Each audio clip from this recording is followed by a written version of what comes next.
You are watching Co-op for Two, broadcasting live from Champaign, Illinois, Friday night, 11 p.m., March 10th, 2023. And today we're going to be playing episode 3 of a game from a company called A Killing Affair in their Lovely City series. This is called The Independence Day Killer. 5 episodes in this set. We played episodes 1 and 2 last weekend. And this weekend we are playing episodes 3 and 4 if all goes well. Jonathan says audio sounds a little echoey. Let me check in with the chat here. Audio sounds echoey. Does it still sound bad? Because everything looks fine here. Matt says yes, echoey.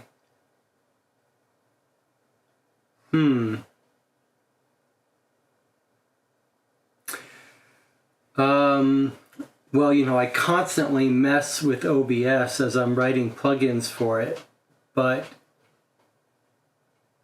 Anna says it's echoey too. I'm trying to think, what did I mess up? Okay, I have a theory. Sounds like the primary mic is not being used. I can see on my thing that it might not be plugged in. Okay.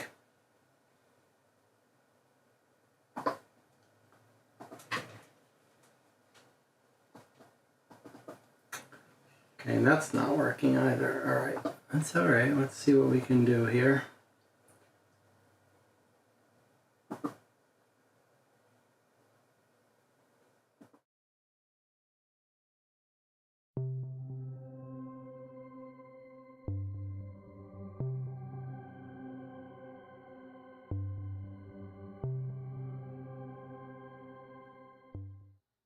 Okay, how about now? Is the audio fixed?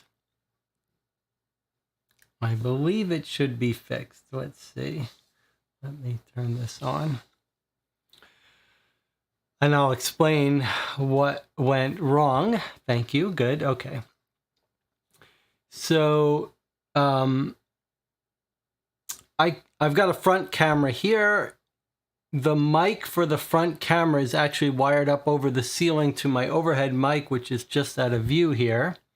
And I installed a new monitor yesterday, and I could see the front camera mic cord was not plugged in. So it was actually recording from the built-in mic on the front camera instead of the good mic. Okay, thank you everyone for telling me that was broken. I don't need to repeat myself, though. It sounds like you could hear me, just not in good quality. All right, let's just check on a few other things. Chat is still working. Okay. The auto advance wasn't working. Let's see if I can turn that on now. This is the new plugin I've written to show stuff, comments down at the bottom. Not sure why that wasn't on toggling from my tablet. I wanted to show you before we started a couple of things. First of all, I showed you the new chat overlay thing that I wrote. You saw this before. You saw that I can put up comments as they're coming through. What you haven't seen is a new mobile app I made. It's actually a Cordova app made from a website that lets me scroll through and select comments to show on the screen from a tablet. And so now if I want to, I've been using a free program called H2R Record, a really nice utility made by this guy from Here to Record that I use for live question and answer sessions to show comments on the screen. And it works quite well. It does a lot of stuff.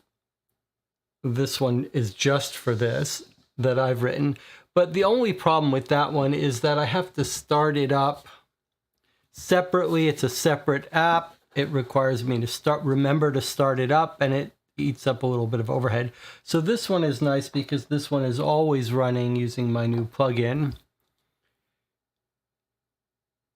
So I can show it most times. Now, probably most of the time I won't be using that because, especially with this game, because it's going to take up so much table space, but it's nice to have. All right, let's catch up a little bit before we get started. Anyone up to anything interesting? I've already said I installed a new monitor. I've got a nice big monitor. I mean, I already had a big monitor. Now I have a super big monitor behind the camera. I'm hoping this will help me read text a little bit better off the screen. It's a 43-inch monitor. It's quite huge. It's worse quality. I don't know if it's not going to affect what you see, although it might affect how bright I think the scene is. Hopefully it's bright enough. I can run this brightness up one more notch. I mean, I normally run it here or one notch brighter. It's at 1000 ISO. I could change it to 1200 if people want. Okay.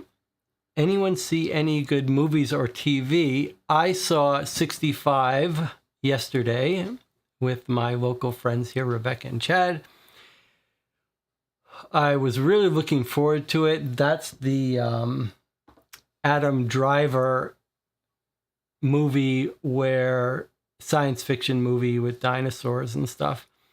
I really didn't like it. I probably didn't help that I hadn't slept in a day, but it was really ugly and poorly done, I thought.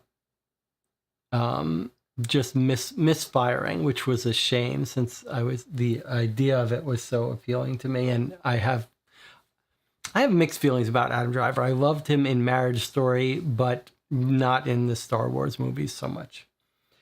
And then the other thing that I've been binge watching is this TV show. Let's see if I can bring it up. Life and Times of Tim, which really works for me. There are certain comedies that are sort of offensive and awkward and cringy, like the original British Office. But this one hits home for me. Now, it's offensive, and I think it's more of a male-oriented show.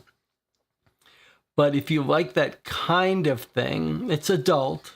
But it's sort of I mean, the animation is like Dr. Katz. It's very cheaply animated, but the humor of it just hits home for me. Anyone else up to anything interesting? I should say that normally on Sundays we play the Blinded Birder cases, but I have not gotten the reply from this week for the Blinded Birder, and I have not gotten a reply to my email asking for the PDF version. So there's a very good chance, high chance, 80%, 90% likelihood that we will not play the Blinded Birder on Sunday. We may meet and play something at 3 p.m. Jonathan Warner says, mainly just been catching up on reading. Jonathan actually posted about these books in the movie thread, the movie book thread on the Board Game Geek Guild for this channel. You can find a link to that on the About page of the YouTube channel, which has also got a link to the Game Queue where we discuss what games to play next. And speaking of that, I'd like to play the 2 Sherlock Holmes Consulting Detective fan cases that we have queued up for play in March. I'd like to, if we can finish this game next weekend or soon after, then I think maybe the weekend after that, mid-March, towards the end of March, we'll play those 2 Sherlock Holmes Consulting Detective fan cases. Anything else in the chat before we get started? Okay, let's get started then. One thing we should mention is that Jonathan Yang, or Jang, who played this game, who I traded with for this game, who watches the channel sometimes, recommended that we may want to consider visiting the website and looking at the tips and hints after we finish an episode, because there may be some things that we've missed. So I think maybe we'll look at that. And we'll do a little recap of episode 2. Before we do, though, let me just... KNN says, where can I find the Sherlock Holmes fan cases? Normally you would find them in the Board Game Geek file section for the Sherlock Holmes Consulting Detective Thames Murder. That's the first box from Space Cowboys on Board Game Geek. In this case, however, one of the expansions is for the Baker Street Irregulars box. It's not clear in what sense it's made for that, but you'll find it there. The other one, I'm not sure it's been released yet, but I will make a post about that. And then Jonathan Warner says, real quick, what are those Subterra games? Okay, so behind me you see on the shelf Subterra 2 and the 2 expansions for it. That's a game that Greg and I have been playing a lot of lately. And we just got the expansions. It's a little hard to find. There's some controversy about Subterra 2 because the company went bankrupt and left all the Kickstarter backers in the lurch while it still went to retail, which seems wrong. But apparently it's Greg was saying that Z Garcia from the Dice Tower really liked it or put it up on near one of his top 10s, and we had never played it. We tried it. We really like it. In fact, there'll be a review coming soon for it.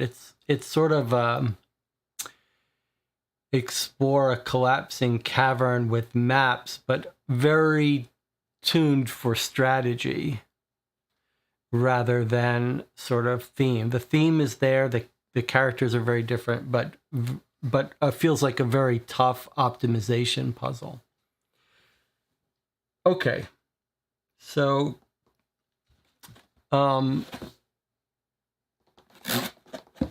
episode 3. All right. And before we open episode 3, let's maybe look at those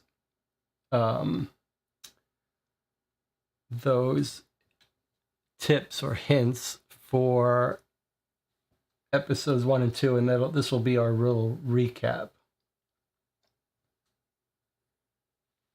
Bring this over a little bit closer.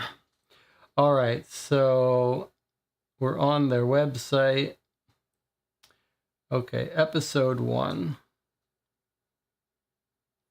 Oh, it wants this. All right, episode 1. I've actually made notes for this somewhere.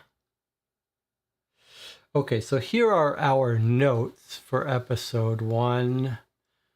If you haven't watched episode 1 and 2, you should do that before you continue here.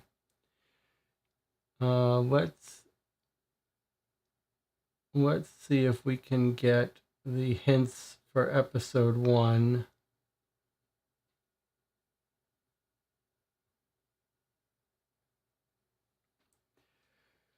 Okay, so and this hopefully will be a little bit of a recap. Let's just take a look at what their hint system looks like. So we've got tips, hints, and solutions. The tips are for people who are just playing this series. There's not much there.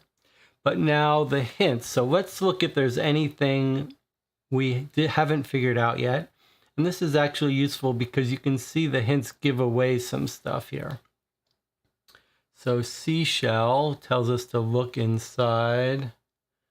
Bloody notes. These notes can be decoded using a substitution cipher or cryptogram. Start by looking for one-letter words that are almost always an A or an I. All right, so little tips on how to decode stuff. This was our text message we got somewhere where we figured out how to decipher it. The Irish pub menu says, look closely for a clue that can direct you online. That was the physical menu that directed us to a website. Toxicology is telling us, research the substance found in the victim's body, gamma hydrobutyric acid. Okay, so these hints give away quite a bit. So you wouldn't want to look at these until you got stuck or until you finished. It's telling us a couple more things. I think we saw all of these. Crime scene. 2 people at the scene, no forced entry. Victims knew the killer. Well, we didn't quite jump to that conclusion. We did notice two things of wine.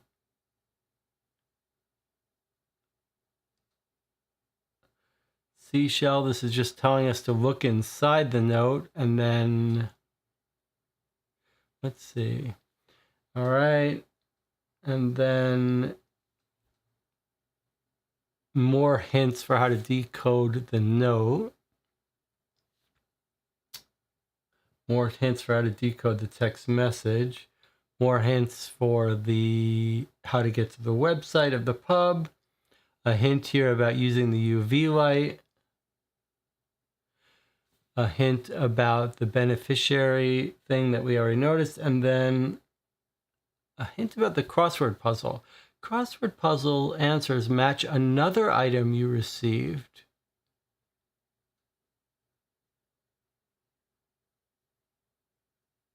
We didn't do the crossword puzzle. It's been suggested by some in the channel that we should. All right, and then we have the solutions. If we want to take a look at it, here's the solution for how to eliminate. This is how we eliminated these 2 people. So we got that right. We already knew we got it right, but it's interesting to see how the game explains it in the solutions. And here's it. So let's see, bloody note. All right, so here's a decoding of the note. Crossword puzzle answers are street names on the map. Okay. Here's the solution to the crossword puzzle. I guess we don't need to do that. Okay, anyway, so that's what it looks like. The award certificate we already figured out was from a rehab type thing. All right, so that's what the solution and hint system looks like. It's pretty good. I see Jonathan wants me to check something. He says, might want to look and see if there's a UV light hint for box 2. We did not find any use of the UV light. That's true. Well, let's take a look at box 2 now.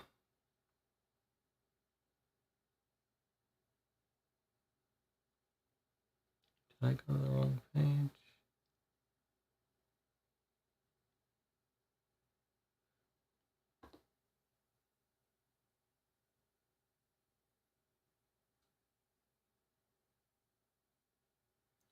Okay, and now it wants a new password again, which we've got down here.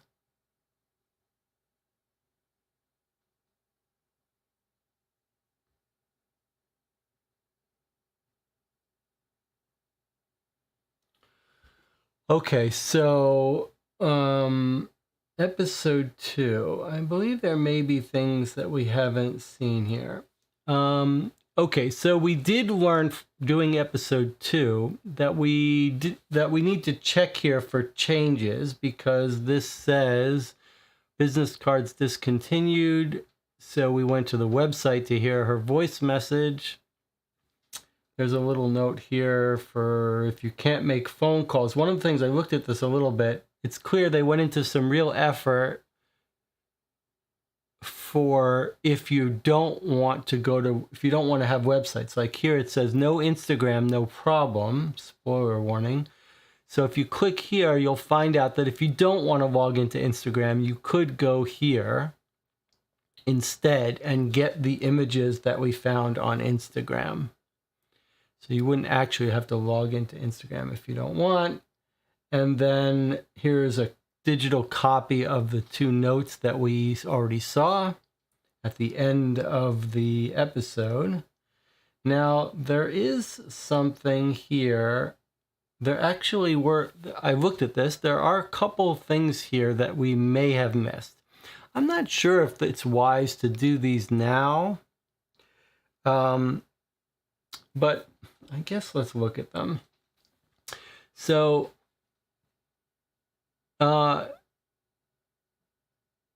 if we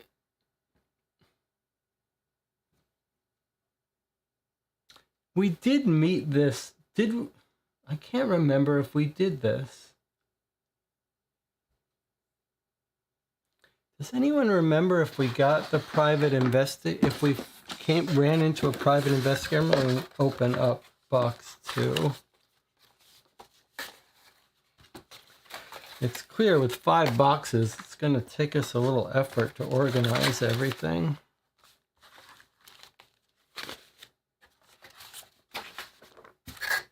It's a little bit messy here.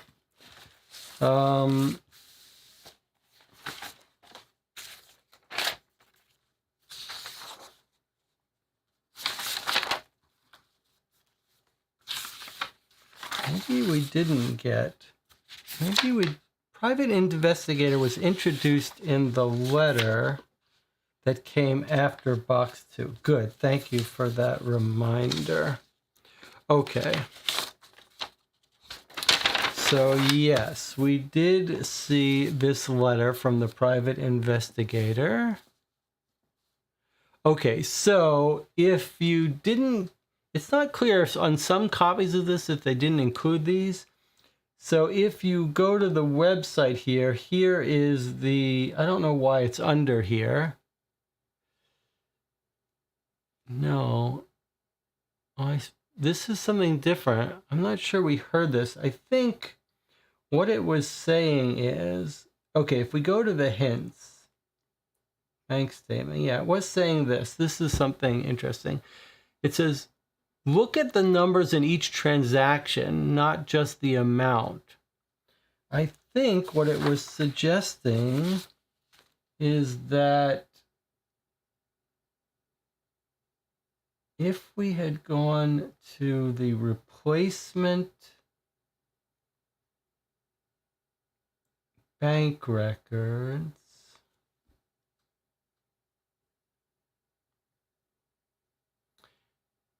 if we had gone to the replacement bank records, I think it's saying that, Yes, I think it's saying that we should notice that July 4th, can you see down at, sorry, July 25th, can you see there's a transaction with a phone number? I think it was suggesting that we could call that and hear a message from from this private investigator. Because this letter says, I believe you're calling because of my involvement with Danny Dobbs. He hired me to help him. So I think what we should have noted, the game is reminding us that we should have called this phone number. Actually called it. Now let me see if, unfortunately, my picture-in-pictures thing isn't working here. Otherwise, I'm gonna go get my phone here.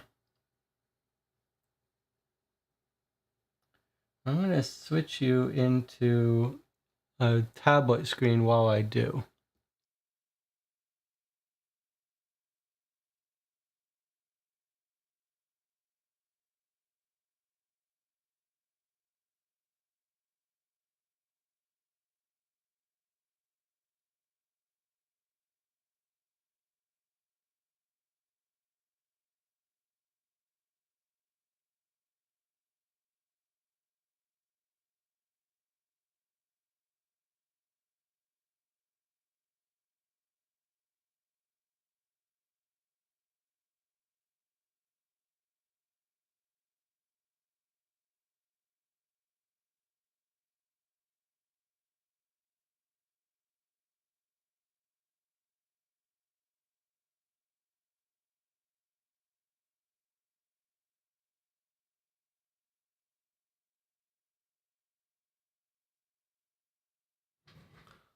Okay, I'm back. Sorry for all the hiccups this time. There, okay, everything seems to be working now. Okay, so let's actually try calling that phone number. And let's see if that works. Don't really use a phone. Okay, so 901 286 901 286 8933.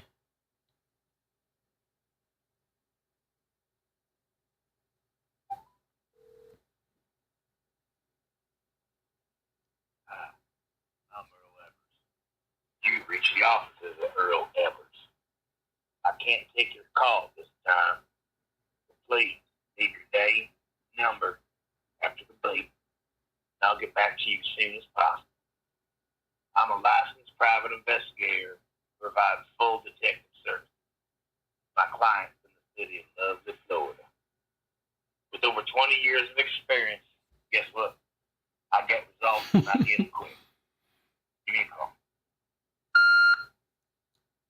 Sorry, wrong number.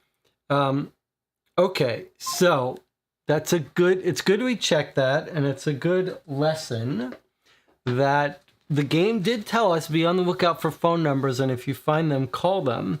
I sort of gave up on that once we found that the cops' business card that had a phone number was no longer in service. I thought that they had canceled all their phone numbers, but obviously not. Okay, so let's keep our eye open for phone numbers going forward. All right, back to the hints. That was good that we checked that. There's a thing about the word search puzzle. We also didn't do that. We may want to continue and finish that. And then I can see, so let's look at the elimination. We solved this. There's a hint about the elimination. And then where's the eliminated and why? Okay, so here is the solution to episode 2, which we already solved. Annie Allen can be eliminated. Tells you how to find her Instagram. Tells you to find the photo with the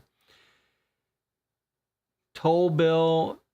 tells you how to go look it up, and then it tells you could use the map to determine what direction. Combination of the above information should help you to choose to eliminate. Okay, so there's our solution. We got that right. There's our candle, hidden surprise. Oh, look at that. The candle has another hidden surprise if you burn it. You'll find an engagement ring at the bottom. Solve the word puzzle. Okay, so this is something we missed. Not necessary to solve it, but it is. So probably, maybe I shouldn't have opened that up now. But okay, so in the lid of the candle, the sticker was the information we needed, but apparently they've really gone to some trouble here and put an engagement ring in it.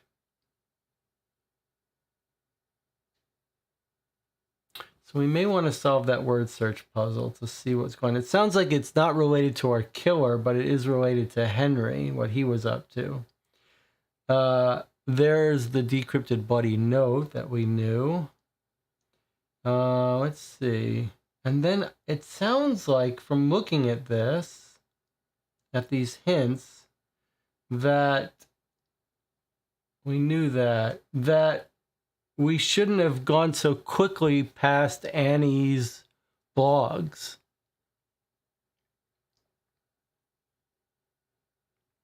Well, Matt says, I feel like we're getting into spoilers. We're absolutely in spoilers here, only because this is the episode that we finished. But it is, because we can go back to this stuff, it does make you think maybe we shouldn't feel like we... The question is, when we get to an end of the episode, do we want to come here and read things that we might have missed? Or do we want to say that we might go back to that box and solve them on our own later?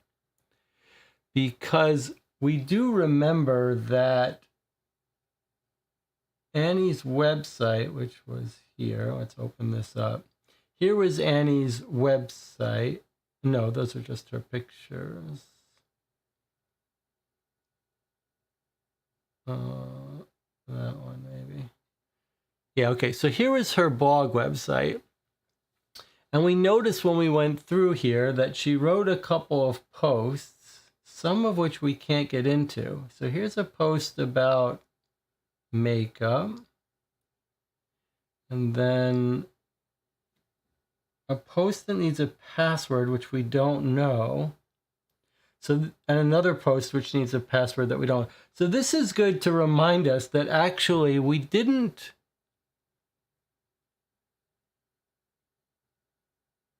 Oh no, case file, we know that. When you get my postcard, all right, we don't have her postcard, but we did have this one, right? Oh no, this one wants the password to file 2019, which we don't have. So we couldn't get into those. 2018, I don't think we could get into those. How to get over a breakup. Okay. And then 2017. All right, we haven't had the case file yet. So we need to remember to come back here. But let's see, how to get over a breakup. Okay, that was just, I'm not sure. We weren't sure if this was anything related to us. And then hair. Don't know. Just a long article here. Nothing jumps out at being related to our case. Carnival Cruise Review. After my vacation with Danny this winter, I thought I would do some research and post a review.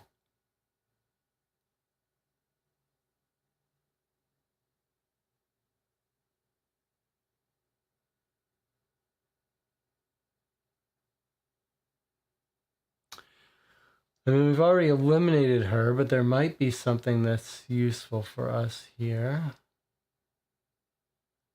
Who did it, Riddle? What's happening here? Oh, okay, all right. So this was something we may have glanced over, but we didn't solve. Salesman from Lovely, Florida was found murdered in a local park. Detective Trish Tate of the LPD was investigating the murder. The case had Tate completely stumped with many sleepless nights. Sometime later, she noticed a message sent to her by the killer in a newspaper advertisement selling car license plates. This newspaper advert will help Tate bring the killer to justice. Can you crack it? Who killed the salesman from Lovely? This is the newspaper advertisement. Car license plates for sale that Detective Tate saw. Plates for sale. So this is a little bit of a riddle.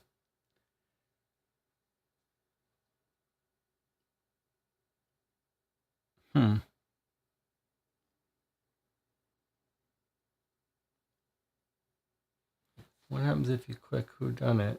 Does it want you to put it in? Okay, so this is a riddle we could solve.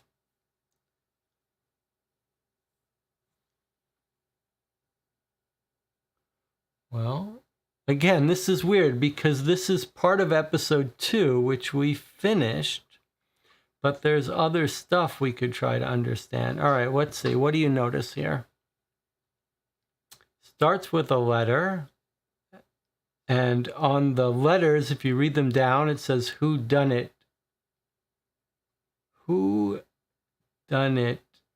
IX.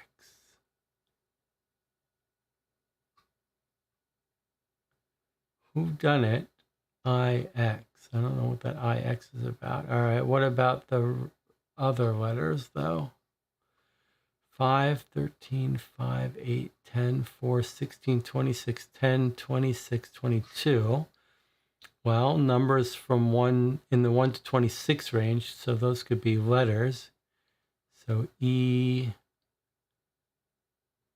what is 13, J?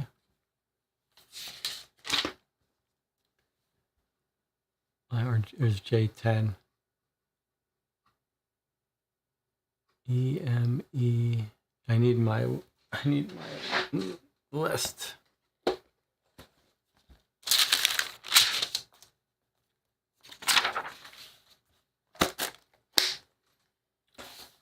All right.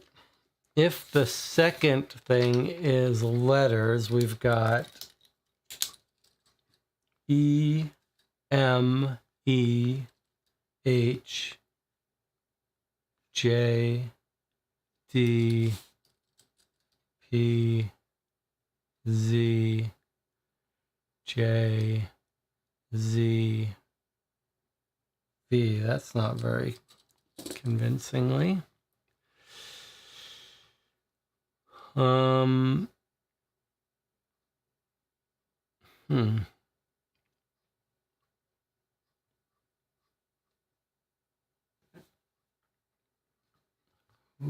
done it?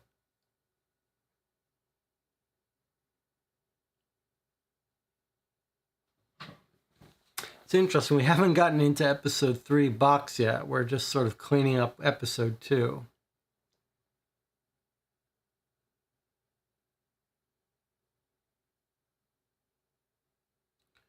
Who done it?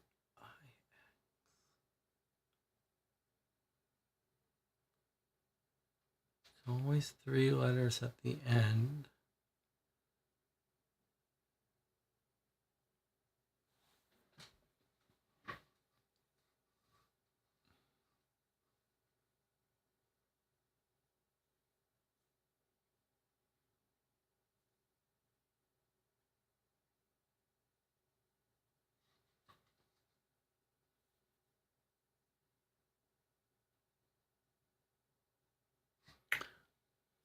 Let's try this for a second.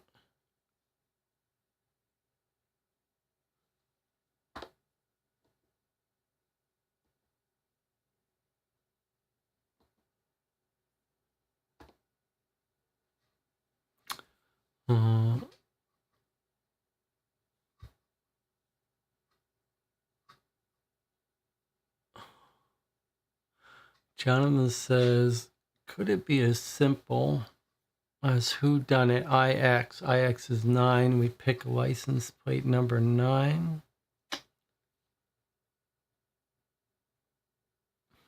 I see what you're saying. She noticed the killer in a newspaper advertisement selling car license plate.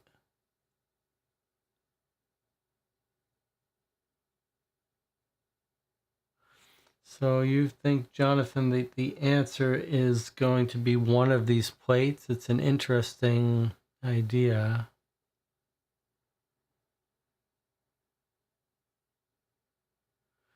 Feels to me like these... the reason I don't think that's it is because the license plates are so stereotypically unusual. Like if they were just all normal license plates, then you might imagine that it would be just the ninth one. But the fact that they all have the 3-letter code starting with a number makes me think there's some message there. The fact that those first numbers are going just from 1 to 26.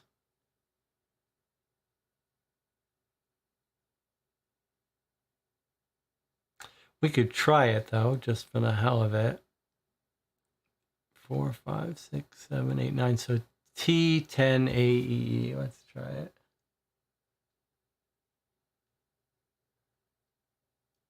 T10AEE.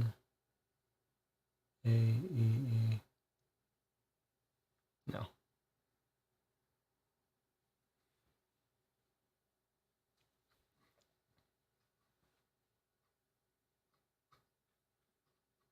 Is it possible that the number is an offset? So like if you add 5 to N, 2, 3, 4, 5, you get S. If you add 5 to W, you get 1, 2, 3, 4, 5, B. If you add 5 to O, you get T. No, it doesn't work.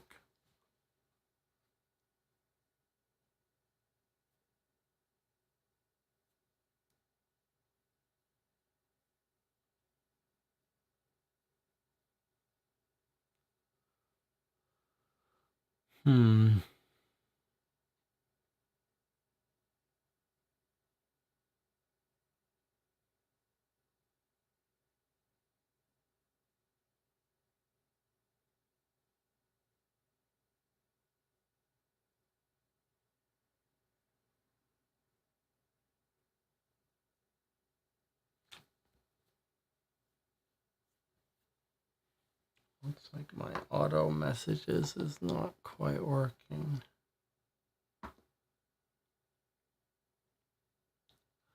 Just clear that.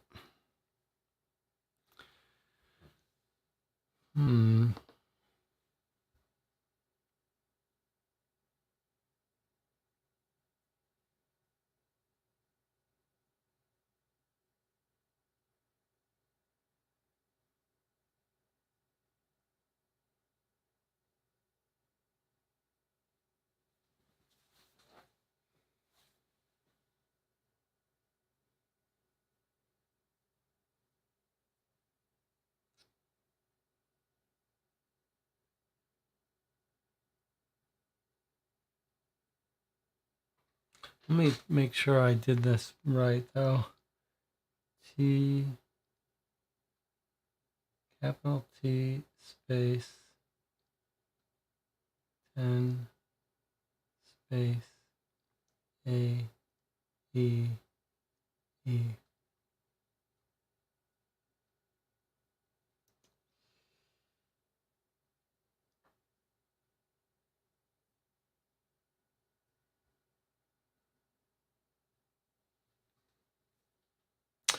This Spamonite says, I figured it out. I can give the answer.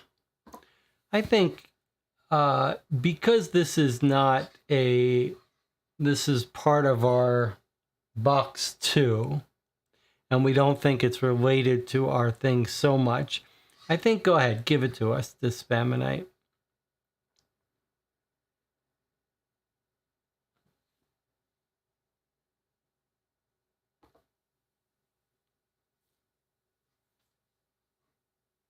Let's hear what the answer is.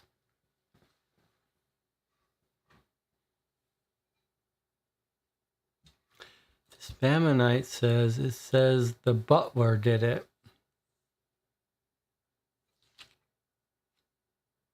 It's start at W and count E.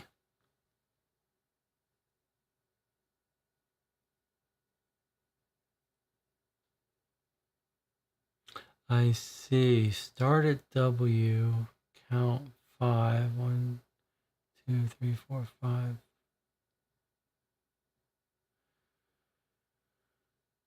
So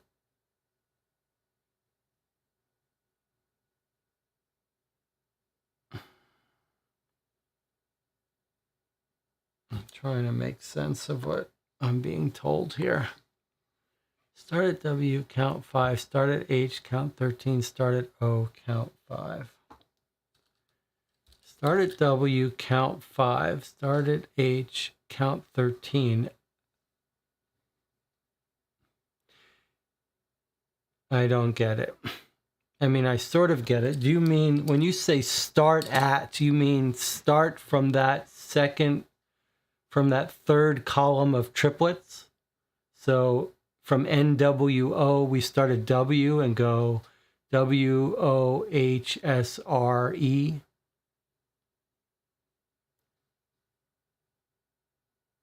But that doesn't make sense because that gives us E as our starting letter, and you said that was the butler did it. H13. 1, 2, 3, 4, 5, 6, 7, 8, 9, 10, 11, 12, 13. I don't. Okay, let's see what the chat says. So W is 0, X is 1, Y is 2. W is 0, X is 1, Y is 2.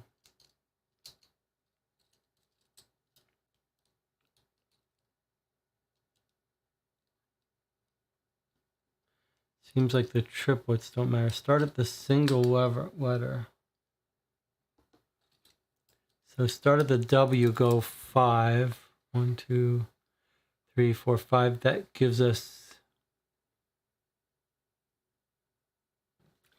This is one of those times when everyone else is understanding it completely, and I am lost. Start at the single letter.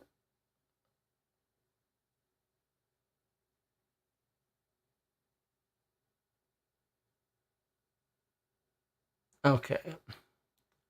So we're starting at W and going X, Y, Z, A, B to get B. Starting at H and going 13, which gives us U. Okay, starting at O. So we're not using the 3 letters at the end. We're just taking the first letter and offsetting that many numbers into the alphabet, and we get Butler did it. Okay, I gotcha.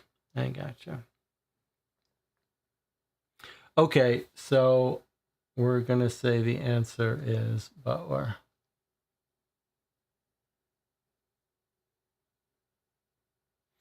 All right. Okay, good work. That was kind of tricky, if you ask me. Okay, so when we click here, we says, rumor is Henry and Holly Hopper split up because he got fired. I disagree. I think it was because of why he got fired. So Henry Hopper is our person who got killed in episode 2. And she's posting information about it. And she's saying they split up because he got fired. I disagree. I think it was because of why he got fired. Do we know why he got fired?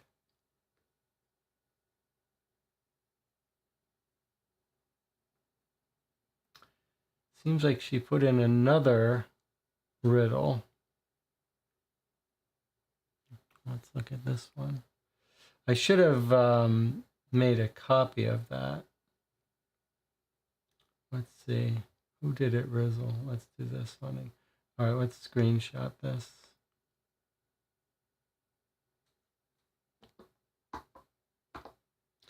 Okay, why he got fired. I don't remember if we found out why he got fired. He got fired because he botched the 9/11 call, says Anna. Yes, okay, you're right. That was what we learned. Okay. Good. Okay, now what about this other riddle? Do we have another one now? I've left the clues to decode this message in the 2017 case file. Okay, I don't think we...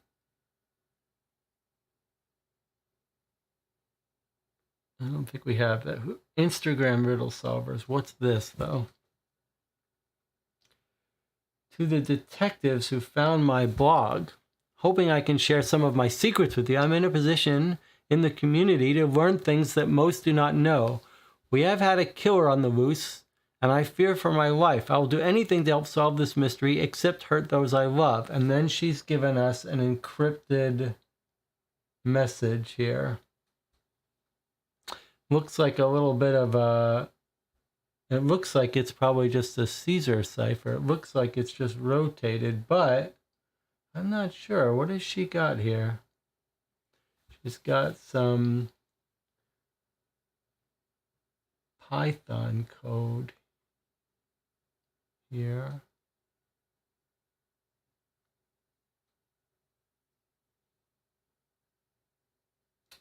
Not useful though for us. Python.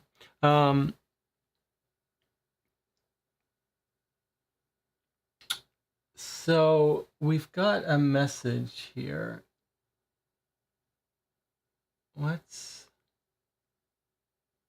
So J is probably I. Is it just +1? -1? I, K. No, yeah, it's just -1. You can see. This is an easy one, right? Because it starts with a single letter J, so we know that's probably just an I, so -1. All right, so let's try to be smarter this time. Okay. You might think it's Atbash, but I think it's just Caesar -1 because so KNOW.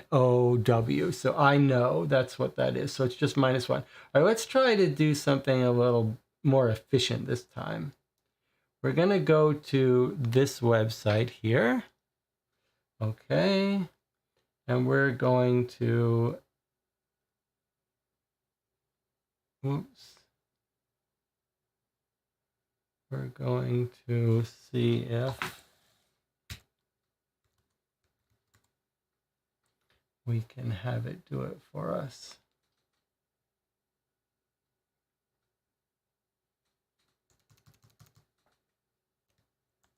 There's our message. Okay, shift. Let's see if this works. Okay. That didn't do anything.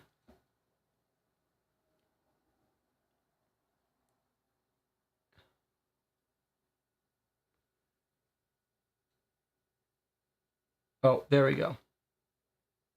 I know you may not feel comfortable eliminating me as a suspect as of yet. I'm confident you're on the right path to do so. My father, the mayor, is good friends with Rivera, and I overheard them talking.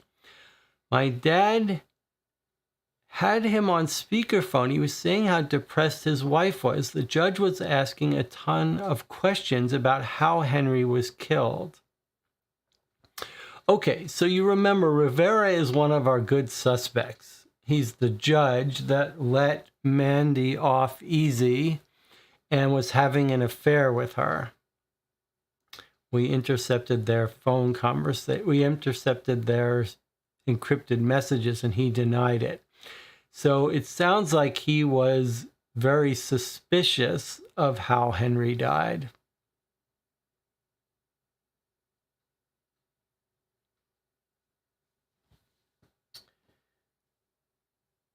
All right. In fact, before I go away from that, let me just take a screenshot here in case we want this. Okay, Jonathan says, how would you feel if one of those mystery programs made you have to make sense of a program written in assembly? and you weren't sure it was relevant, I would be happy to decode some assembly. But I've written quite a bit of assembly in my years, but I don't like doing anything if I don't know if it's relevant. So as long as I was sure it was relevant. I don't know why. I guess it did work. It was just showing me on the left. So this is a site that has lots of decryption tools that seems pretty good, but it's a little clunky. It's not really made for a mobile device. So I can see I have to check on the left when we use it. All right. So that was, it feels like we're going to spend our whole first session just catching up on the end of episode 2. All right, what else? We decoded that message. It sounds like she may be trying to work. She's trying to help us solve this case.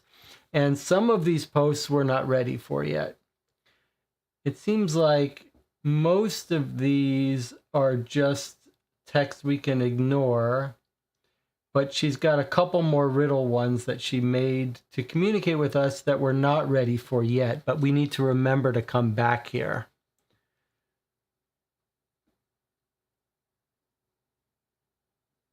She's got some more code here.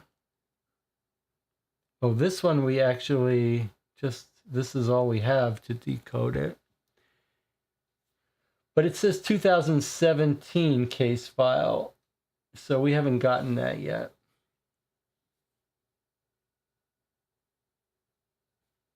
I'm curious what this code here is.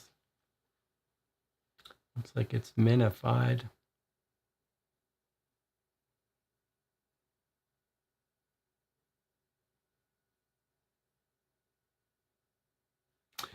Okay, anyway, I think we're done with this Annie person. Let's see if there's anything else we want to look at in the hints. We haven't done the word search puzzle. Let's see, newspaper article. Did we do everything with that? Back of the newspaper. Social media link. This is just how we find Annie. So we did that. Let's see if we did all the blogs.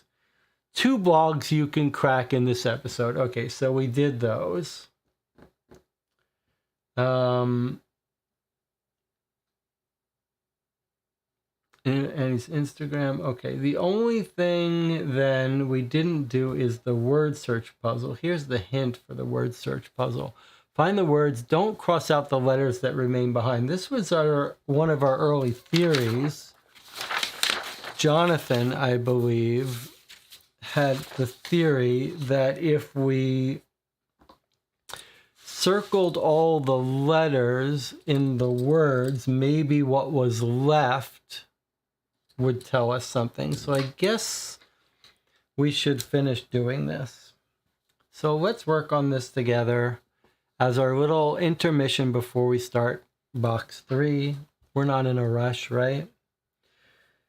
This was Jonathan's theory because it was a nice theory, because we were looking at this and we were saying, if we do this, how could it communicate any information? And I believe it was Jonathan that pointed out, well, maybe the letters left over communicate information, which is a good idea. So let's just try to do this as quickly as we can. I see the word tables. That's not in our list. So maybe stuff is going to be, the words that are left is going to tell us something. Okay.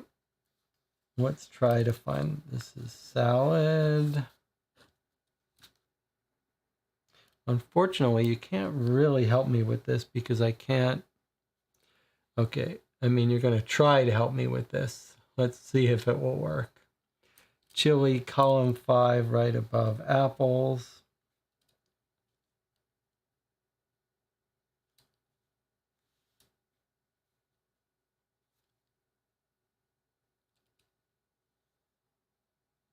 Okay, you're going to have to, oh, there's chili.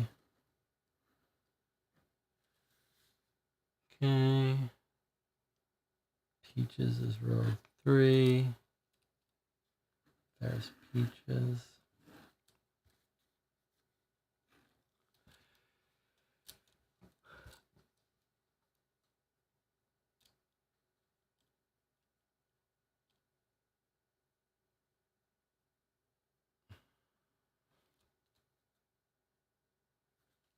Here's French fries.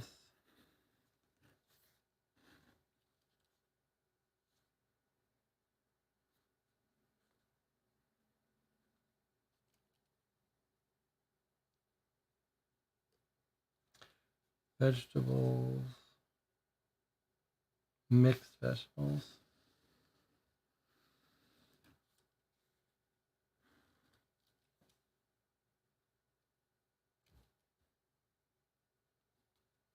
Here's cookies.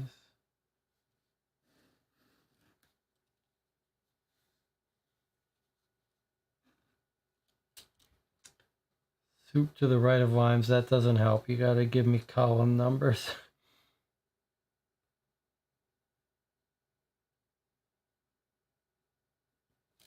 Oh, soup, I guess.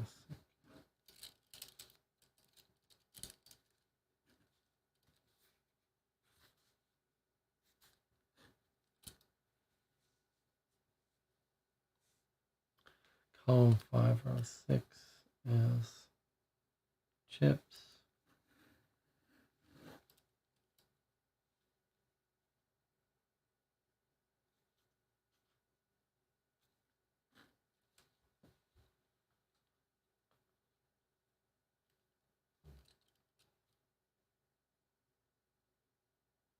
On the column.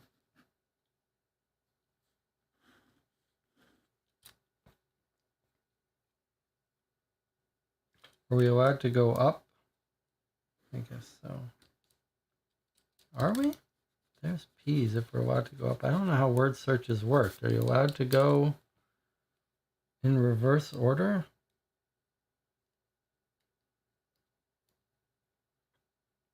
Broccoli, column 11.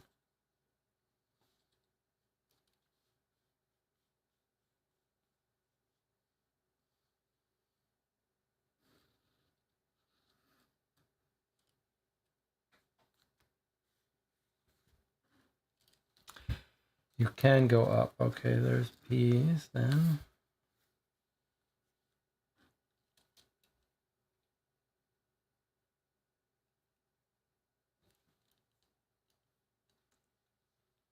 Including at an angle. Seems like we've got most of these words without having to go on any angles. There's tacos.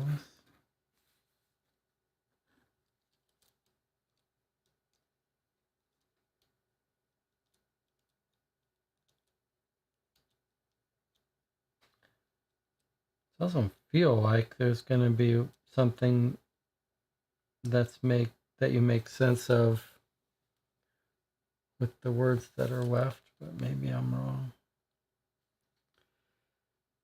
Column 2, row 9, fish.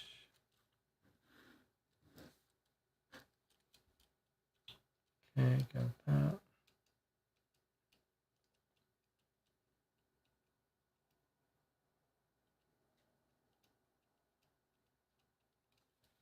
Ice cream, column 1, row 12. Ice cream, okay.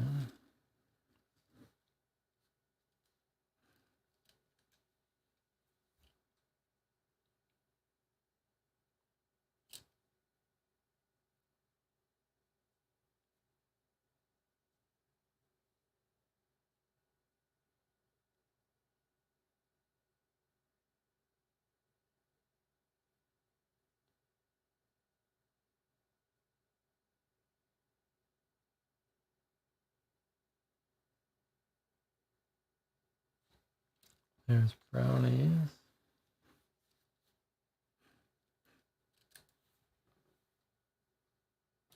There's cake diagonally, if you're allowed to do diagonally. It's our first one, if so. Fruit is next to peas. Steak is 3 from bottom, halfway to the right. There's steak. I feel like we might have done hot dog already.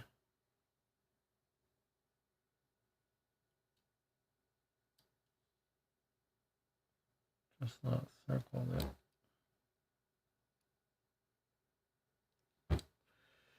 Yogurt is column 3, row 6. Yogurt. Okay, well, we're almost done here.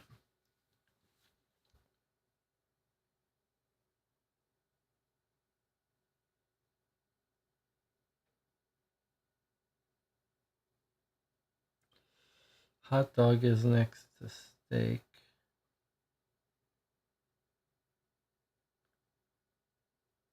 But where is steak?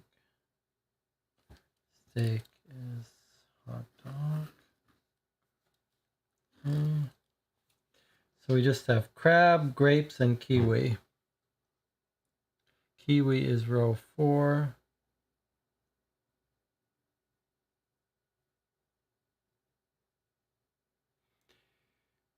Kiwi is row 4, very bottom.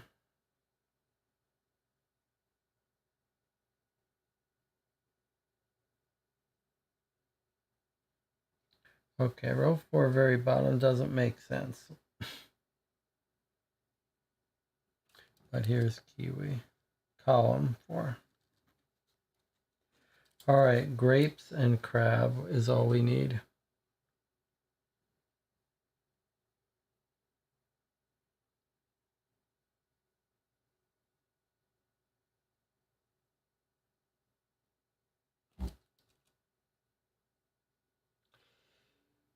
Did we get chicken nuggets? Yeah, I put, oh no, and chicken nuggets.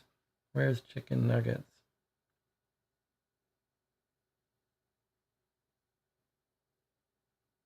It's gotta be a whole dimension, right? Okay, here's chicken nuggets.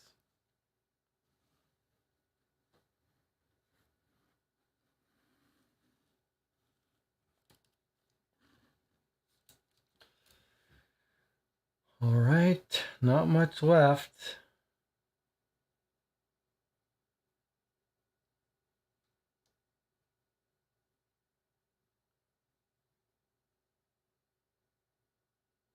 Crab and grapes.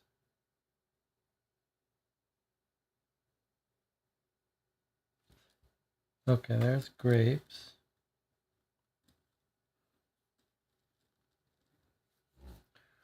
And where's crab?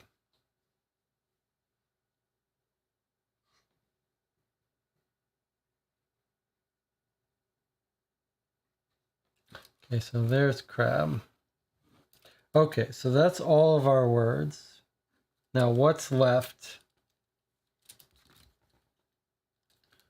That's spaghetti. That covers the I. So we've got W, I, L, L. This is going to be Will You Marry Me?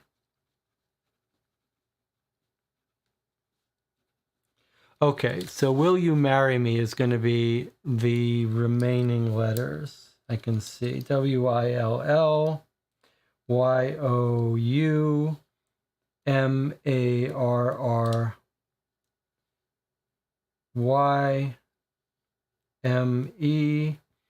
but there may be more. Will you marry me? And then I-N, will you marry me in C-A-Y-O-U,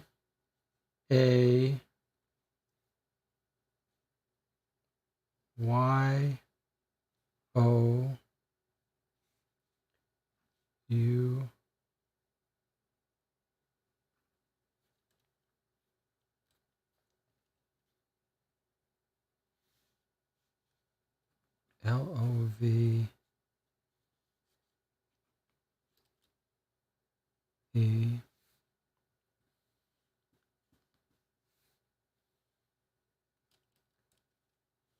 F-O-R-E-E-R-H-E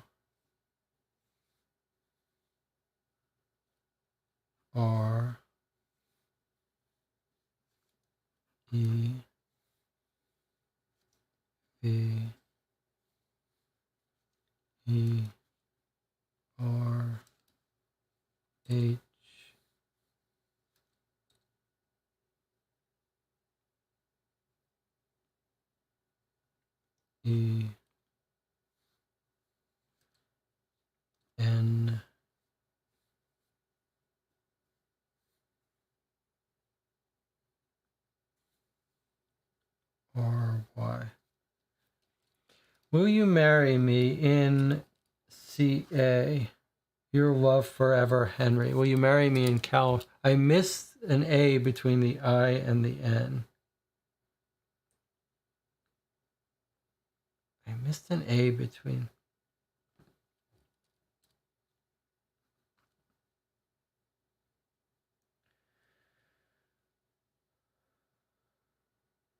Will you marry me? B-I. B-I-A-N-C.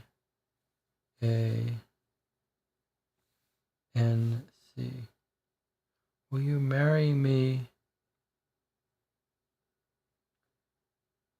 Is it again? Did I miss?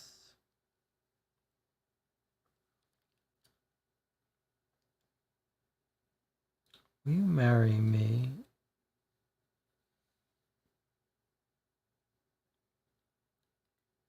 Bianca. Will you marry me, Bianca? I see. Your love forever, Henry. Okay. Will you marry me, Bianca? Yes. Okay. You're right. Okay. So that's why he put the engagement ring in the candle. He was going to give it to her for Bianca, placemat idea. So he made a little puzzle for her. This was candle. He wanted her to find it. Now, what was the Bianca is the person he was dating.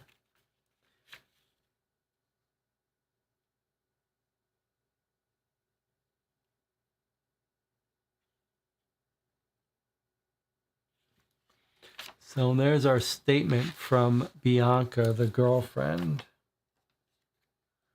Somewhere we heard that she didn't seem to be taking it too badly, but here she is sobbing over it. Okay, so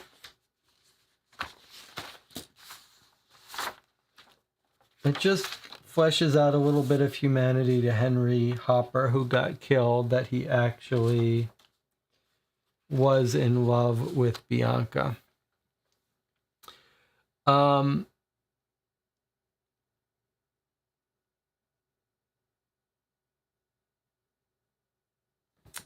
So Anna says, so that was a special candle. It makes sense to have the password.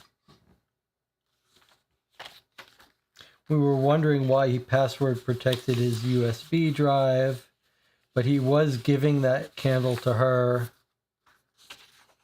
as his secret way of giving her engagement. I'm still not sure 100% why it makes sense that he would put his password under there, but it was a special candle.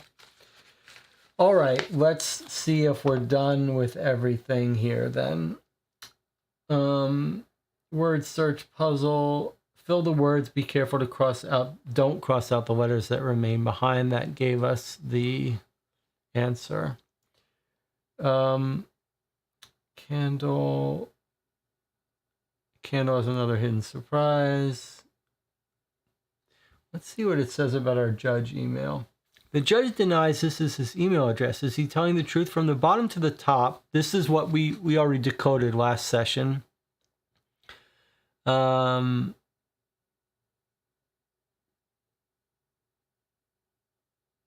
is just the decrypted email that we already decrypted. Okay, it sounds like we've got it all. We're caught up now. And so, I mean, it makes more sense than a random candle he got just that day. Yes, it does. All right. Well, that was a bit of a rough beginning hour. We've just caught up on episode 2. We've learned a little lesson about going to the end of the... going to the hints and solutions after we finish an episode.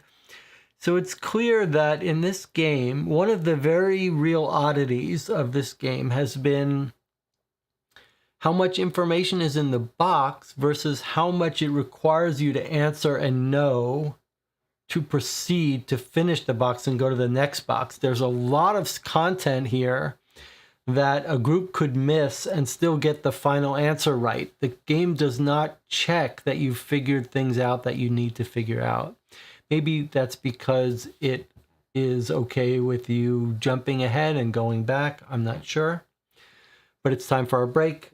I'll see you in 8 minutes, and we'll finally open up box 3 when we get back.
Okay, we're back. You're watching Co-op for Two, and we're just about to open the box for episode 3.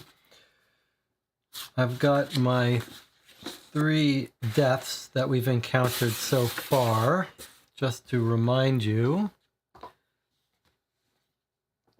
Episode 1, we had Dolly and Mandy killed in 2014, both on July 4th.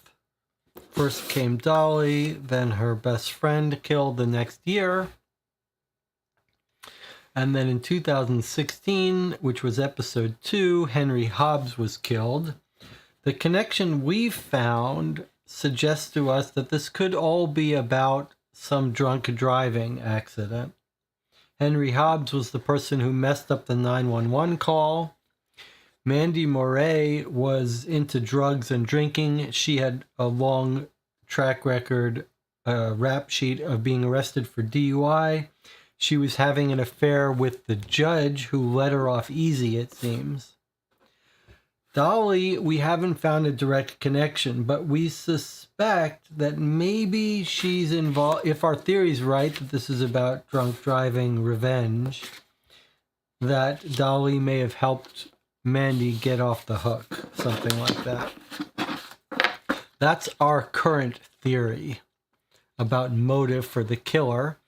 The killer mentions the word hope twice in one of his secret messages. It makes us think that perhaps we're looking for someone named Hope, or we're looking for someone who was killed in a drunk driving accident. Not in 2014, but perhaps in 2004, but killed on Independence Day on July 4th. And we may have to go back and recheck her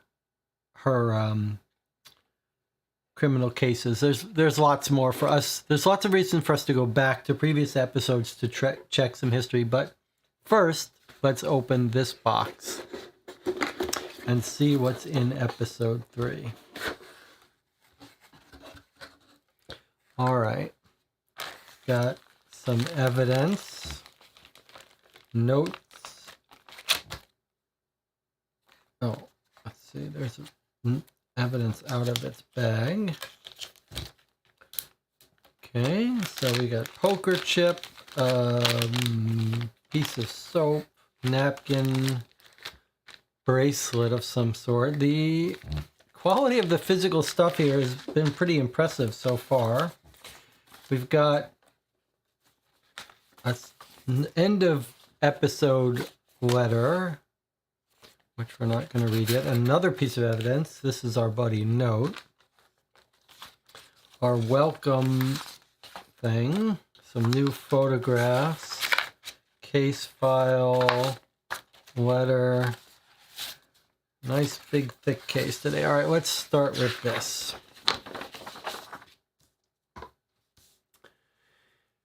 Welcome back, investigators. Check the inventory, and there's the new code. So we're going to do what? First of all, we're going to keep track. Episode 3, we're keeping track of this stuff. So 2017GG. So we've got our 2017 case here.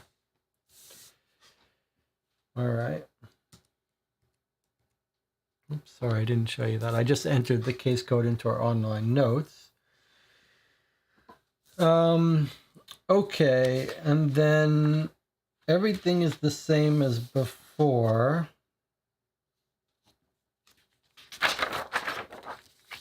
The only thing we needed for this was the episode guide. This QR code just takes us to the online page, which we have now said we need to remember to look at to make sure that there haven't been changes. Okay, so it wants the code 2017GG.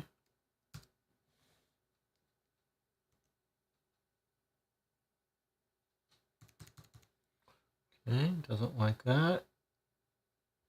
Just take it easy here.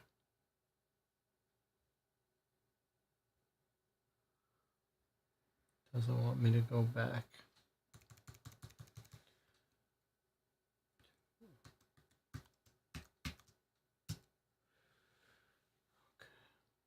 Fine. Okay, let's see if there's been any changes. It says inventory, buddy note, napkin, bracelet, poker chip, bar of soap, magazine cover. I got that.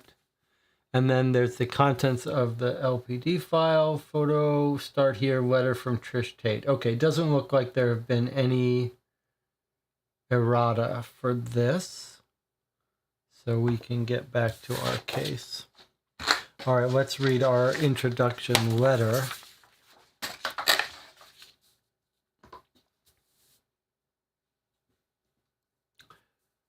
Detective J. As I was preparing this file to send to you, I was reminded how hard this time was for us. This murder was a little too close to home for us at the station.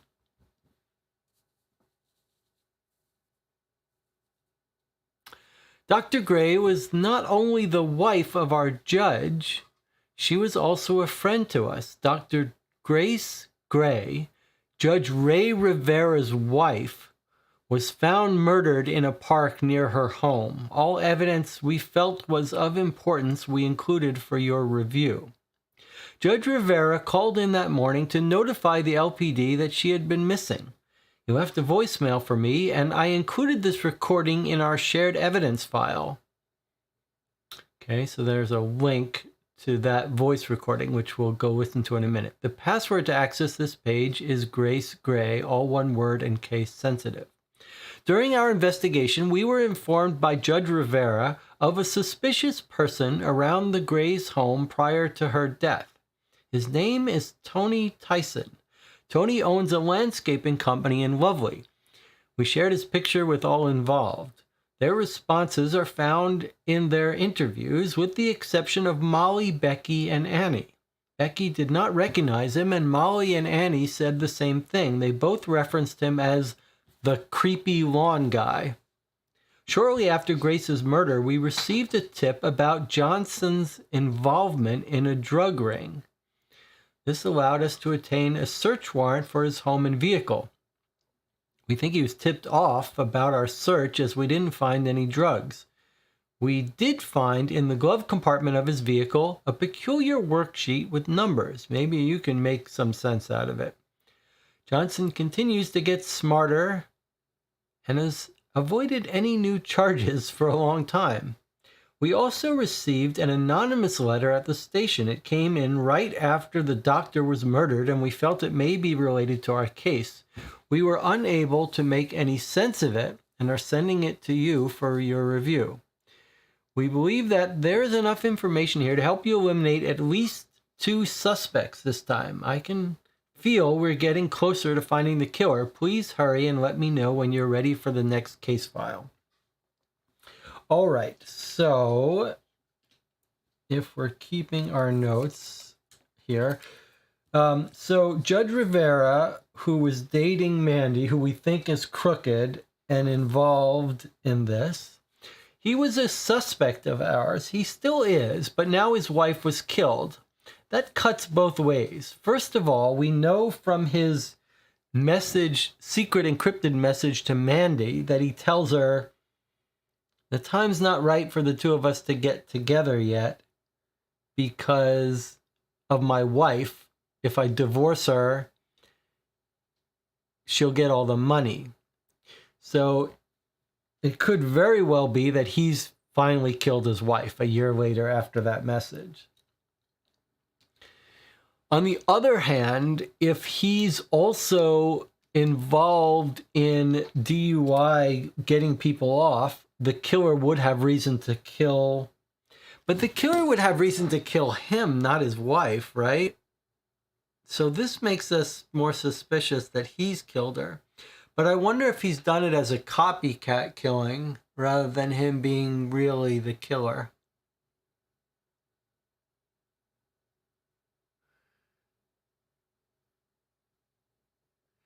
I mean, he has no reason to be killing people as revenge for the drunk driving, but he may be doing a copycat killing to get rid of his wife. All right, so it's time for us to learn about Grace Gray. Let's listen to this evidence first, yeah? All right. He left a voicemail. Let's see if we believe him.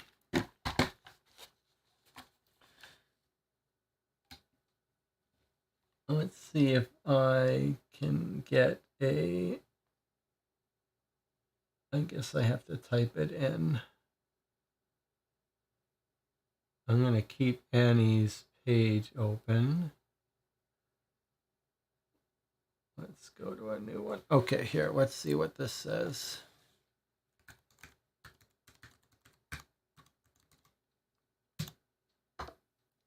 City of Lovely.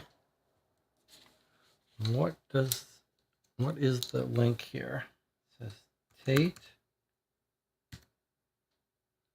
2017 GG shared.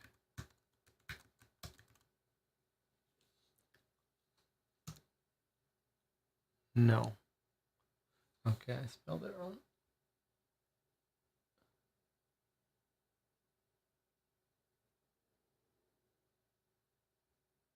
How about now? Okay. Password, no. Password we're told was Grace Gray. No. Grace Gray. Case sensitive.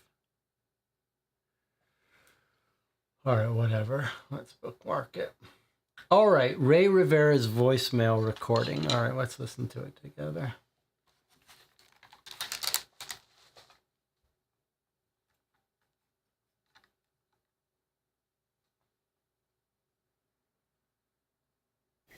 Detective Kim, this is Judge Ray Rivera. Calling because I think I need to report my wife missing. It may be nothing, but she didn't come home last night. We got into an argument. She was upset because I was too tired to take her to Riverside to see the fireworks. She stormed out. I haven't seen her since. I fell asleep, before she got home and I just woke up. I tried her cell phone and got no answer. I don't know, occasionally she stays out late, but really doesn't come home all night. Can you please call me or stop by the house as soon as possible? I'm at home on Gold Coast Lane.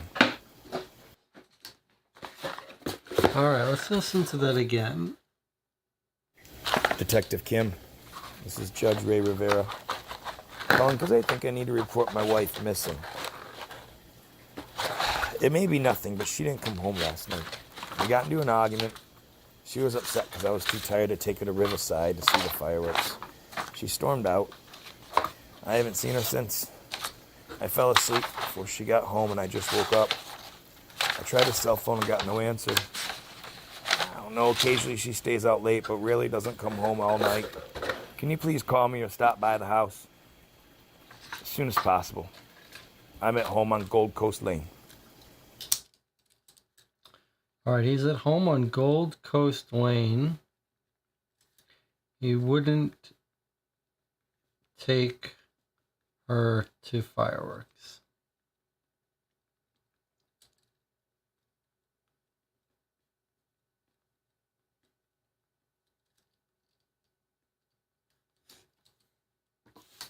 And it says, is this his alibi that he fell asleep?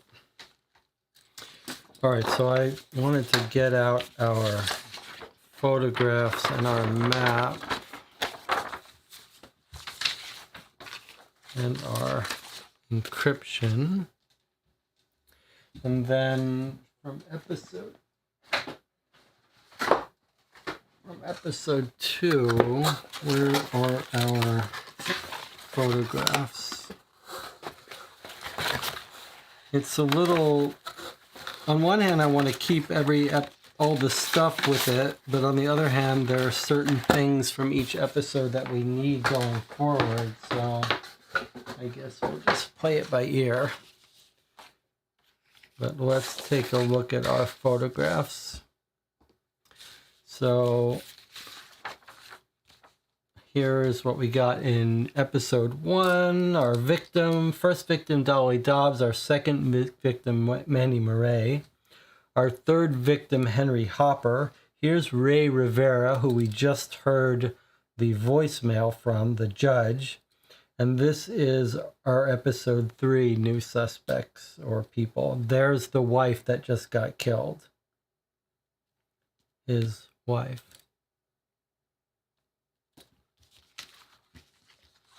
All right, let's just try to organize our stuff.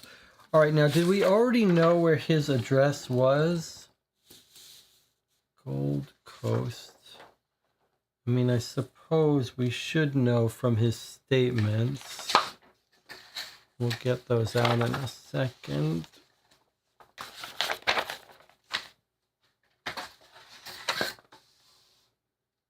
Anything else in that voice message that jump out at you that we should make a note of? That's a lot to organize here. So, fireworks, but he says he didn't take her. Everyone else has been killed so far, hanging out here at Riverside Drive where the fireworks are. All of our victims have a connection with being seen here and then being drugged. So it's going to be very interesting for us to see whether this murder fits that pattern or not. Like, is her toxicology going to show she wasn't drugged? Leading us to believe that Rivera has done a copycat killing because he doesn't know about the drugging. Where is his house address? Let's see if we can find it from his interview here. Let me just jump to his interview. 141 Gold Coast Lane. Okay, so that's where his house is. Let's just find Gold Coast Lane here.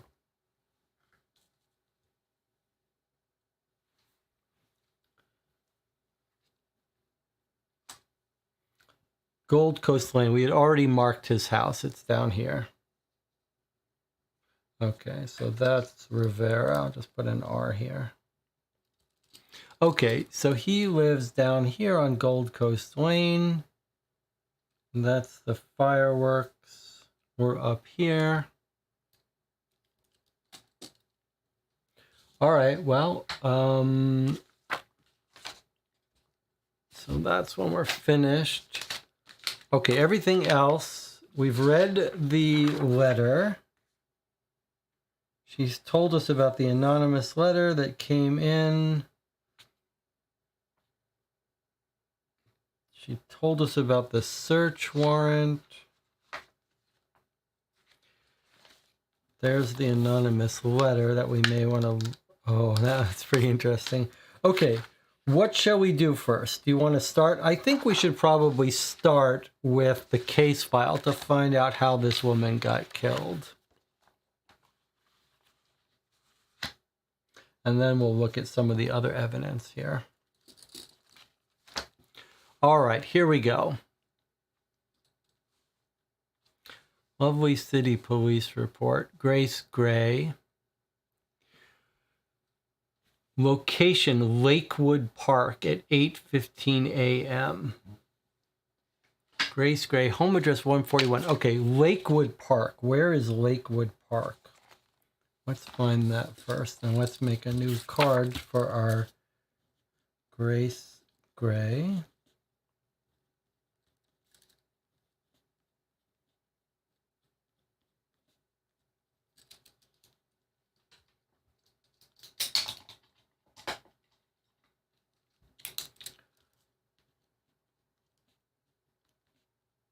So we have a card for each of our murder victims with their time of death. Okay, where is Lakewood Park?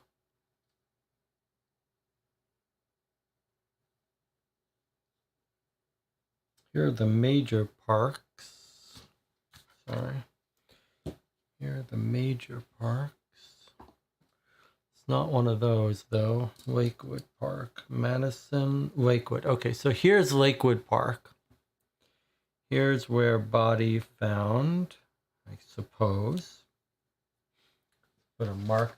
So right now we're just sort of marking places of interest without spending too much time recording what they are. Maybe we should have new like symbols when someone's killed, an asterisk. Okay, let's go to our notes here.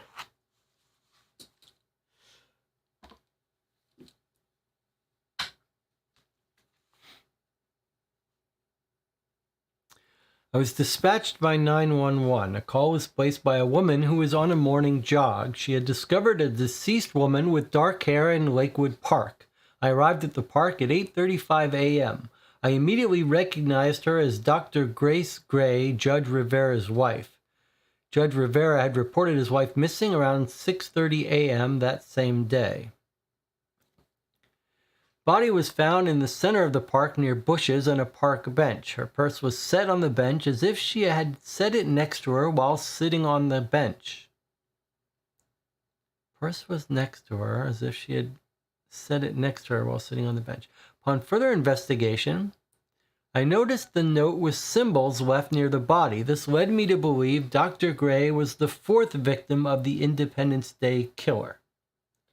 The doctor had several stab wounds to the chest, none in the face like the other victims. The surrounding bushes had been pushed down as if someone had fallen into them. No other signs of disturbance or struggle were noticed. Along with the victim's purse and note, we also found a cell phone and a bracelet. The contents of her purse included keys, wrapped soap, gum, loose coins, pen, a poker chip from Lovely Casino, and a wallet. Contents of the wallet included a few dollar bills, credit cards, driver's license, and a napkin that appeared to be very old with something written on it. Photos were taken, evidence was bagged, and the body was removed. Grace's car was parked several blocks away on Estill Drive. Her car was locked. Nothing appeared out of place. On the passenger side was a magazine cover torn from a magazine. The vehicle was towed to the station for further investigation. Detective Kim and myself drove to Judge Rivera's house to inform him and bring him to the station to confirm the identity of the victim. Okay, so I'm assuming I'm still connected. I can see that my chat has lost its connection. So let me see if I can fix that. I don't know why that would be. Can the chat let me know if I'm still connected? Let's see if I can restart it.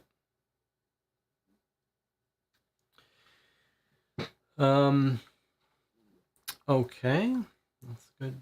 Good little lesson here. Okay, still live for me. Okay, I fixed the chat. That's back connected. I'm not sure why it lost its connection.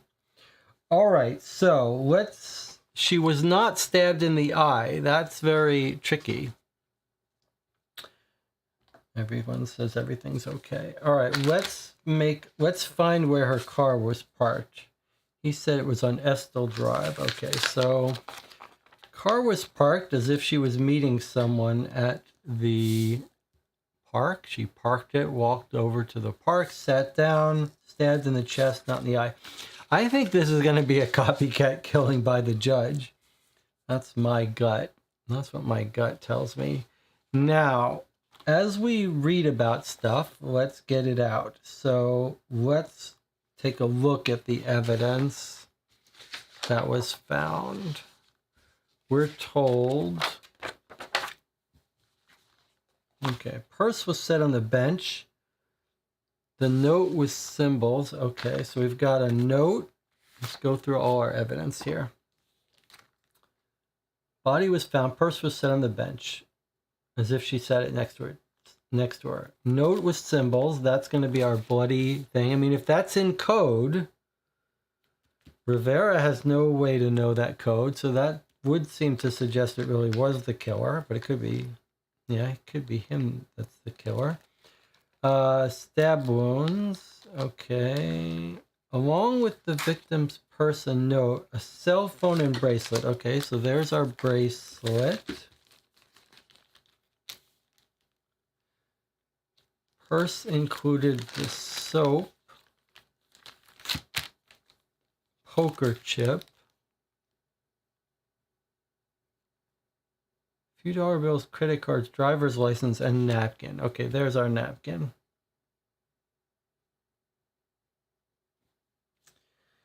Okay, note, bracelet, soap, poker chip, napkin. And then they found her car. On the passenger seat is the magazine cover that was torn out of a magazine. Entrepreneur Monthly, Small Business Spotlight, Abby Adkins, Viva La Soap. Viva La Soaps, which is what this soap is from. Abby's story. So it's a story about a business woman who started this soap company. Found in victim's purse. It's just a full tied up piece of soap. All right, let's start here. So there's a card on it. Inside the card says, handmade citrus lemon rosemary goat milk with love by Abby. www.vivalassoaps.com for ingredients and to reorder. So we could open this up and take a look at it, which we will, but we also want to go to that website.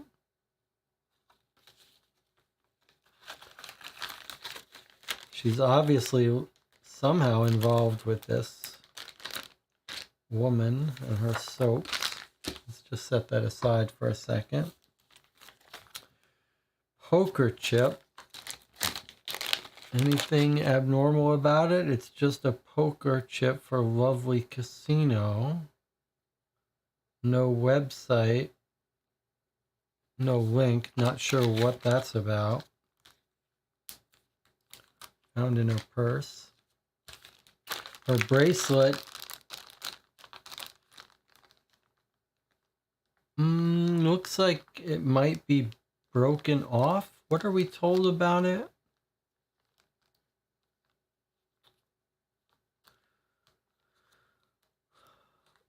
alongside the victim's person note, a cell phone and a bracelet. I don't know why we don't get the cell phone. That seems like the thing that would be important.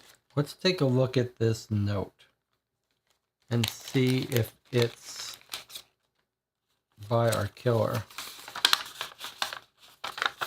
Well, it certainly looks like our killer's note. Handwriting looks the same.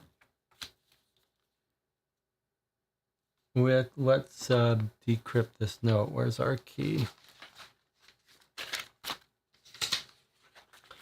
So there's our key. Let's see what this note says. It's not if it's a copy of one of our other notes, that will make us very suspicious. If it's not a copy of one of our notes, I don't know how this could be faked as a copycat. So let's see what we've got. L-E-A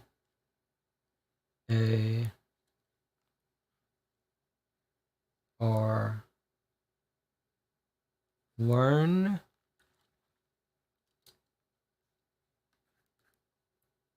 F-R-O,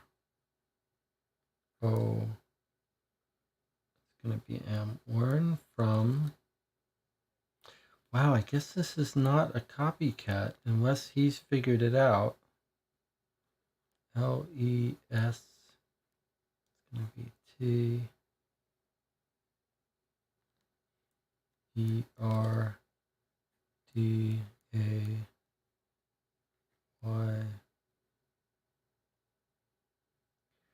Learn from yesterday.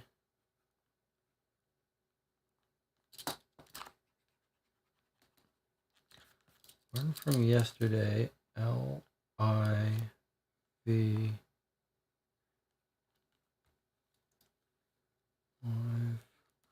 F-O.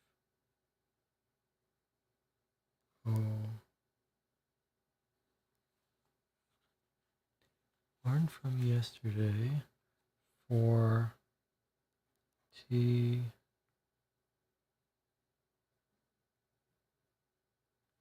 O for today.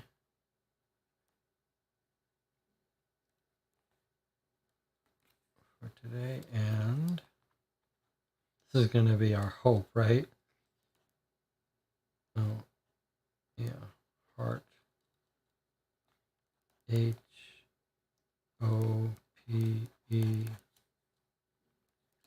Hopefor. Last word is TOMORROW.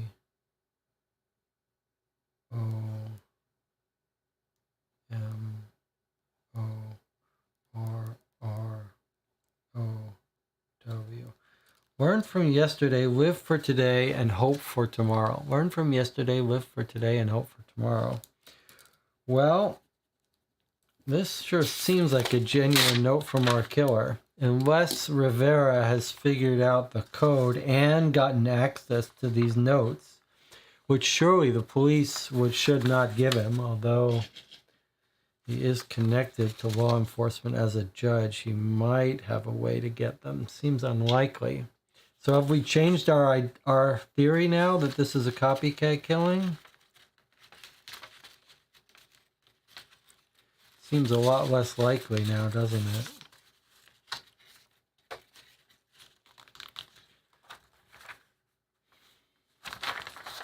I guess we could put this up front. All right, well, that seems like a genuine killer's message.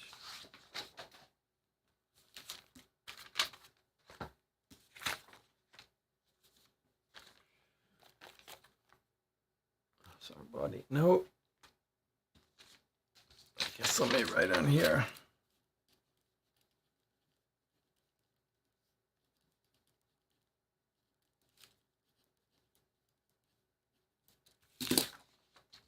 All right. Bracelet, doesn't seem like there's anything for us to see about it. It's got some interesting symbols on some of these pieces.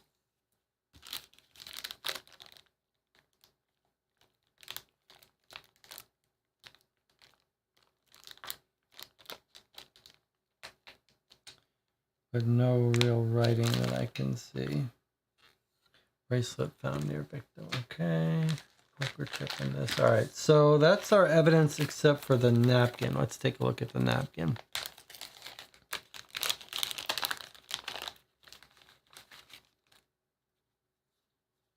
So this is our old napkin that was found. Let's see what it says.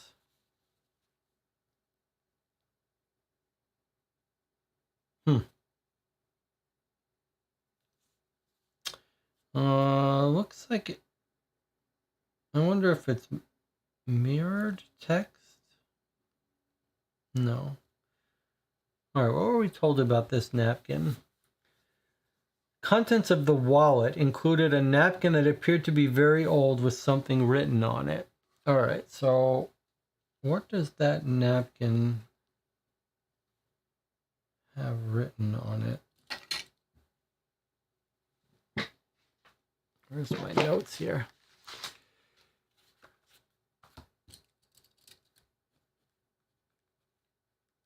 Okay, on first glance, it looks like it says HFC-CED-AIIE.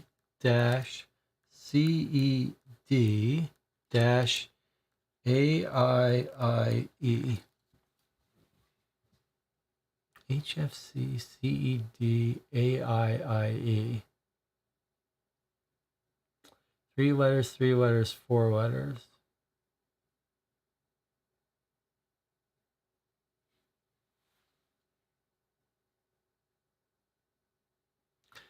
Not 100% clear what that would be about. Not even 1% clear. Jonathan says, though Judge's wife is a doctor, maybe it will turn out she did not provide good medical services to the DUI victim. That is a smart guess.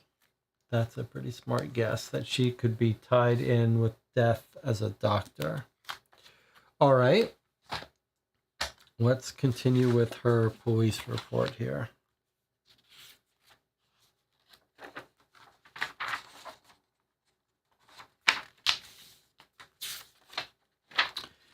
Here's our scene of the crime.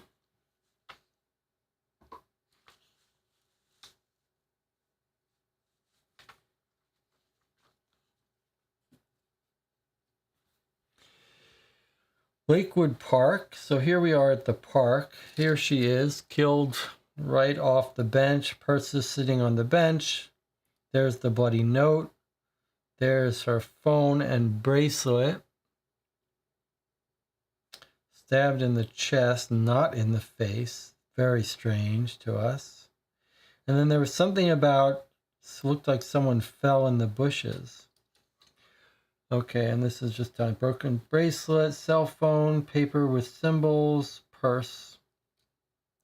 Okay. All right, and here's our autopsy. Let's see if they did a toxicology on her. All right, what have we got?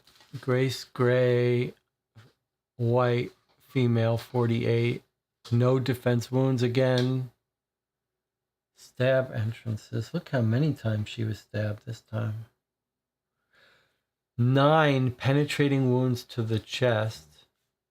Right side of knees and shoulder scraped. More bruising type stuff. This time scrapes, not bruises. Weird. Time of death determined 10:13 p.m. Okay, so let's add her time of death. 10:13 p.m. 7/4/17.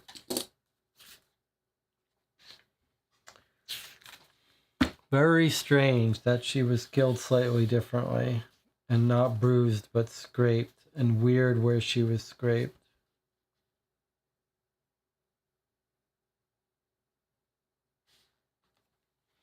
All right, here's her toxicology. GBH. So she has the date rape, paralyzing agent. She's also got diazepam like the other person. And been drinking.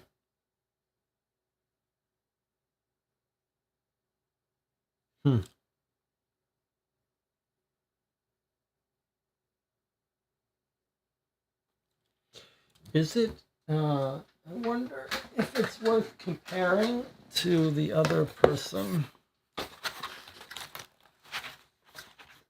We didn't get a toxicology for Henry, but we did get toxicology for Dolly and Mandy.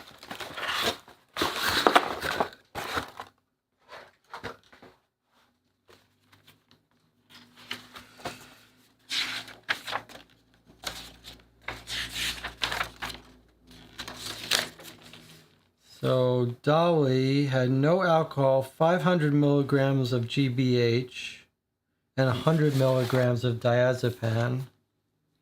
This one has a little bit more of both. Okay. Here's criminal history for the person that was seen hanging around, according to our note. Let's see. Judge Rivera, suspicious person around her home prior to the death, Tony Tyson. And then here is Tony Tyson's criminal record. Harassment, disorderly conduct.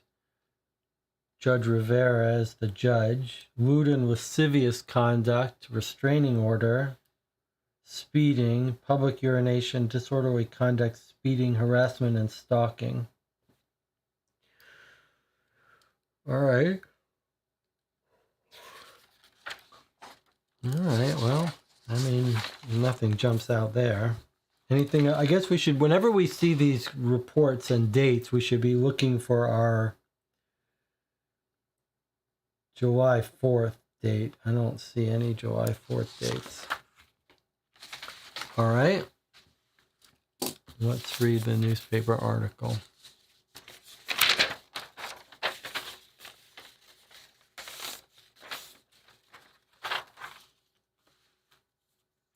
Will Lovely ever feel safe on the 4th again? By Heather Hitchcock. Heather Hitchcock's back. Let's see what she says.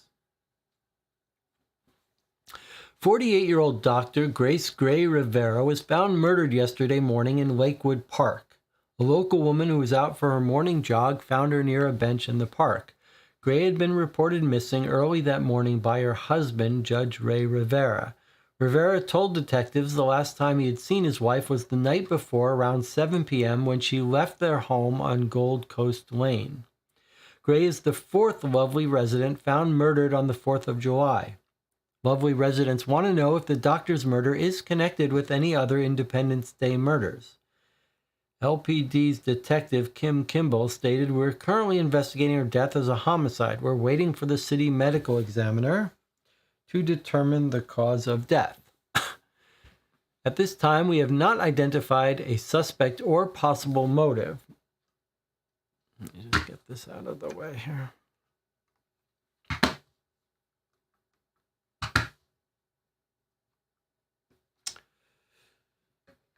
Okay, they don't have a motive. They don't know they don't know the cause of death, really? All those stab wounds in her chest.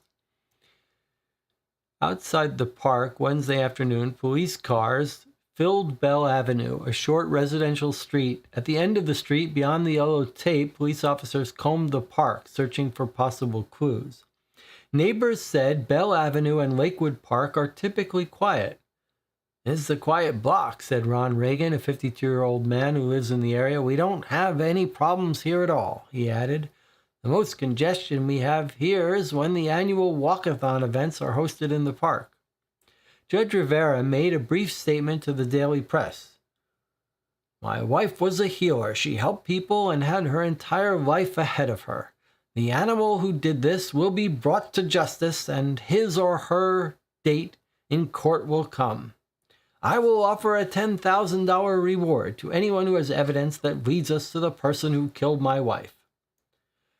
July 4th of 2014, Molly Dobbs, the owner of the Irish pub, And Wildflower Cafe was found dead in her home. 1 year later, July 4th of 2015, Mandy Murray was found murdered in her home. Mandy was a close friend and employee of Dolly Dobbs. On July 4th of 2016, Henry Hopper was found murdered in his car off of Riverside after hosting an event on Riverside. Hopper was an event coordinator for Mothers Against Drunk Drivers. The LPD has asked anyone who has any information regarding any of the 4 victims to please call the case hotline. All right, and then the back of the newspaper has dog boarding ad, Riverside Jewels,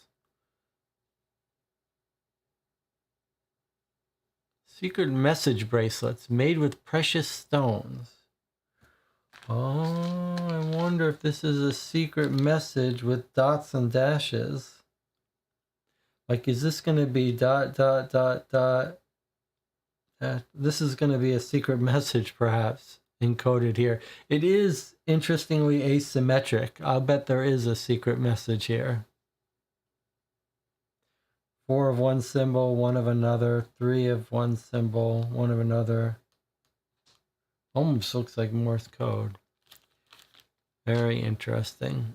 So there's a website where we might get to learn that code. Let's make a note to ourselves to make sure we don't forget to visit. Okay, Lovely City Casino gives us the address of that casino, but not a website. Drunk drivers killed ad. There's our beeswax farm. All right, I think we're going to learn about that bracelet having some secret message. I think probably she was having an affair with someone, but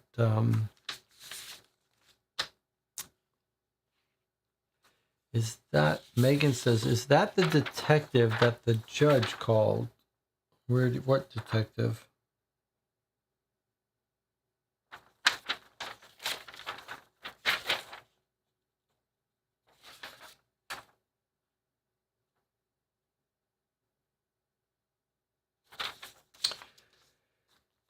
All right.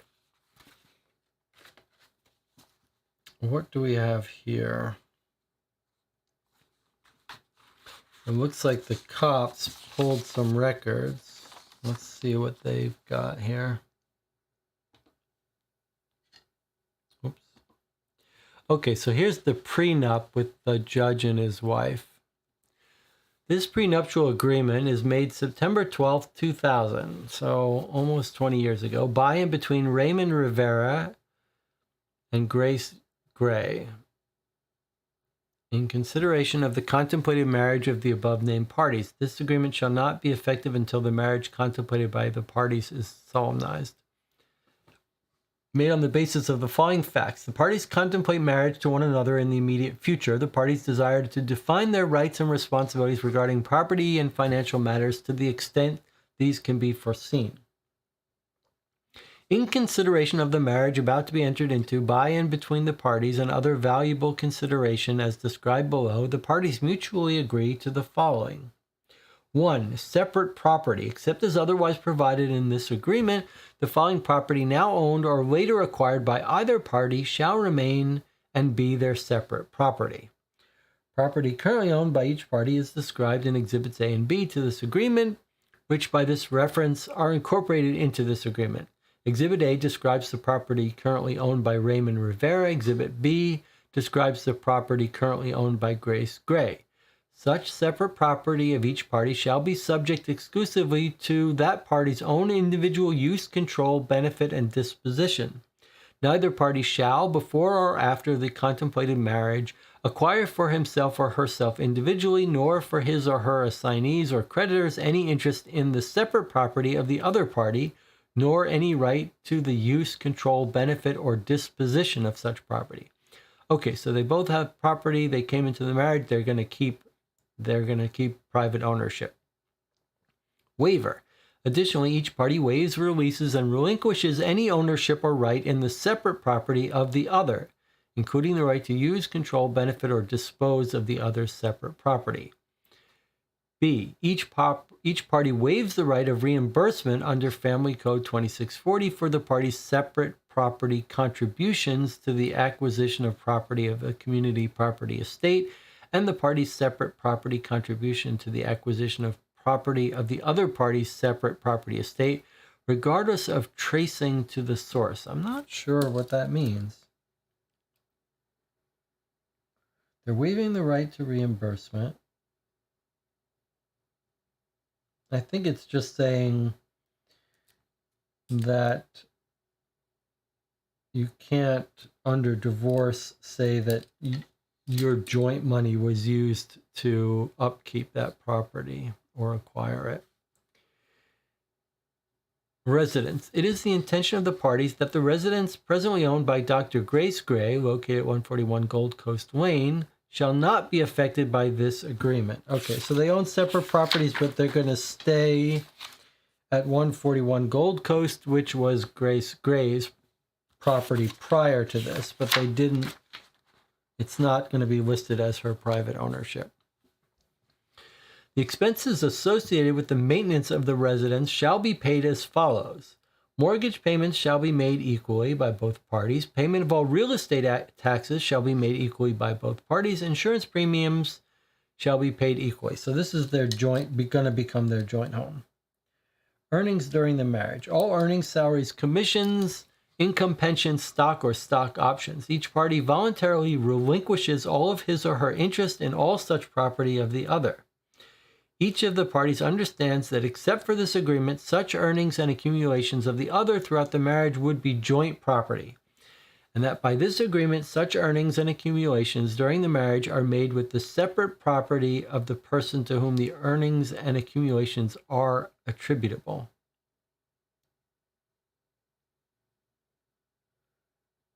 Joint property are made the separate property. Each of the parties understands that except for this agreement, such earnings... Oh, I see. If they hadn't signed this, then they would default to joint properties. But because they're signing this, they're keeping this separate. Okay. So that's what this says. It says that this agreement is what's keeping their money separate. They're each keeping their own income and investments. So that sounds like Rivera was lying to Mandy when he told her he can't divorce her now because she'll get all the money. He had a prenup that would have prevented that. But that's interesting information. But we kind of thought he might be lying to her about that anyway, so it's not that surprising. But this is what gives him no motive to kill her, because everything is separate. All his money is separate. Joint property. Parties agree that all property acquired by either of them after the marriage ceremony using joint funds shall be owned by the parties as joint tenants with full rights of survivorship. So if they buy any new properties after they get married, it gets split. But it looks like that's not the case because they're living at Grace's old house, which is now joint property. So far, he doesn't have much of a motive to kill her. I mean, he's going to be making good money as a judge, and I don't think he's going to get her half. Dissolution. Okay, we understand the Uniform Premarital Agreement Act and court decisions provide for consideration of prenuptial agreement by the divorce court if a marriage is dissolved. Parties to this agreement understand that some courts have disregarded property division provisions in a prenuptial agreement without in any way anticipating a dissolution or planning for a dissolution, but recognizing the realities of the world. It is the expressed intention of judge and doctor that the following provisions shall prevail in the event of a dissolution. So if they get divorced, here's what should hold. In the event that either spouse is unfaithful This agreement will be void and all assets will be divided equally, regardless of when the asset was acquired or its title at the time of the divorce. Also, either spouse will be eligible for alimony according to Florida state laws. That's a very bizarre term. I don't really...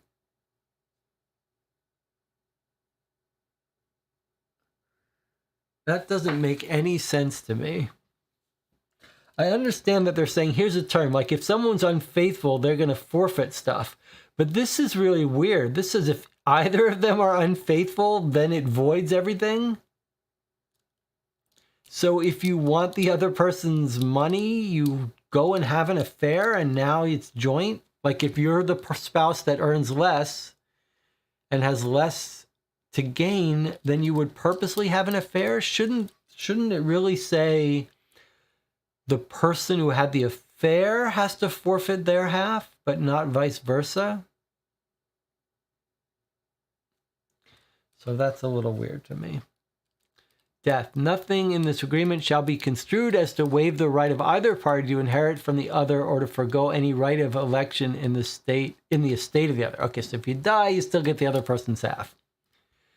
Revocation. If the parties decide to revoke this agreement, they shall do so in a written agreement signed by both parties in the presence of a notary public or other official authorized to take oaths.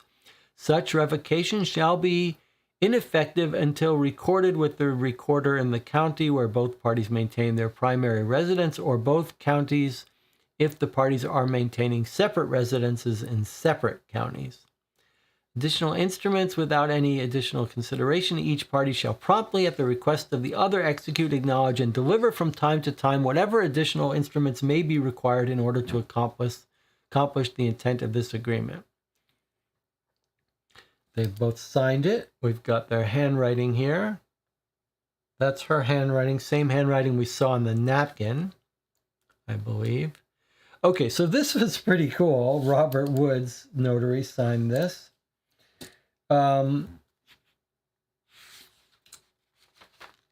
That's pretty, it's pretty official sounding prenup. The parts that seemed interesting to us is separate money. Everything's separate, except if you have an affair, then you have to split it. And if you get married, the other one still gets to inherit it.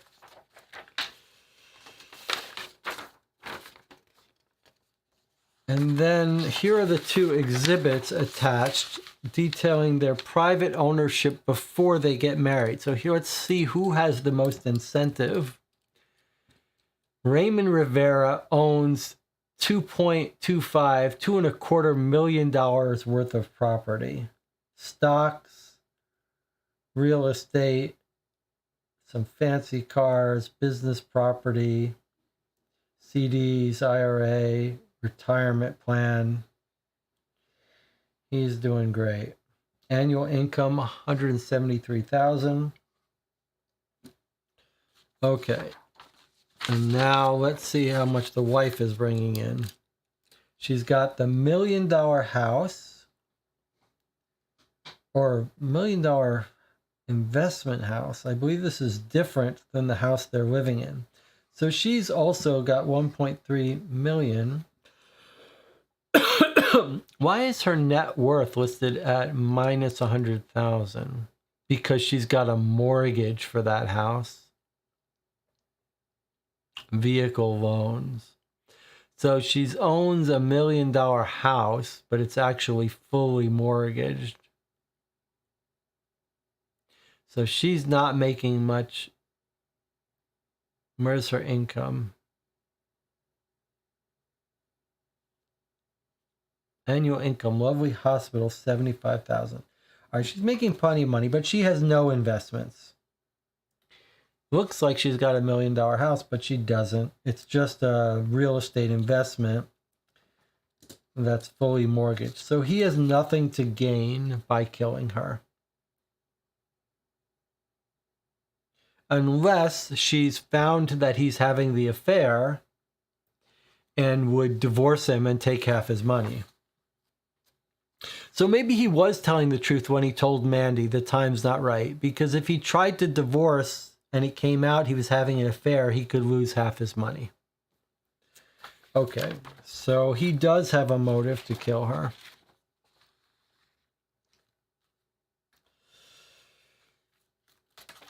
Don't forget, this was in the year of 2000 that she was making $75,000. Okay, so here's a note in her file. Casino security expert was able to pull footage from that night. They confirmed Heather was handing out these flyers from 7:04 p.m. until 11:47 p.m. However, it was not consistent. She would come and go out of camera view and was not seen between 9:45 and 10:45. Okay, so remember, our person was murdered at 10:13 p.m.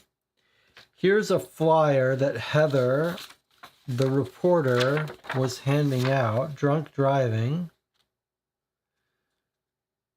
It's a drunk driving thing with some activities.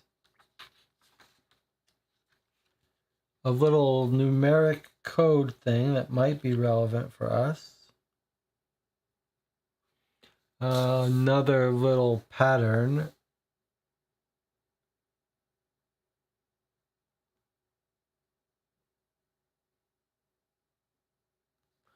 So pattern of numbers 16, 6, 68, 88, 98.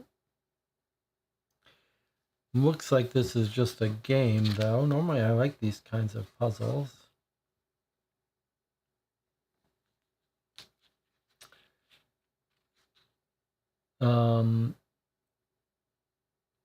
Let's worry about these later though, since they just seem like they're busy work, or they're just to occupy us, not related to our case. Okay, so Heather has an alibi, except it's not solid. But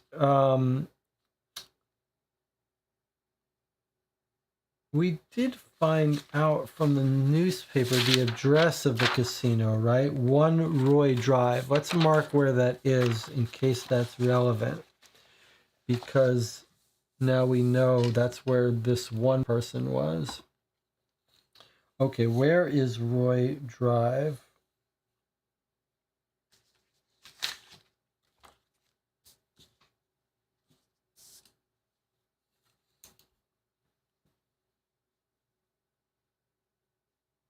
You'd think the casino would be on the legend here.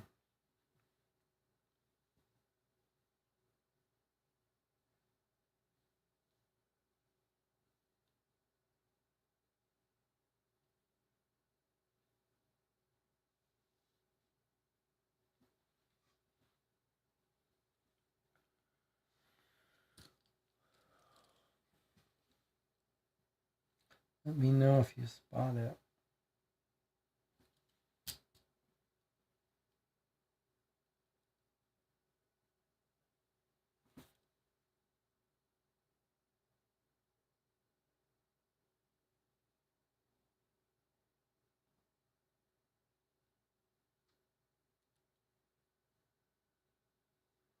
Remember also, traffic is very bad on New Year's.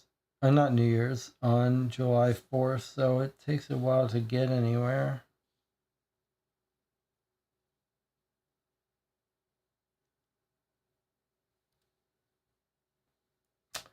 Where is our casino?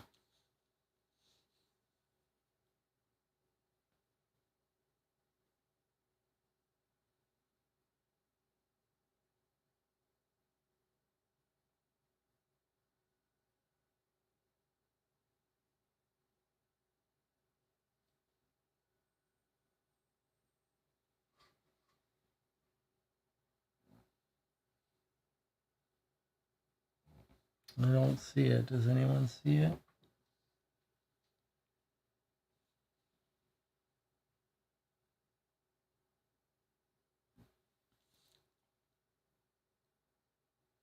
Near 87. What do you mean it's 87?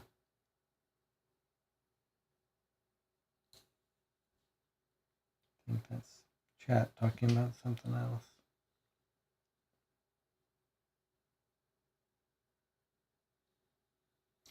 Is it possible it's off the map? No, surely it's on the map somewhere.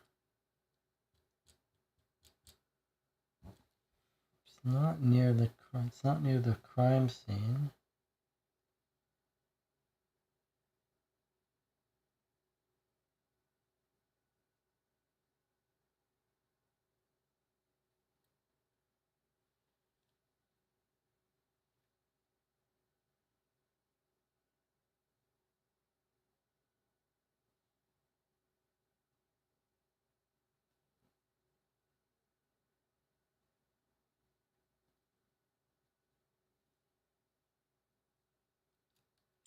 I do not see it. I'm going to make a note. 87 is the parking spot. I see you're answering the numeric pattern puzzle. Okay. 1 Roy Drive Casino. Where on map? I'm just making a little note to myself that we have not found that casino. And if no one else can spot it, we'll just save it for later. Or maybe assume that it's off the map somewhere.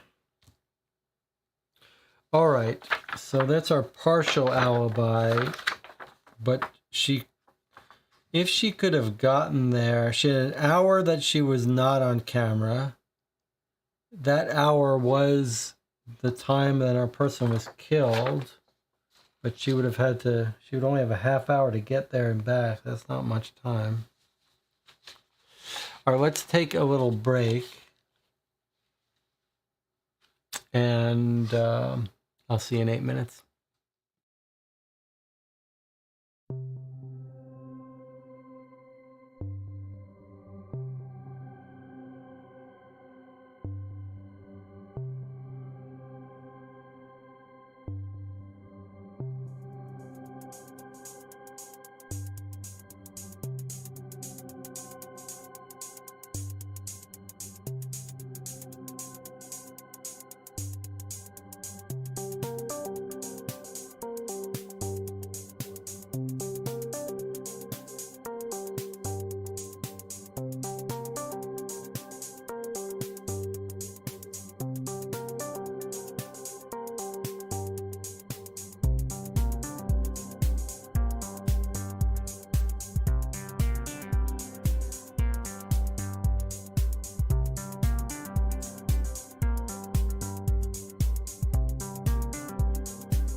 Okay, we're back. Um, so just to clarify something, the audience was saying that I don't think this is related to our game, other than to sort of warm us up for these kinds of puzzles. In what parking spot is the number is the car parked? The audience was saying the answer is 87. Let me show you why that's right. I noticed during the break. 86, 87, 88, 89, 90, 91. So that's a little bit of a trick. You play enough of these games, I guess you get a feel for this, but maybe the thing that might have triggered you is that all of these digits are easily easily flippable and still give you valid digits. I haven't figured this, I haven't looked at this one, but maybe we'll work on this together later just for fun though. Okay, let's go through. Before we do the interviews, let's look at what we've got. Okay, here was the person who we saw their crime records. Here's the person loitering around the house, the suspicious person, the creepy lawn guy. We've seen his criminal records. This is the woman who was killed. Abby Adkins is the person featured in the soap company. And I wonder if these two aren't going to be found to be having an affair, although the age difference looks pretty serious. Okay, so, and then we've got two more pieces of evidence we haven't looked at yet before we read the interviews. We've got the search warrant that they served to search John Johnson's house. That's our drug dealer from earlier in the case. Let's look at that. Nice official looking search warrant, application for search warrant. Let's see what judge they apply to for. The property's at 7 Edgewater Drive. That's John Johnson's house, I guess. I don't remember if we've already located that. Might be useful to locate where that is. Okay, I, Kim Kimbell, federal law enforcement officer and attorney for the government, request a search warrant and state under penalty of perjury that I have reason to believe that on the following person or property, location, the home of John Johnson, 70 Edgewater Drive. The basis for search under Federal Criminal Penal Code 41 is evidence of a crime and property designed for use, intended for use, or used in committing crime. So they've gotten evidence that he's dealing drugs. They searched his house. Based on the information set forth, search of the above listed location will lead to drugs that are being packaged and resold to the public illegally. Our detective Kim Kimball has applied for this. The judge in this case is Maxwell Myers. We've got his signature, his writing. I'm not sure we've seen him before. And then remember she said, well, we didn't find any drugs, but we found this.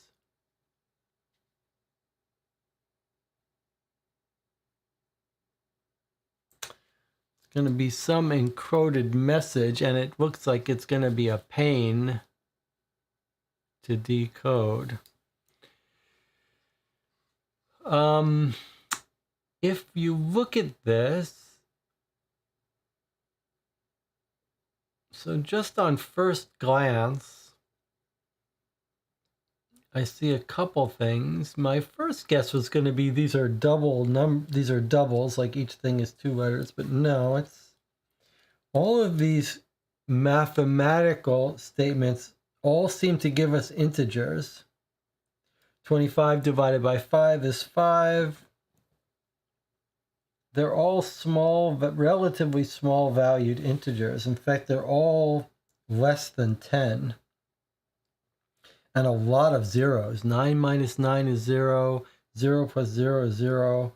Not clear why you would be using 1 one time, 1 another time. But all of the calculations give us numeric values, often 0, but looks like they go from 0 to, I see, the highest 5, 3, 2, I don't see any number higher than 5 so far. So that is strange. 12 divided by 2, there's a 6. 6. So I see numbers from 0 to 6. All right, well, this may be a drug dealing code for all we know. We'll have to try to figure it out, but maybe it's premature to work on that yet, although it looks kind of similar to this.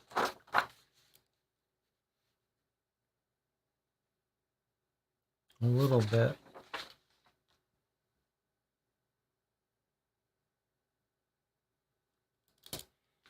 But maybe we'll worry about that later. Chat says Atkins was the lawyer's name. That's a good point. Mentioned in the shell note.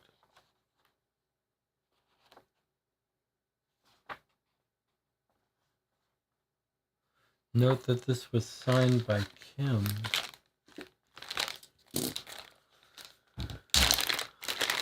So you're saying if we look at the note in the soap, signed by Abby. Okay, so I don't know what Kim you're talking about.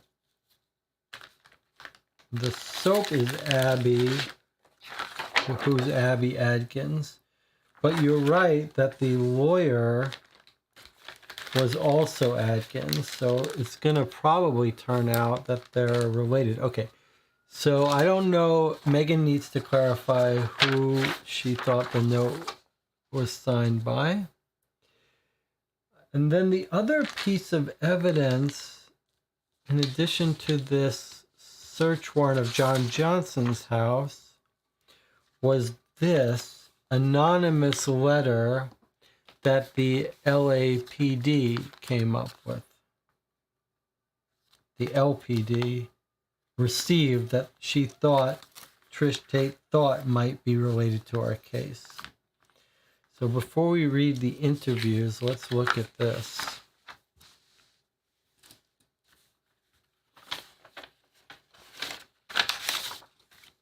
Jonathan says, what about the coloring section of the activities sheet? It's also numbered up to 6. Could we have to color the grid to find the message? Jonathan is saying that this thing, these also go up to 6. Different colors, 6. I don't understand. It would be very strange for this code found in John Johnson's house to be dependent on Heather's flyer, which the police collected for alibi. They shouldn't have access to it. All right, let's look at this. So we've got a torn up sheet and this note. This was found in Bianca's possessions. It could help your investigation.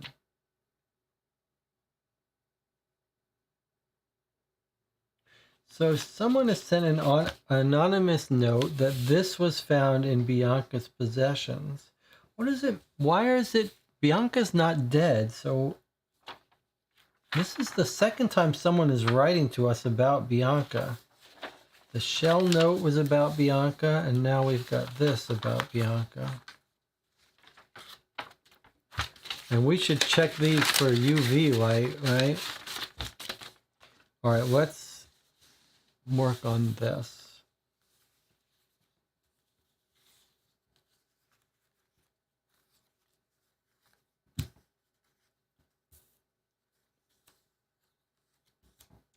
All right, so what we've got here is a torn up letter that we're going to reassemble. It's a handwritten torn up letter in her possession. We'll probably want to check the handwriting to make sure if, as we assume, it's written by Bianca. Could be written to Bianca.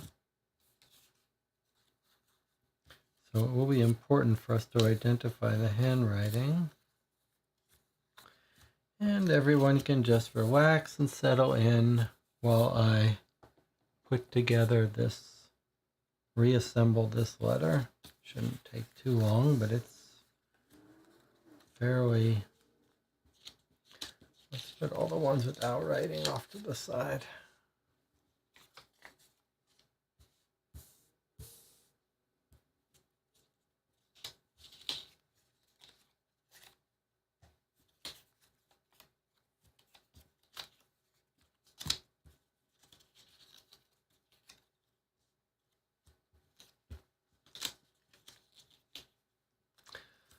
That's a lot of pieces. Is it just one page, or you think it could be multiple pages? At least it's not double-sided.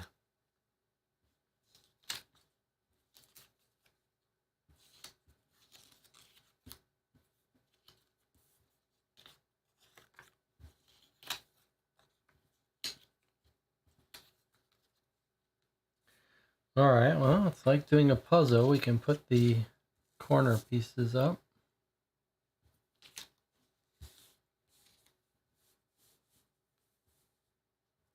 Probably an 8.5 by 11 sheet. Probably get the dimensions about right.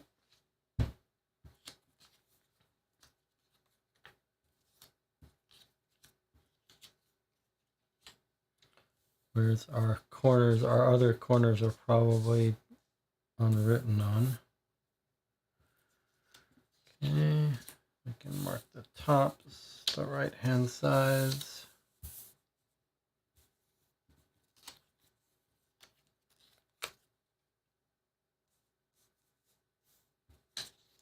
Left hand side.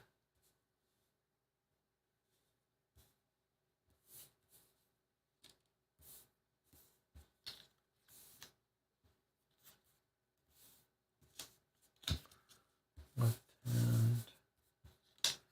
Other right hand.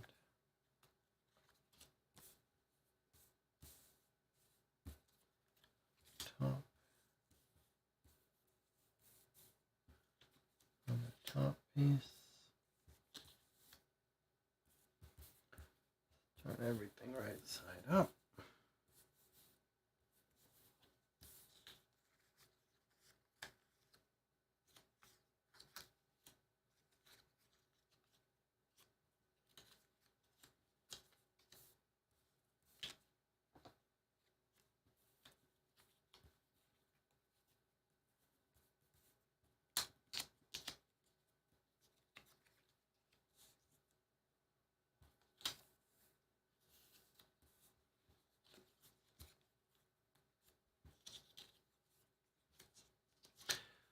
Curious to read this note, I will admit.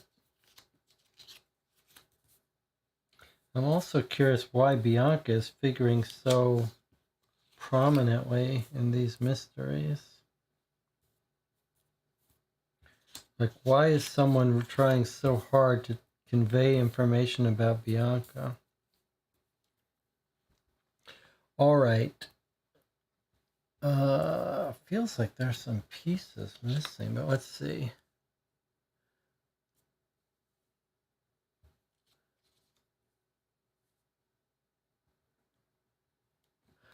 Okay, starts off saying, my therapist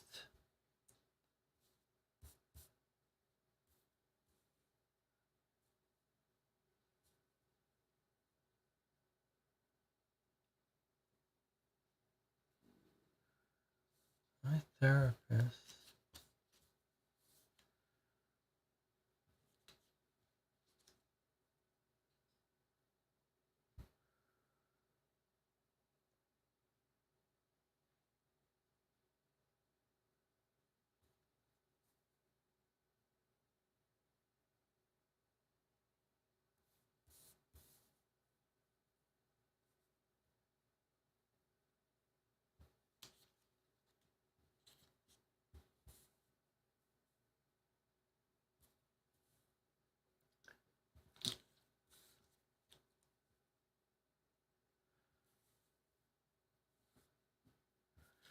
My therapist said it would help if I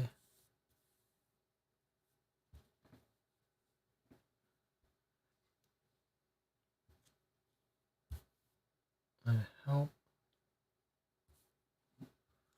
wrote down my feelings in a would help if something's missing here.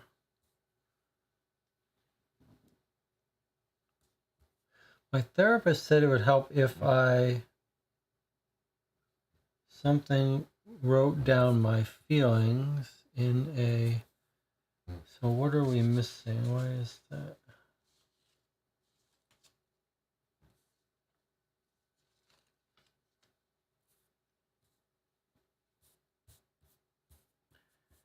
Either it's missing or I haven't located it. Okay.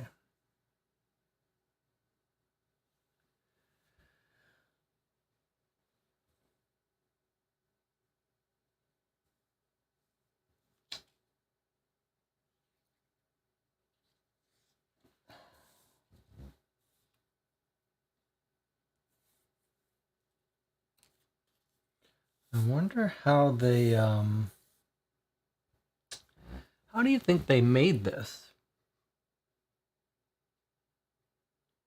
How do you think they made this prop? It looks like it had to have been hand torn.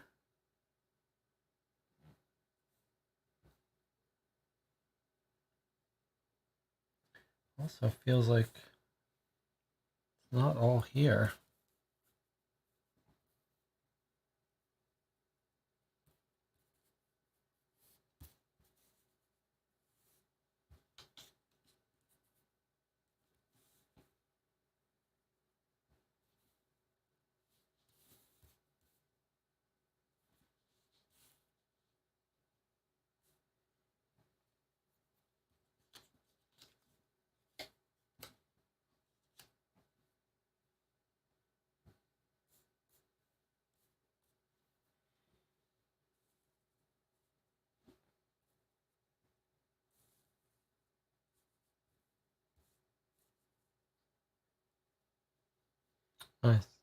I see. Okay, so there's nothing missing here. Was my therapist said it would help if I wrote down my feelings in a letter to him.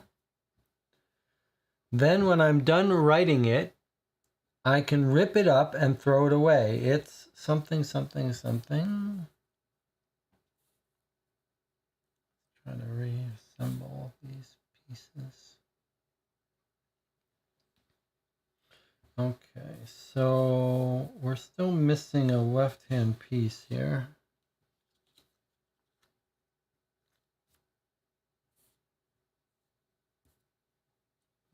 Sure.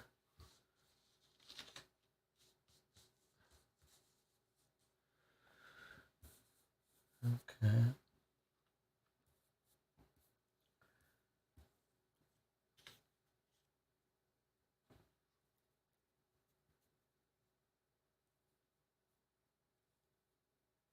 No.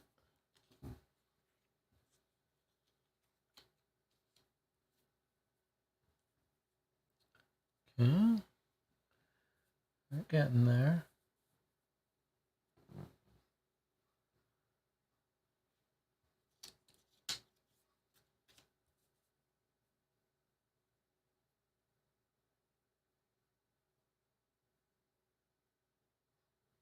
That's not quite right.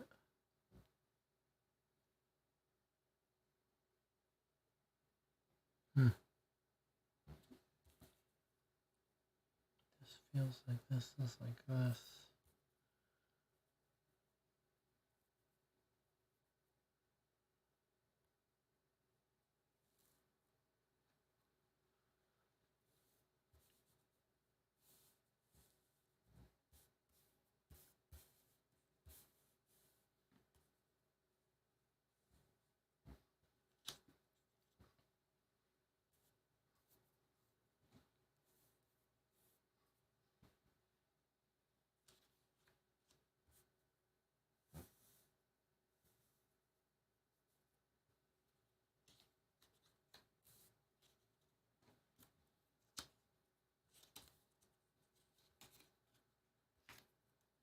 Does this go there?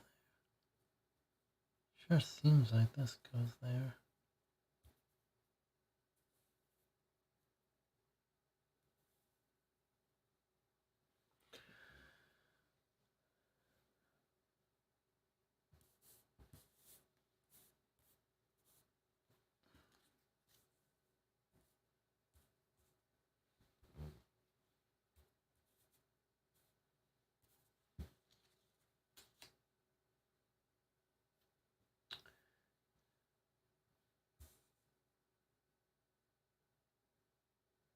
Okay. That little angled piece.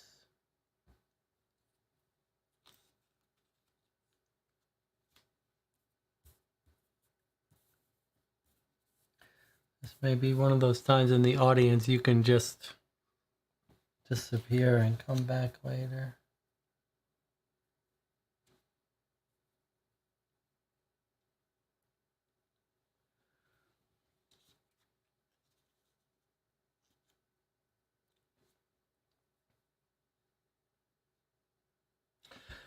My therapist said it would help if I wrote down my feelings in a letter to him. Then when I'm done writing it, I can rip it up and throw it away.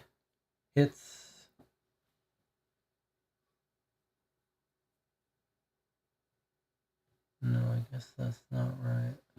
It's something. Boy, that really looks like it goes there.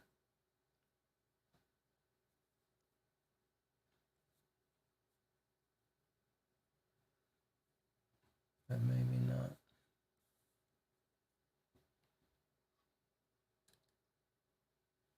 How about this?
Okay, so there's the piece that fits there.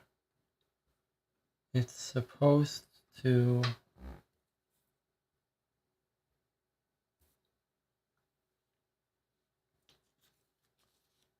make me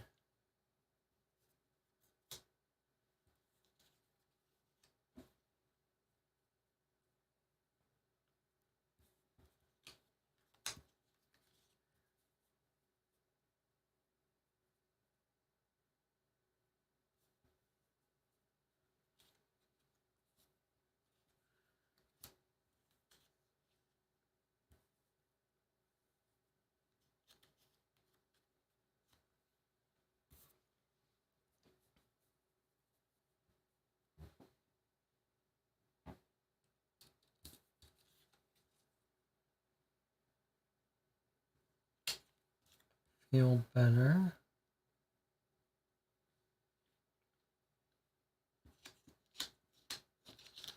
Okay, it's coming together. By the way, it's supposed to make me feel better, like I'm throwing anyone. No. It's supposed to make me feel better, like I'm throwing anyone in my.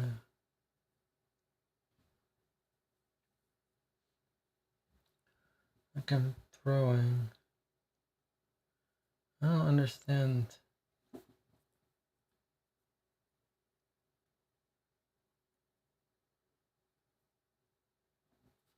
It's supposed to make me feel better, like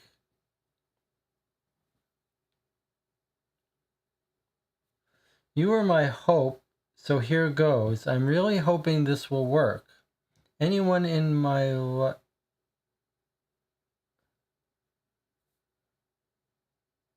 That can't be right.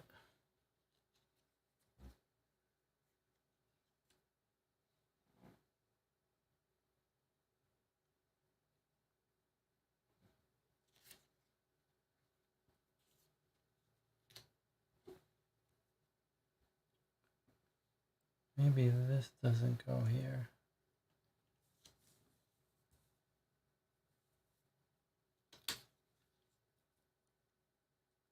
There we go. Like I'm throwing away...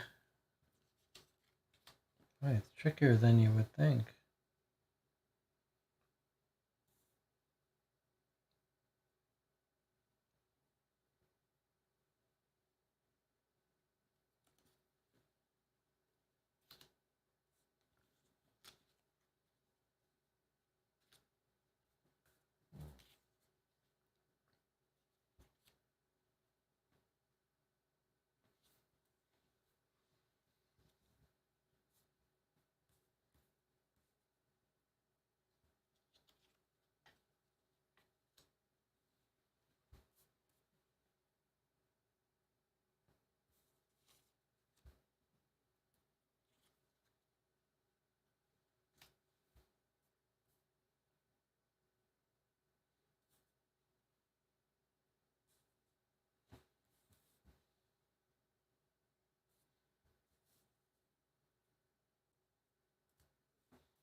Does anyone have any theory for how they made this? Did they actually have someone hand cut each one? Is each game different? Like I'm throwing away my something.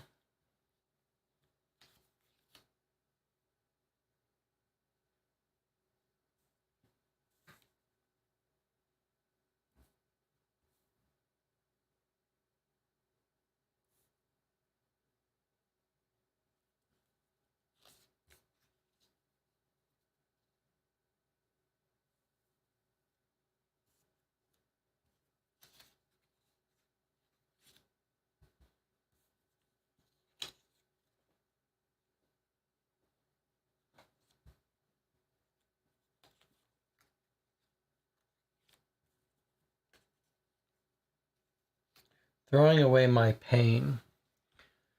It's supposed to make me feel better, like I'm throwing away my pain. So here it goes. I'm really hoping this will work. Okay, so there's our first part. And then dear who?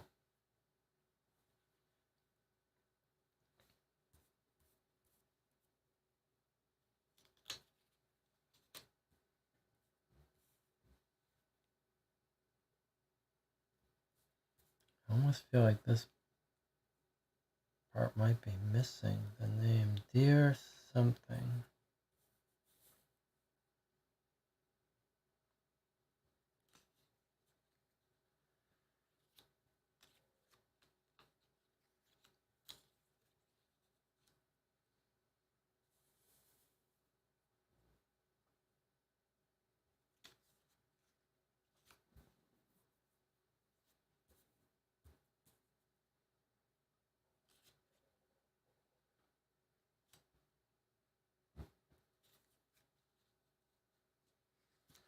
Steve. Okay. Dear Steve. Who is Steve? Who's our Steve? Do we have a Steve in this case?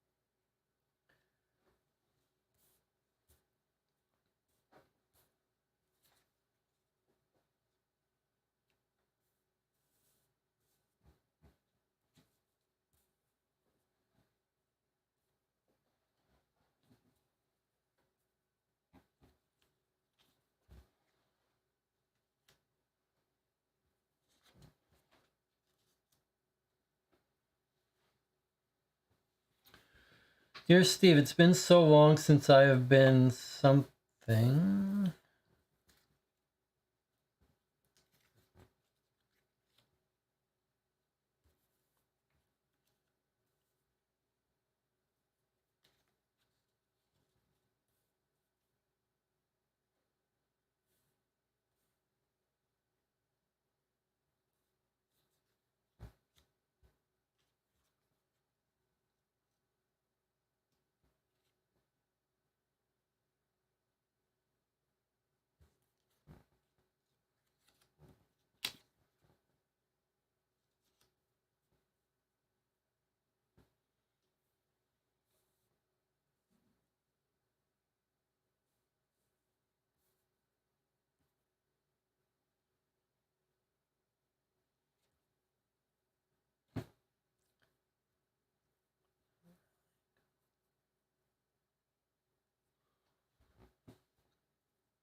It's been so long since I've been in your arms.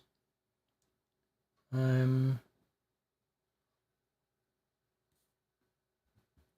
miss you more than ever today. It's been so long since I've felt your safety from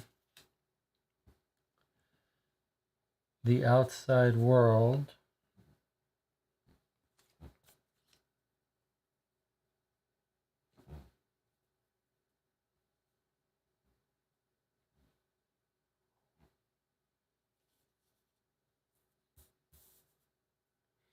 I'm lost without you.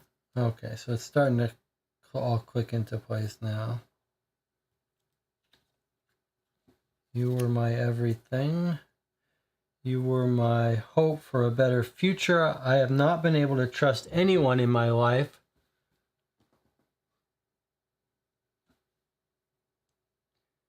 since you. They all just take, and when I feel like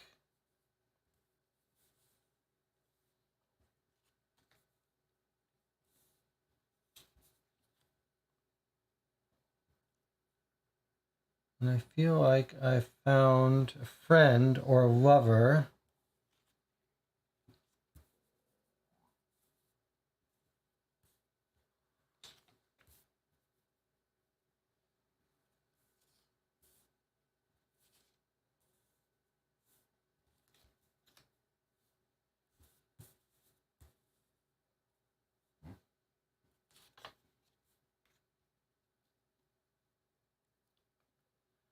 they turn on me.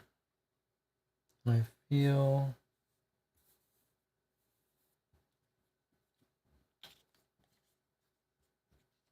betrayed by everyone I loved. Okay, so here we go.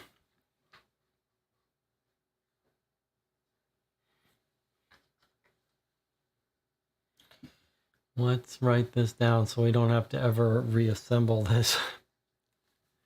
My therapist said it would help if I wrote down my feelings in a letter to him. Make sure I take a screenshot of this. Then when I'm done writing it, I can rip it up and throw it away.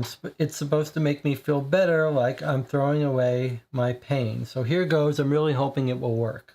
Dear Steve, it's been so long since I've been in your arms. I miss you more than ever today. It's been so long since I've felt your safety from the outside world. I'm so lost without you.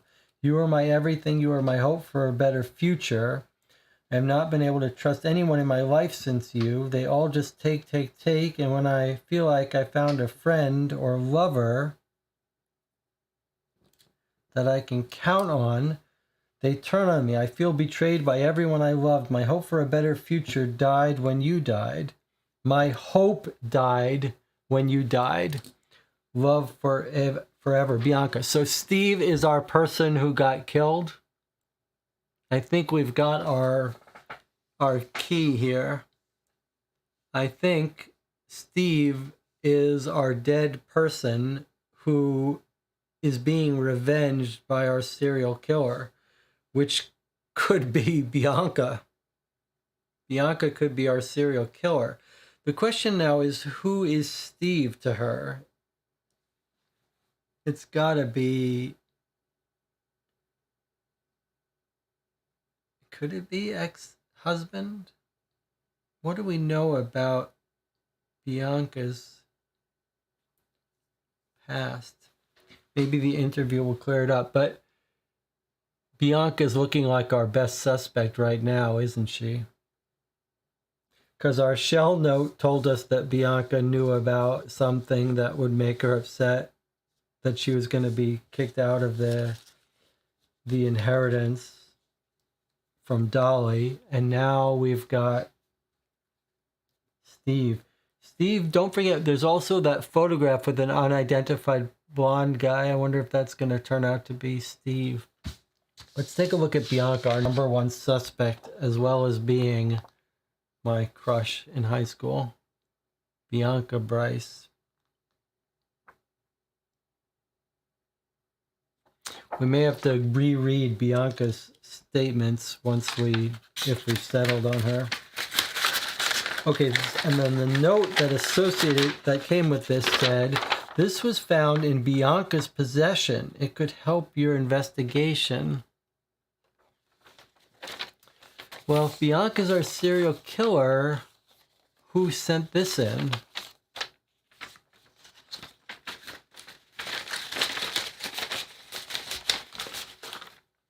My hope for a better future died when you died. My hope died when you died. It's hope, hope, hope, which is what our serial killer wrote on that first note.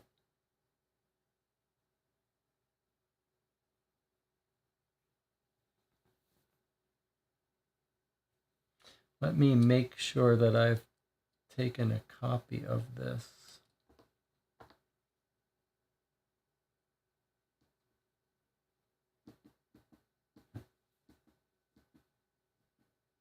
There's the person that was in the photo on the far left that we didn't identify. I wonder if that's going to be Steve. Let me just see. Okay, so I have taken a screenshot of it. Picture in picture won't turn off. I'm going to assume that that's not covering it up. Okay. Don't know a date for this either. All right, I'm going to... Yeah, all right, we got it. Hopefully we've got a screenshot of that, because I do not want to have to put that together again.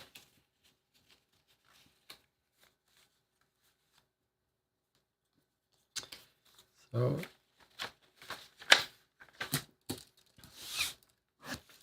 Bianca, letter about Steve and hope and betrayal. She says everyone betrays her, but she was going to be engaged to get married. That doesn't sound like someone who's preoccupied with killing people. I think it's not her, but boy, she does look suspicious. All right. We still haven't visited the website of the soap person, and we still haven't visited the website of the bracelet stuff. But let us proceed to the interviews, and then we'll come back to those. All right, here we go. Bunch of interviews for us to read. What is everyone drinking today?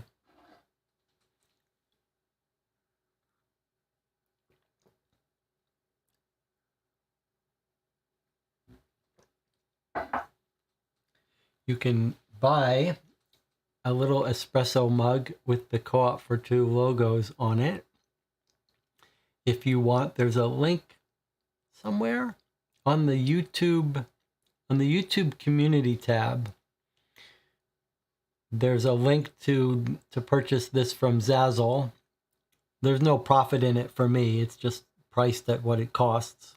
You order it directly from Zazzle if you want a mug. I could even be talked into paying for the shipping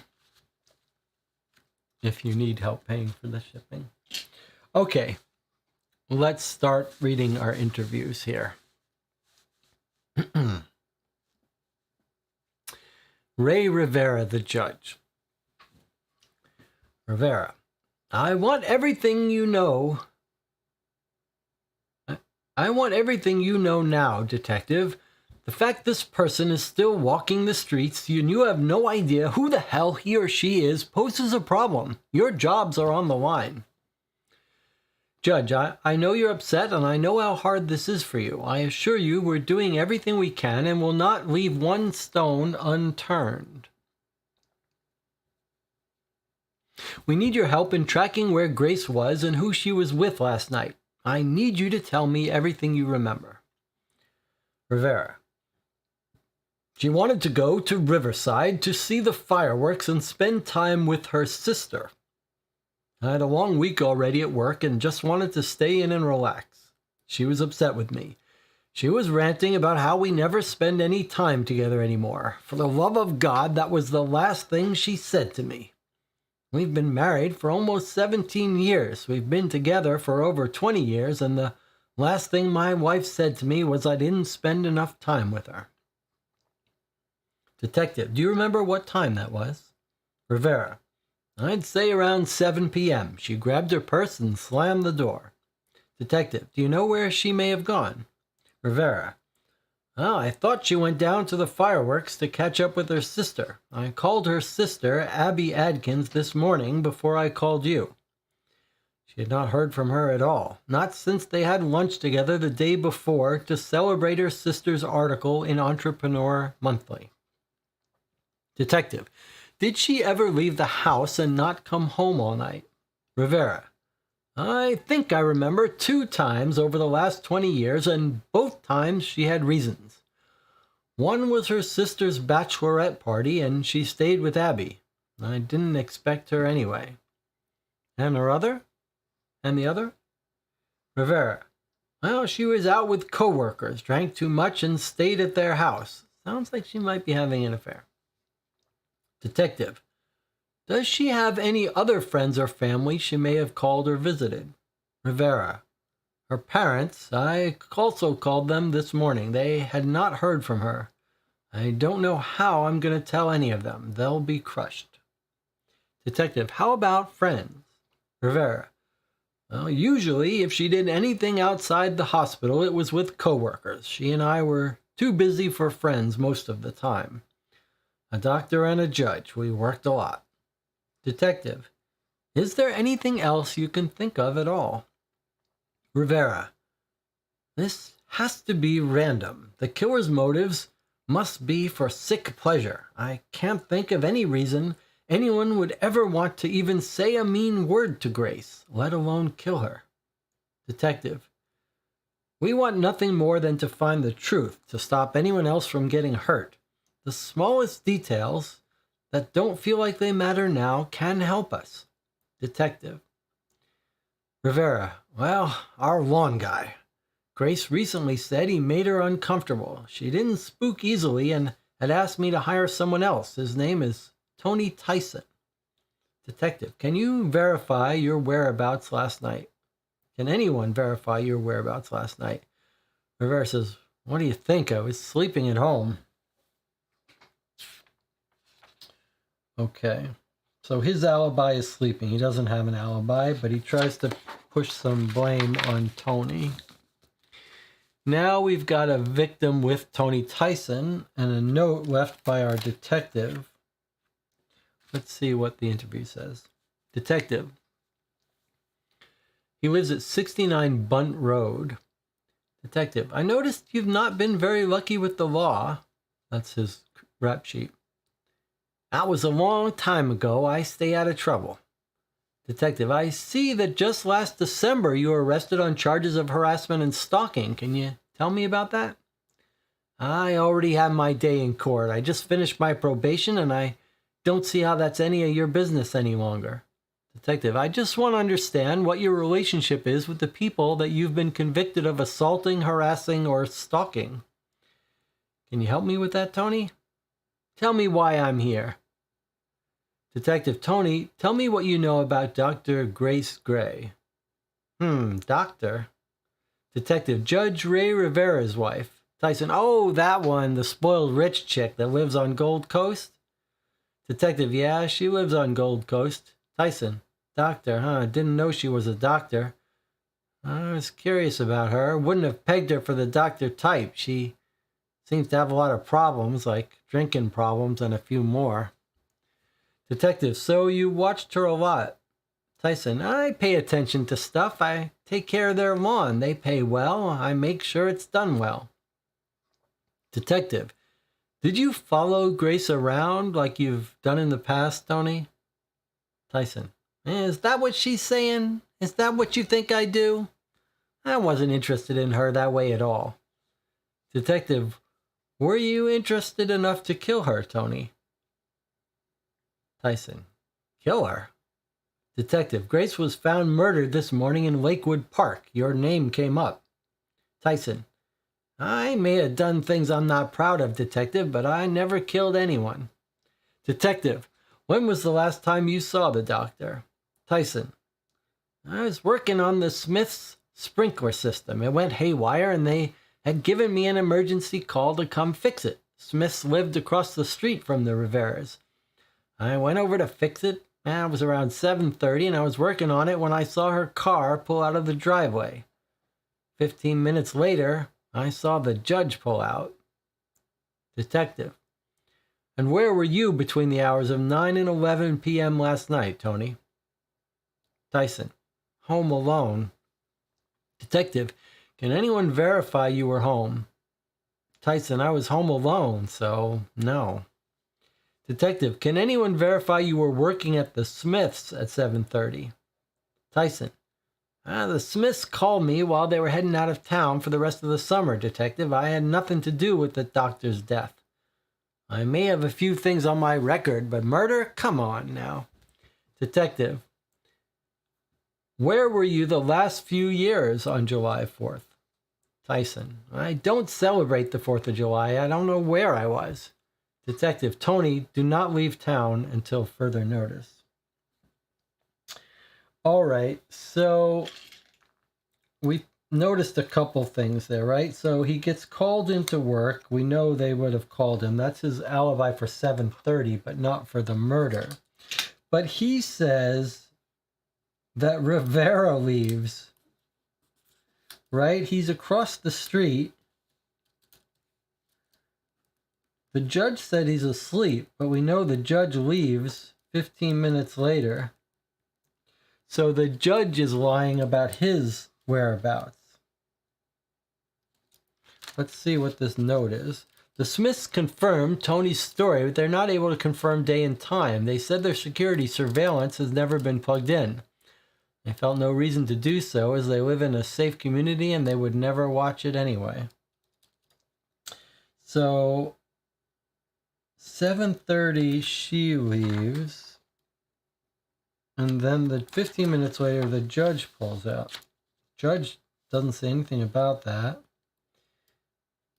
7 p.m. he says, the judge says 7 p.m. his wife left. This guy says 7:30 she left, and then he leaves after that, and he's got no alibi.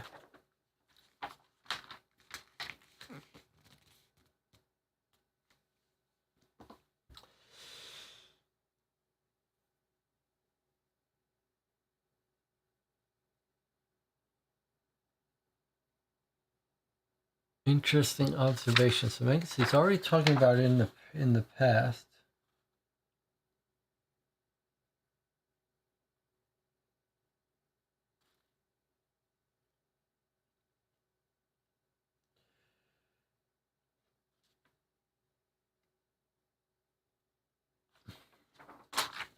All right, let's see what Heather says. Remember, Heather was found they found the poker chip near the body, so they went to the casino, and they found that Heather had been in the casino. Let's see what Heather has to say for herself. Heather, I'm investigating the death of Dr. Grace Gray. Due to your involvement in the past cases, I thought you might have information that could help. Did you know Grace? Hitchcock, no, I didn't, Detective. Detective, do you know if Henry knew Grace? Hitchcock, well, not that I'm aware of. My relationship with Henry was only work-related. Detective, do you know this man? Shows a picture of Tyson. Yes, I think I do. Terrifying Tony, that's what Henry called him. Detective, why terrifying?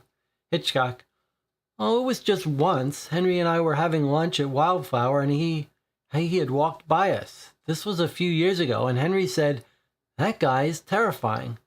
I asked him why, and if he knew him. He told me a story about how the guy did lawn care in his community, and Henry was backing out and almost hit him. The guy apparently didn't get it was an accident, and the two of them almost got into a full-blown fight. Henry said the guy scared him and he backed down. He said now he calls him Terrifying Tony. I see him around town every once in a while, and I always remember the story and stay clear of him. Detective, is there anything else you can think of at all? Even the littlest of things can help. Hitchcock, well, if I can think of anything, I will let you know. Detective, can you tell me where you were last night? Hitchcock, well, for the first time in a long time, I was not on Riverside. I was handing out brochures at the casino. Detective, can anyone verify you were there? Hitchcock, well, of course, I was there all night. I'm sure many people would remember the Mad Flyer lady. There she is there. Well, yeah, she was giving out those flyers, but her precise time at the time of the murder is not known. How many people are we supposed to eliminate from this assignment today? At least 2. Okay. All right, Holly Hopper is being interviewed. Holly Hopper is the ex-wife of our victim in 2016 case. Henry Hopper's ex-wife. She's a designer at the jewelry store. Holly, I've heard you're doing well this year. Hopper, yes, I am. I'm a little nervous as to why you asked me down here. I read in the paper this morning about the doctor, but I don't think there's anything I can offer to help you. Detective, have you ever met Grace Gray? Hopper, well, my son broke his arm a few years ago. We had a trip to the emergency room. I think she had been the doctor who took care of him. I remember her because her name is the same as a doctor show I watched, just spelled differently. Detective, are there any other times you may have run into her at all? Hopper, no. Detective, and what were you doing on the 4th, Holly? Hopper, I took the boys down to Riverside to see the fireworks. We left pretty early. Boys wanted to get home to play video games. They're at that age where they don't seem to care about the fireworks very much. Detective, and what time was this? Hopper, it was just before 9. Detective, and did you stay in for the night? Hopper, no, I've been working on a new line at the jewelry store. They've been selling faster than I can make them. I work better at night with no interruptions, so every once in a while I go in and work a few hours, especially now the boys are getting older. I think I got to the store just before 10. Detective, can anyone verify that? Hopper, well, I was alone, so probably not. Regardless of that, what do I have to gain by murdering a doctor whom I may or may not have met once? Detective, do you know this man? Pointing to Tyson. No, I don't think I've ever seen him. Detective Holly, if you can think of anything at all, please call me. All right, this is one we want to see. Interview with Bianca. Very suspicious Bianca. 99 Waterbury Road. I think maybe we better pinpoint where Bianca lives since seems like she's playing a big role in this case. 99 Waterbury. Where is that?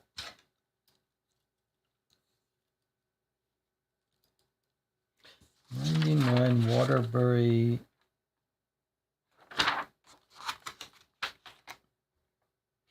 '99 Waterbury Road, unless that's the address of the Wildflower Cafe.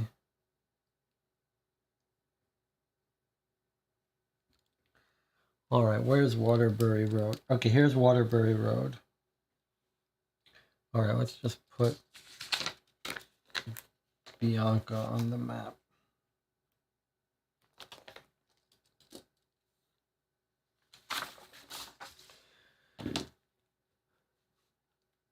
All right, let's see what Bianca has to say. Detective. Bianca, I'm sure you know why we've asked you to come in. Bryce says, yes, you would have to be living under a rock to not know about Dr. Gray. Detective, and did you know Grace Gray? Bryce, I met her and her husband at the pub a few times. It's hard to own and work at a restaurant and a pub and not know everyone. Detective, how well did you get to know her, Bianca? Well, just in passing, and that's it. Detective, do you know if Henry knew her at all? Bryce, well, I guess he could have, but I didn't know everyone he knew. Detective, have you ever seen this person before, showing a picture of Tony? Have you ever seen this person before? Yeah, why do you have a picture of him? Do you think he killed Henry? Detective, well, he came up as a suspect in the murder of Grace. Tell us how you know him. Bryce, well, I don't know him. Henry almost hit him. We were both in the car. Henry didn't look while he was backing out. Guy freaked out, and Henry was never the type to avoid confrontation. He had no problem standing up for himself, but the guy was crazy. Guy was yelling about how he was going to take him out. Henry yelled out of the car window that he was sorry and drove away. I recognized the picture because he would see him around town. I know Henry avoided him and told me I should as well.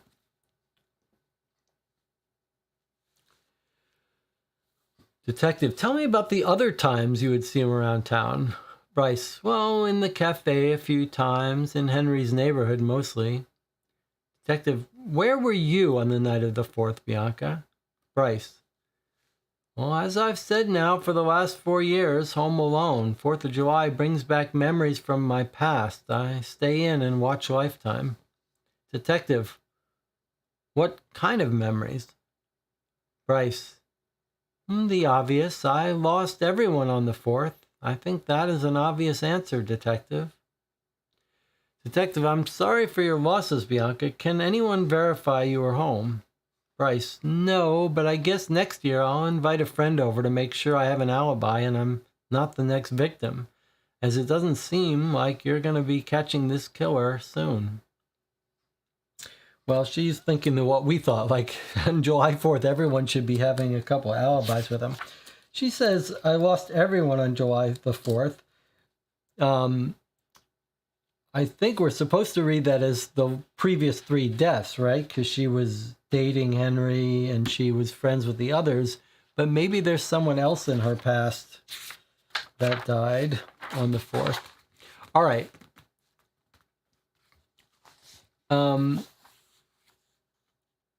Let's see what the chat says and then we take a break. Okay. It's reasonably mad at someone that almost ran you over, and that's true. Okay, we're going to take a break. I'll see you in 8 minutes.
Okay, we're back. One of the things that we may have glossed over a little quickly is that Abby Adkins,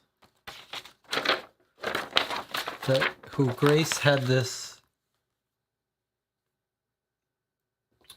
magazine front from, we learned is her sister. So, given that she's the sister, we're going to want to pay more attention to this. We should read this for sure. Maybe we can catch some more about Grace's life. Was she really hanging out with her sister, or was she having an affair? I'm not sure, but I am curious. Anything else we should talk about before we read the rest of these interviews? We've got 3 more interviews. And then we've got the Abby Atkins angle and soap to follow through, and then the bracelet to follow through on. And then the codes for Johnny Johnson, the drug dealer.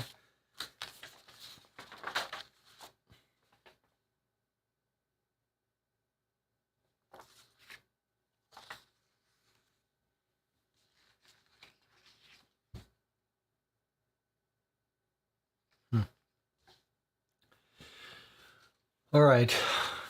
Hearing no other statements from the audience, I'm going to resume reading the interviews here. All right, so they've brought Danny Dobbs back in, the husband of our first victim. Dobbs, this is all getting a little ridiculous. You can't seriously believe I had anything to do with the death of that doctor, do you? Detective, we're turning over every rock we can, Danny, and interviewing everyone who was involved in the past. Did you know Grace Gray? Dobbs, no, I knew of her. She's Annie's best friend's sister. Annie's best friend's sister. Detective, and did you know she was Dolly's doctor?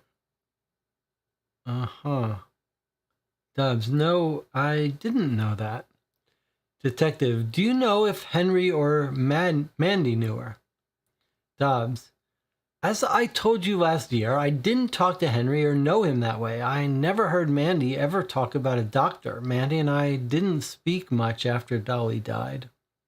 Detective, have you ever seen this man before? Yes, I don't know his name, but he used to do our lawn. Why? Wait, does he have something to do with this? With Dolly?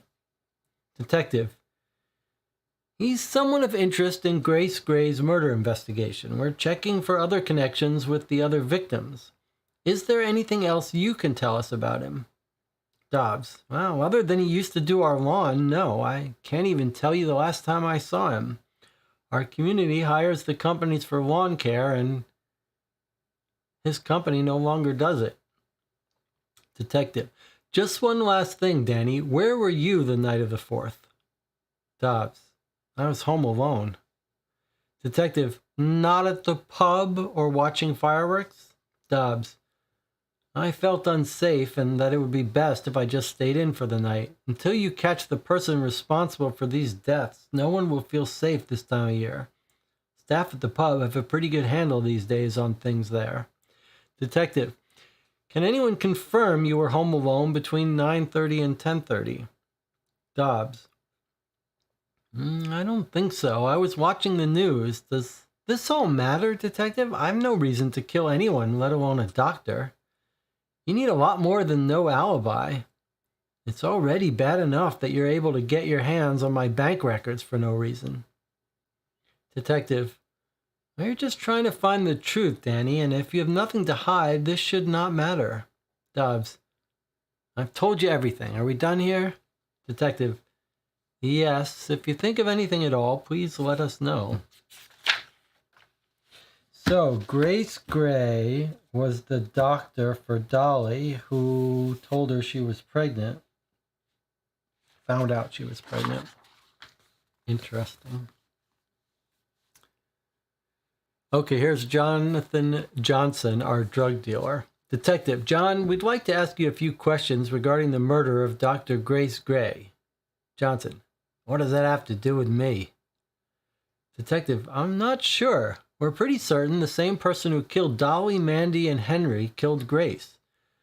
We know you were connected to and loved some of them. Maybe someone you know is trying to hurt you. I think this really could have something to do with you, John. I need you to start thinking outside of the box and help us here. Johnson, this is not about me, and it's not about me, Detective. Detective, how about this person? Do you know him? Nope, never saw him. Detective, tell us where you were on the 4th after 9 p.m. Johnson, I want an attorney and refuse to talk anymore. Get me Adkins, the public attorney. Detective, well, check to see if he's available. This interview is over. Okay, so Adkins, the wife of the sister, is not just a regular lawyer, he's the public attorney.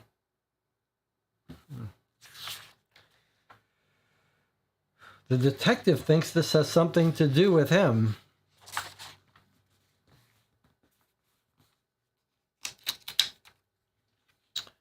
Okay. Now they're talking to Abby Adkins, the sister. Okay, so we're quite curious about this interview. There's Abby, the entrepreneur of the year with her soap company. Abby Adkins. All right, let's see what Abby has to say. Detective, Abby, I'm sure your brother-in-law told you why we asked you down here. Adkins, yes, our family is heartbroken. I loved Grace so much. I looked up to her in every way. Detective, do you know where she went last night? Adkins, well, I know she wanted to meet up with my husband Al and me. She never showed. She sent a text message after 7 saying she was going to stay in. And Ray was too tired to come out. Detective, tell me about the last time you saw Grace. Adkins, well, we had lunch at the Monkey Bar Tuesday to celebrate my spotlight in Entrepreneur Monthly. Detective, what did Grace talk about?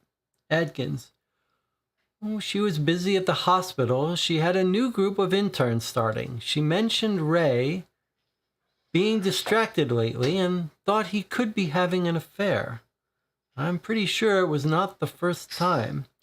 She mentioned rumors about how he would go easy on young girls in his courtrooms. She said if she caught him, it was over. Detective, and what did you think about their relationship? Did they get along? Adkins, well, they've been married since I was like 5. My mom had us very far apart. Ray has been as much of a brother to me as Grace has been a sister. They bickered, they argued, and I know there were times I would wonder if they would make it, but they always did. Detective, did she mention anything to you about a lawn guy? Oh, yeah. She said she didn't like him and had caught him staring at her too many times. She also said he would show up to work on days he wasn't scheduled, and she saw him around town a lot. She even had a picture of him on her phone, which she shared with me. My sister overreacted sometimes. I brushed it off to her, looking for attention from Ray. Detective, how about anyone or anything else that could help us? Anyone she worked with? Adkins, you know, she lost her very first patient on the 4th of July. This is what we were waiting for.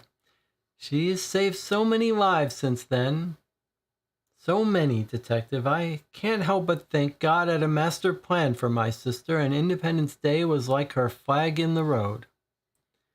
As far as discussing things with anyone else, there was only my mother and me. It makes sense to me why she was mad at Ray for not going with her last night. Starting to feel sick. Does Ray have any connections to the other victims on this day? Detective Abby, we can't share information regarding our investigation just yet. Adkins. I was not sure if I was going to ask this question or not, but it seems Lovely needs all the help it can get. You know, Annie asked me to run this by you. My next door neighbor, Randy, is over 6 foot tall. Last week, Annie and I were at his house visiting with him. He wanted to show off his balancing act for the two of us and was not as talented as he wanted the two of us to believe and tripped over his feet pretty fast. The cup he was holding obviously fell to the ground. I hit the floor and not one drop of water spilled out of the cup. How on earth can that happen? Detective, 6 foot tall and not a drop. Adkins, yep, not a drop. Detective, I'm afraid I'm stumped. Okay, I don't get it. I was not sure I was going to ask this question. Lovely needs all the help it can get. Annie asked me to run this by you. Oh, this is a riddle. This is a riddle to get into her blog. Annie wants to help. That's the Annie's Instagram blog with clues. Okay, and now here's her riddle. Next door neighbor Randy, over 6 foot tall. They were at his house visiting with him. He wanted to show off his balancing act for the two of us. Was not as talented as he wanted the two of us to believe, and he tripped over his feet pretty fast. The cup he was holding obviously fell to the ground. I hit the floor and not one drop of water spilled out of the cup. How on earth can that happen? 6 foot tall and not a drop. Yep, not a drop. I'm afraid I'm stumped. Should it say it hit the floor and not one drop of water spilled out? Because it wasn't water in the cup? That's my, like if it's a riddle, it could be an empty cup or it could be not water.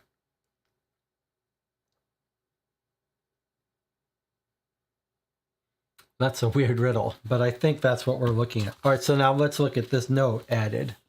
We located the photo Abby referenced on Grace's phone and confirmed it was Tony Tyson working at the home of Grace Gray. Okay, so that's all of our interviews. Weird. All right, so let us recap what we haven't finished with yet. And we would have been smart to have kept a list, but I think we can remember it. Okay, we've got John Johnson's secret codes to figure out. We've got Annie's, where's our newspaper? We've got the soap website where Grace's sister works. We've got the jewelry shop that might know about having secret messages encoded in bracelets. We've got the weird writing on the napkin that we don't understand. And then we've got the story of the soap lady.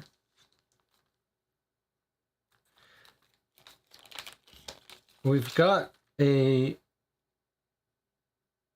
poker chip that we don't know what it is. We could try peeling this off again to see if it's another case of a secret message again under a chip. It seems unlikely though, but we could worry about that later. And we've got 2 people to eliminate. So where shall we start?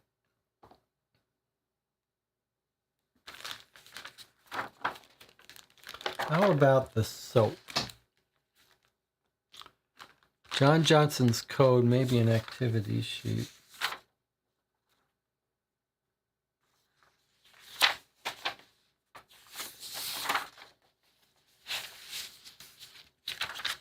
Let's start with the easiest ones, maybe. Let's start with this website and see if we can make sense of her bracelet. I'm very curious about that. All right, so let's go to the website.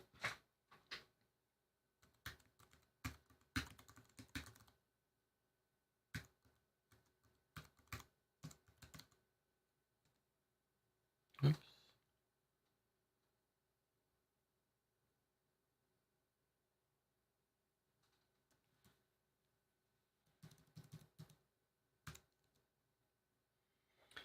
Okay, here's the jewelry site. Above and beyond quantity, cultivating sparkling relationships and our promise. You're tired of stunning but flimsy jewelry? Quality should never be a compromise no matter what type of jewelry you're looking for. We design it to be comfortable and durable. Cultivating sparkling relationships. Treat our customers with honesty and respect they deserve. And there's our map. Where is the jewelry place? Right on Riverside. Sarah, can't talk now. All right. There's the team. Oh, here's the team. Okay. So here's the team that works at the jewelry shop. It's Holly Hopper, owner and operated. Molly Murray, the sister of Mandy Murray, training for a marathon.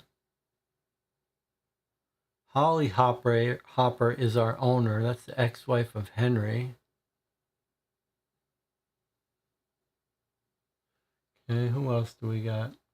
June Jennings. Longest serving employees, give her a challenge.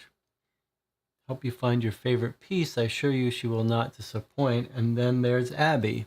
Abby is customers' favorite here at Riverside. She has an eye for matching the piece with the customers like no one has ever seen. Fun fact, Abby only works at Riverside 1 day a week as a favor to me. She's so busy running her own soap making business, Viva La Soaps. All right.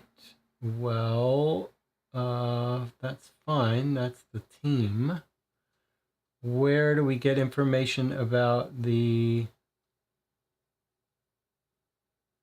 secret message bracelets? The message I tell myself every day, Holly H.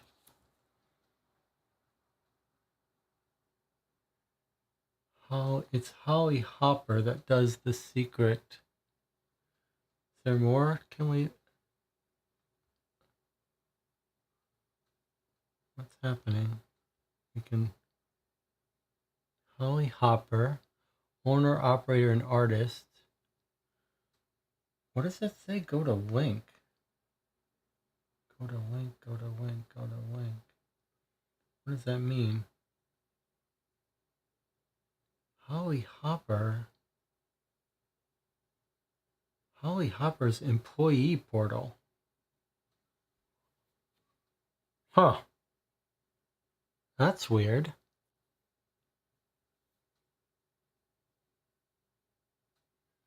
So you can click on their employee stuff to get to their... I think we're going to have to start making a list of our episode 3 to-do stuff. Does that mean they each have one? So if we click on Abby, we get Abby's employee page. Huh.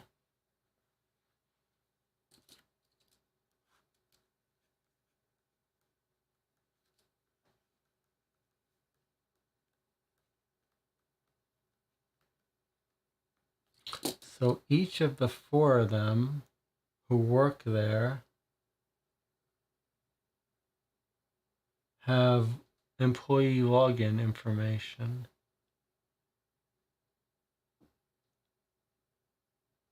Doesn't seem to be any other page we can go to, though.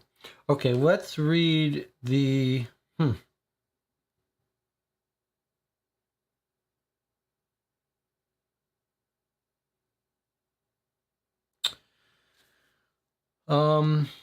I did notice, if you look at the ad here, Path of True Love runs smoothly to our store.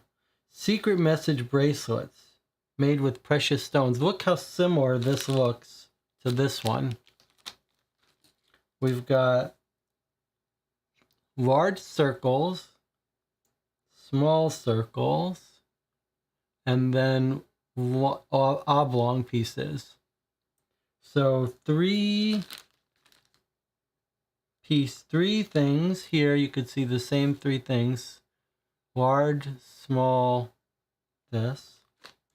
Precious stones, black onyx, pearls.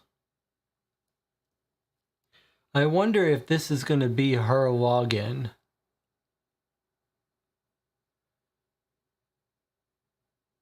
It's not the same as this person's. So if you had to guess, you might guess, but it's got, if it was just 2, you might guess Morse code.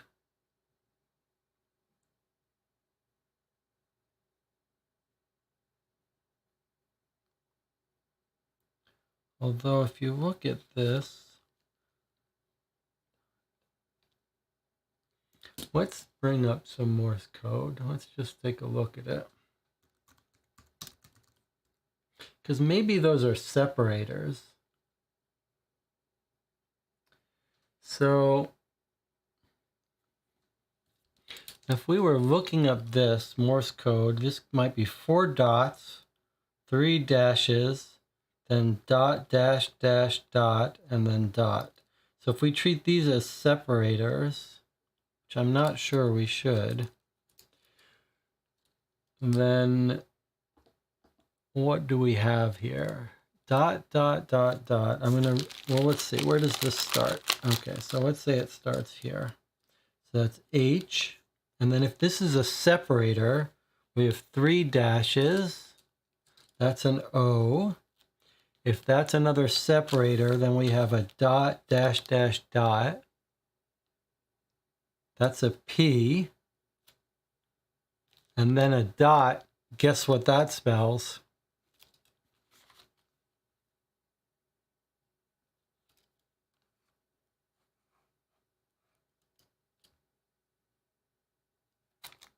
Yes. It feels like that could be significant, huh? Okay, so the bracelet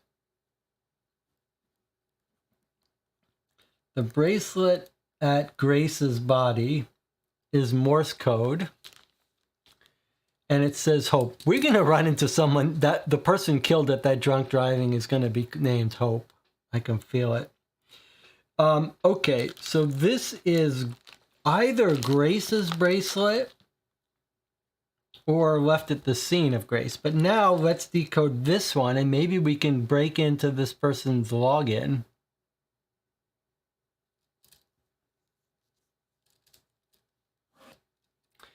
Okay, it looks like, let's do the thing again. Okay, what have we got? We've got starting out with dot, dot, dot, which is an S. And then we've got separator. Is that what we're calling these? Are going to be separators? If so, then we just got a dash by itself, which is a T. Then a separator, then a dot, dash, dot, which is an R. Separator, then dash, dash, dash, which is our O. Then a separator, then a dash, dot,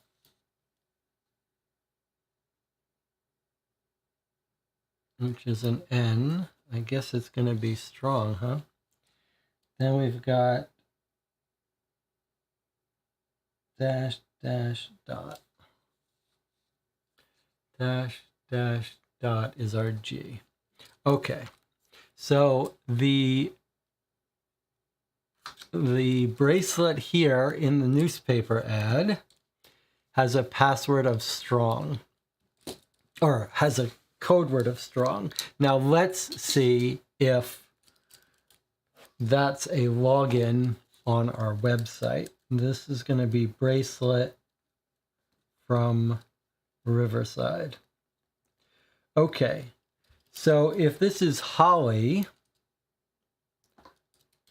this is a message I tell myself every day. Holly H is the one doing this.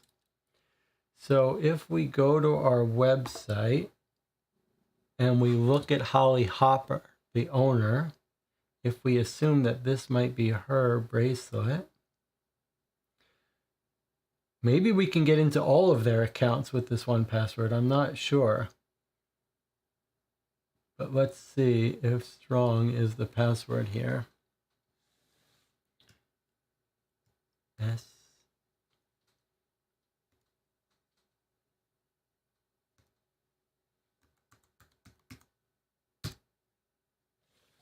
All right, here we go. Year-to-date sales. 2015, 2016, 2017, 2018, 2019. So those aren't redacted, those are just bar charts. So she's doing well. A little bit of loss of money in 2017. Let's take a screenshot of this.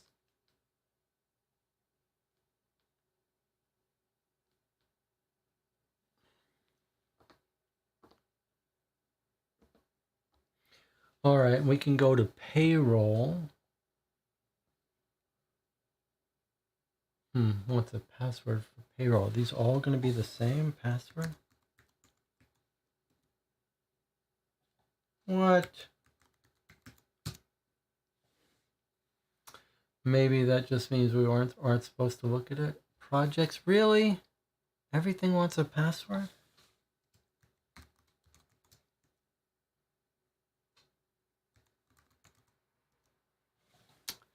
Surely,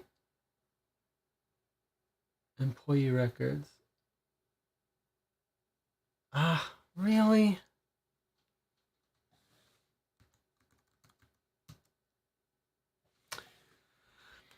I mean, the part that doesn't make sense is how can this be the payoff for figuring out the login?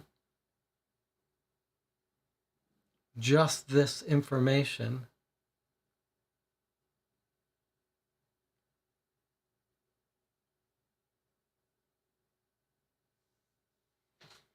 Let's see if we can get into the other people's websites with that same password. Let's try Abby.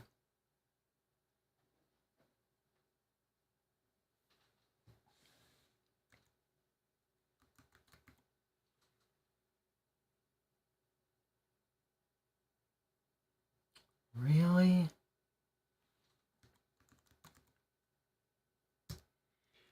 I mean, I'm not so surprised that they don't have that they have different passwords and everything. I'm just very confused that the work to find out the password gets us this page and this page only.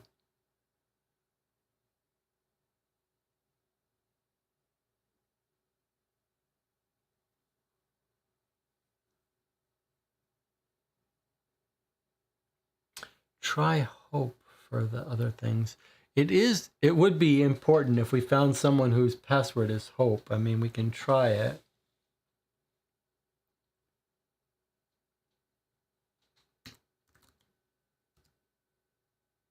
No. Projects.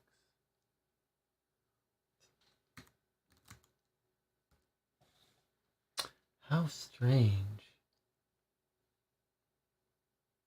How very strange. Let's see if if one of these people had a password of hope, it would make them very suspicious to us. So it may be worth trying, even though in general it seems to go against.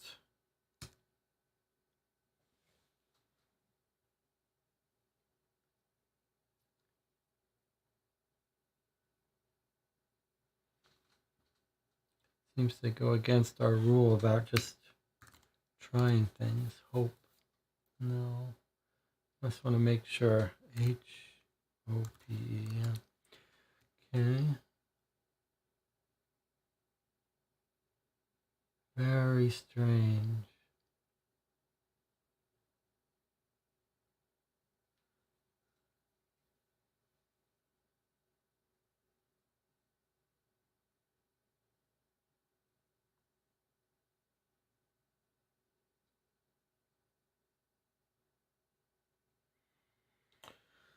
I mean, let's I find that very strange. Jonathan says maybe we can go get them to reset it. All right, that's an interesting idea. So if we close here, Riverside Jewelry, where would we go to ask them to reset it?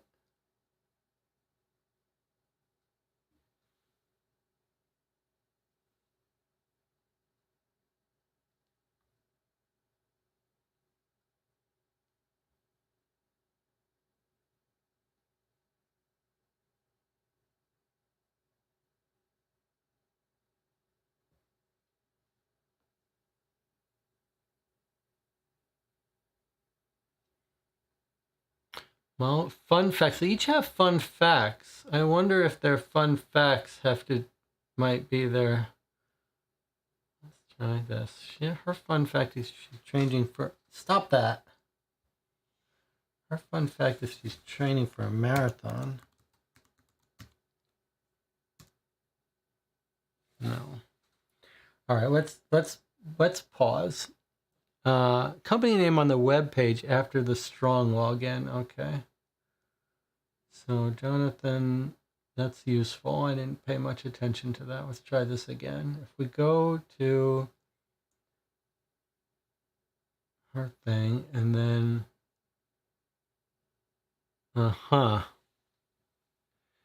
account activity updated every 90 days. Upgrade your account today. Call our office for more information. Okay, so this was very good observation, Jonathan. Okay, so what have they got here? Hosted services, active security, take security, billing information, Holly Hopper. Monthly subscription, $60, billed first of every month.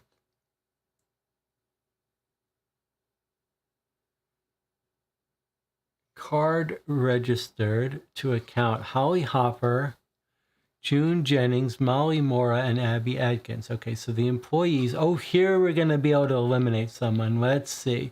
Okay, so here's their security login for the jewelry store. Let's see if we can find someone.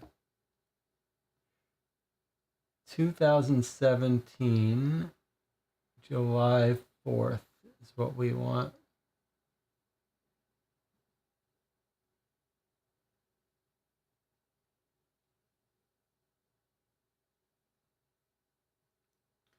Oh, that's a lot of records here. Okay, let me just, we want 2018. What was that?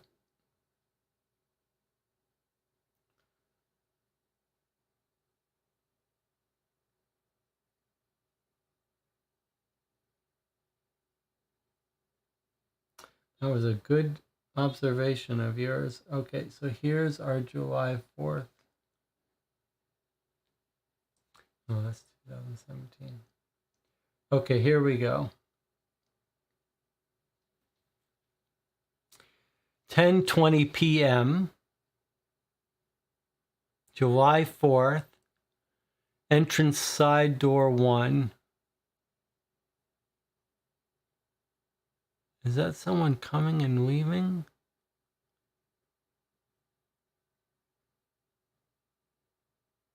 $10:20. What's our time of death here? 10:13. There we go. So key card 101. Let's take a screenshot of this. Okay.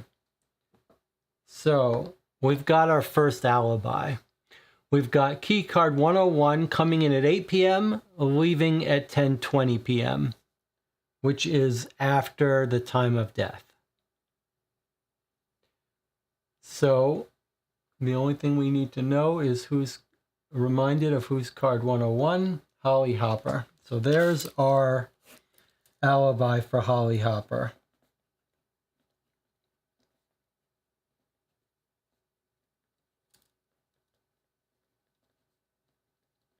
All right, good work, Jonathan. So we didn't need to actually ask them to resend us anything. We just needed to figure out that they've got security log records. Now, it goes back years though. So can we look at 2016?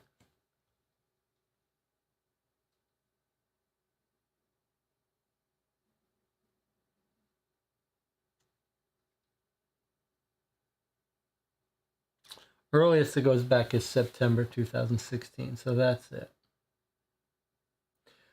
Call our office for more information. I don't see a phone number though. So if I had to guess, I would guess that we aren't supposed to log into those other sites, but maybe not till later. Although we do have Abby's magazine, so I wonder if we won't find a way to log into her site with this. But we've got one alibi, that's big. Okay, so let's leave this website for a bit. That was quite fun that we found the Morse code on the bracelets. Let us read this and see if we can't get some insight into Abby. Maybe we'll figure out what Abby's login is. Although it's not clear what we would learn from her login. Abby's story. I started making soap before I graduated high school. My mother got me hooked when she bought me a DIY kit for Christmas one year. That same year must have been a try something new and see if it sticks kind of year. She also got me a DIY art book, a learn to draw book, an @bash book. @bash is our reverse cipher, A's to Z's. A calligraphy kit, and Wilton's banking set. Haha. Apparently the soap stuck. My friends and their families loved my soap so much I was making them and giving them away. My mother was frustrated with me and she said one night, "I'm buying soap for everyone and their moms, Abby. This has to stop." She went on to say, "Hey, why don't you sell them? With the money, you can buy more supplies." The light bulb still hadn't gone off. Hey, I was only 16. It started as a supply and demand thing. My friends and their mothers were asking for more soap, and I said I need supplies, and that's when it happened. I remember the date like it was yesterday. My best friend's mother handed me $20. I asked, what was it for? She said, "I'm hooked on Viva La Soap, girl." She could tell I was surprised and maybe a little confused. She went on to say, "Every time I use your soap, I yell out hooray. I hope the soap lives on forever. So Viva La Soaps, Abby." So I went home and I made my best friend's mother her personal favorite, oatmeal and honey with vanilla essential oil scent.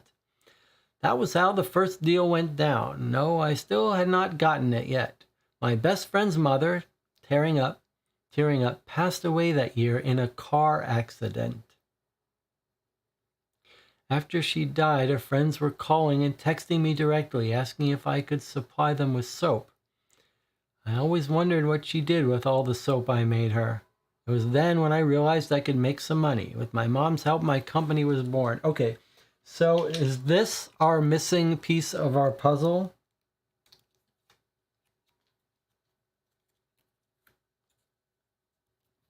My best friend's mother passed away that year, car accident.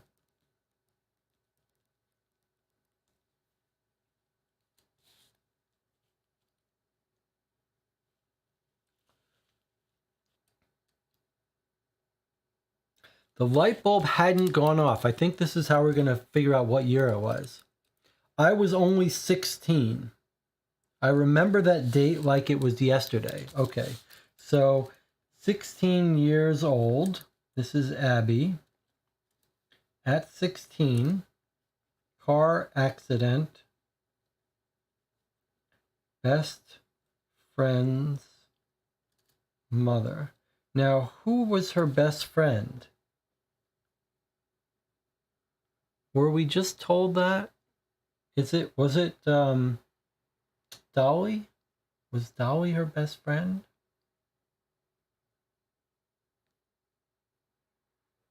I also thought about trying the password soap.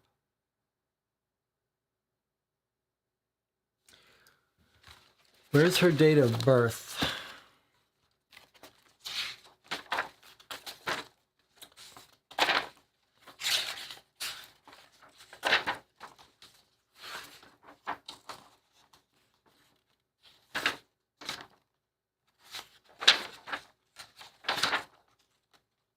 We don't have an interview with Abby? Sure we do. Sure we do.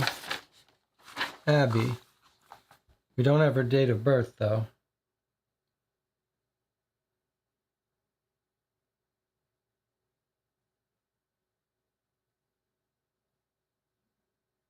Don't have her date of birth. She said something about that they were separated, though, by years.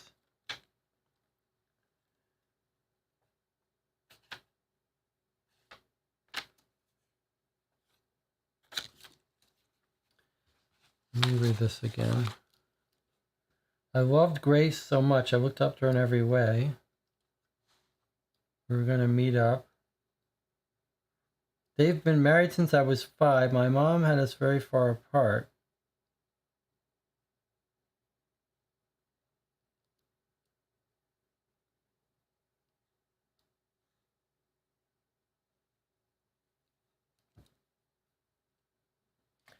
They've been married since I was 5.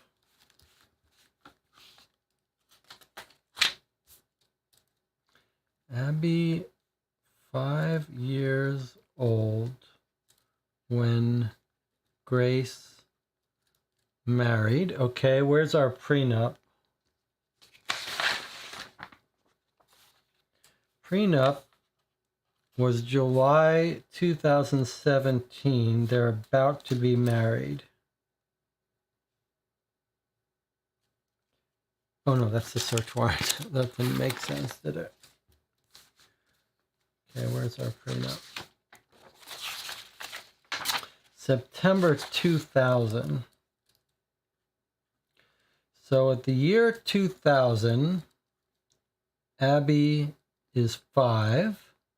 So 1995, Abby is born.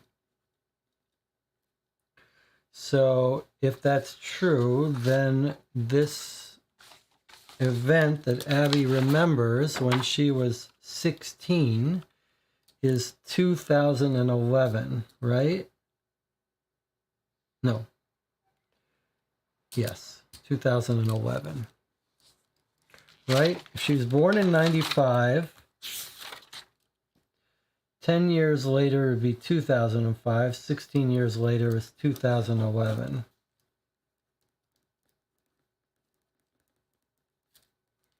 So we think in 2011, Abby's best friend's mother died. Car accident. But now who is Abby's best friend?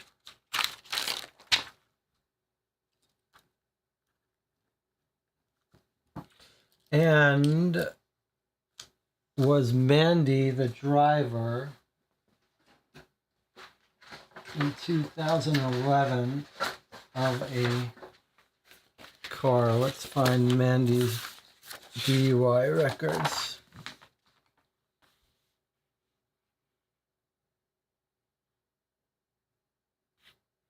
No, nothing in 2011 from her. I wonder if we've gotten that wrong.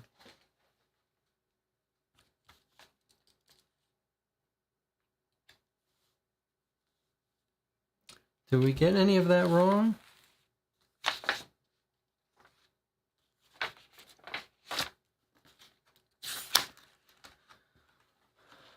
2000, they sign a prenup, so presumably married soon after. She was 5 when they got married in 2000, born in 1995. 2005, 2011. That sounds right to me. Okay, so that's interesting then.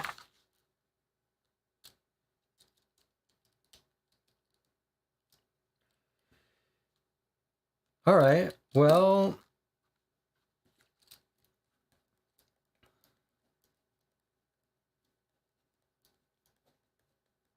let's keep going then. In memory of Rose,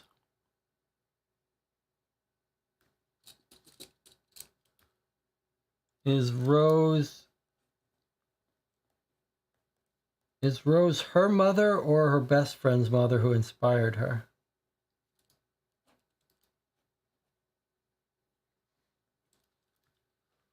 Let's put a little note on here. With my mom's help,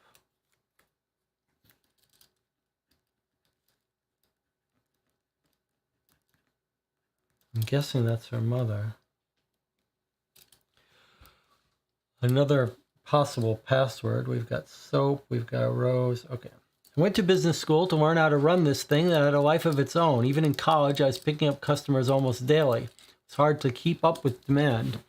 I had not even got a website yet. I worked at Riverside Jewelry for a few hours a week so I could check out another industry just in case. I quickly realized I love soap making and the look on people's face when they smell my soap more than anything else. Wouldn't change that for anything. I still work at the jewelry store as a favor to my good friend Holly, and I love the employee discount, but soaps are my life and always will be. I graduated and now all I do besides the jewelry store is make soap. Laughing. I love my life. Oh, here's Rose. One cool chick.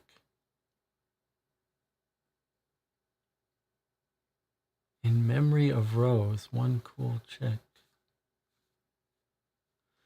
Can you believe I have now sold over 50,000 bars of soap? Yes, I still keep count. I just recently started selling online and shipping from my workshop. I use only natural ingredients in my soaps. My favorite is the grapefruit Himalayan pink salt bar.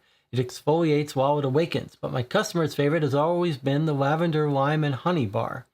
It's great for your skin, and the essential oils have a way of lifting you up, relaxing you, or waking you up when you need it. I'll start to add new lines, but I'd like to consider bath bombs and more.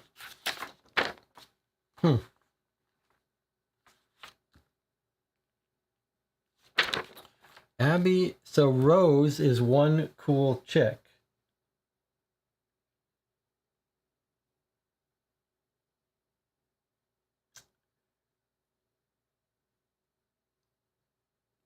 But, well,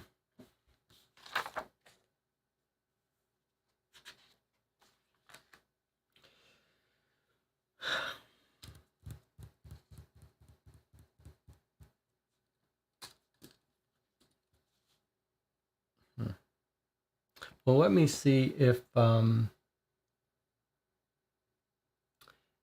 chat has any ideas. John says, is Rose the dead friend's mother? It sure seems like it.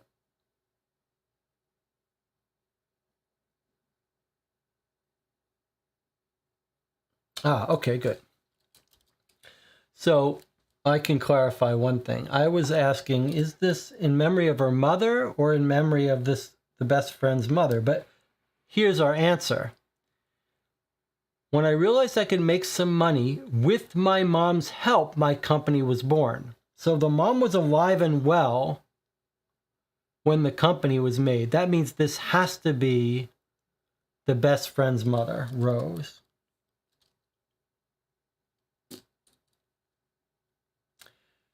So who is Rose? Who is Rose the mother of?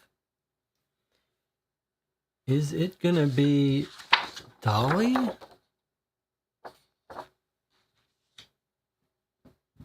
Bianca? Becky Baker? She kind of looks related to Becky Baker, our little partying girl. Or Heather, for all we know. All right.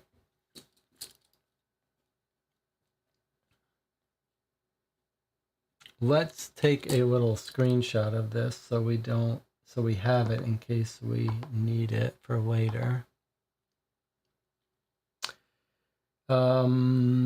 All right, maybe let's try a couple of these as her password in the account page, just in case. Although I'm not sure. Like, she loves Rose, so let me just try. Not a huge fan of just trying things, but let me try Rose. No. What was the other one I wanted to try? Oh yes, soap and Viva La Soap. Her whole life is soap. If these don't work, I'm just assuming we are not meant to get into these. Like, there's no reason we think there's going to be anything interesting on their employee login.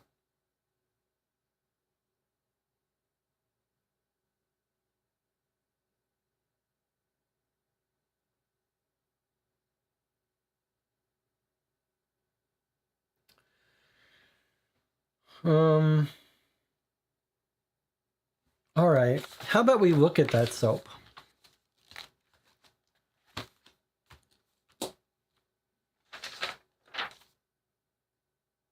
Anna is pointing out that if it's about Rose, then it's not Hope. Rose is not Hope. Yes, we do have. We also have the napkin. We do have the actual soap and a website related to the soap. So let's take a look at that now. Found in her purse. All right, so we've got a note that says vivalassoaps.com for ingredients and to reorder. And then we have the actual soap we could open up and look at. So let's go to the website first. Citrus Lemon Rosemary Goat Milk with Love by Abby. Yeah, could smell about right. All right, let's go to this website.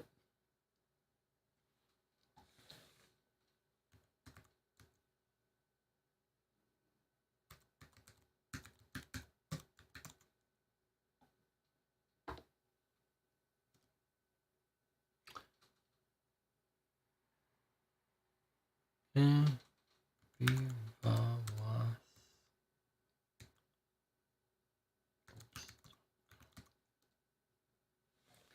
okay, here we go. Due to the high cost of credit card charges, Viva La Soaps has discontinued online purchases. To buy our homemade soaps, stop at our local shop. All online coupon codes will be honored. Located in the Riverside District, open Monday to Friday, 10 a.m. to 7 p.m. Okay. Praying for one more day, longing for one more hour, pleading for just one more minute to those we love in heaven. Can you click on it? What the heck? Okay, there doesn't seem to be anything to do at this website. That's a little bit confusing for our purposes, but maybe it just prompts us to open up this soap. Unless anyone has any ideas. Can't really click anywhere. Sometimes this game has been fine about any links. Sometimes we try desktop site. All right, let's open this up and see. Okay, so it does look like there's a note in this soap.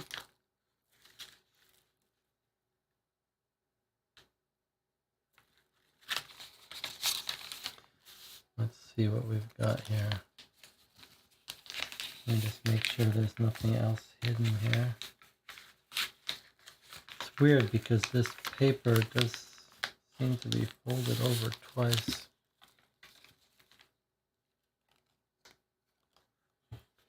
Enjoy the soap. No need to destroy the soap. Sincerely, AKA. Okay. So remember the game says when you see this logo, it means this is something outside of the game. So it's telling us you don't need to smash this up to look for something inside it. It's just soap for you. But now, what do we make of the fact that the website, they've gone to the trouble of making a website, right? They've gone to the trouble to make a website for this game that they have to maintain and pay for. How could it possibly be that there's nothing on it? Can't be. What are we learning here? The hours of operation at Riverside, 10 a.m. to 7 p.m. We've got a quote here. Praying for one more day, longing for one more hour, pleading for just one more minute to those we love in heaven.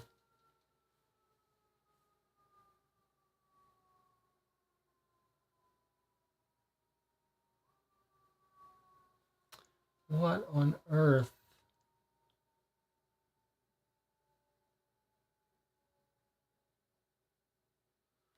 How strange.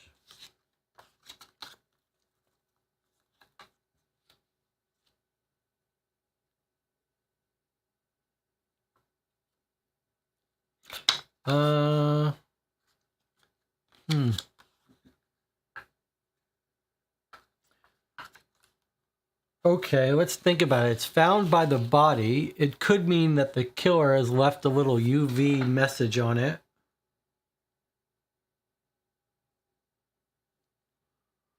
That wouldn't tell us anything about the website. Is there something about these hours that's important for us to know? But it's not the hours of the murder.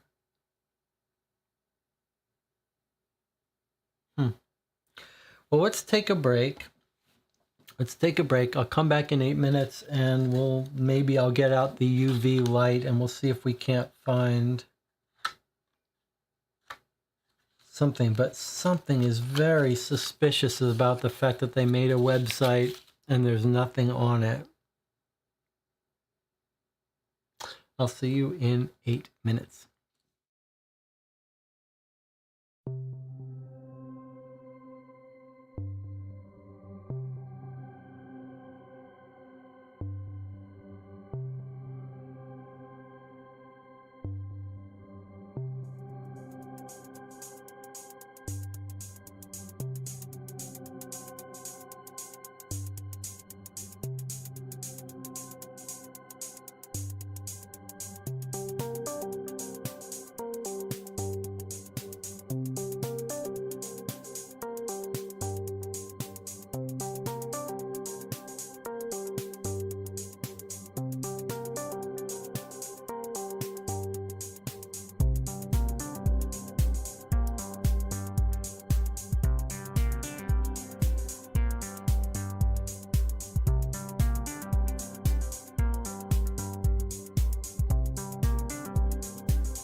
Okay, welcome back. You're watching Co-op for Two. I got out my UV light. I scanned everything I could think of, including this soap note.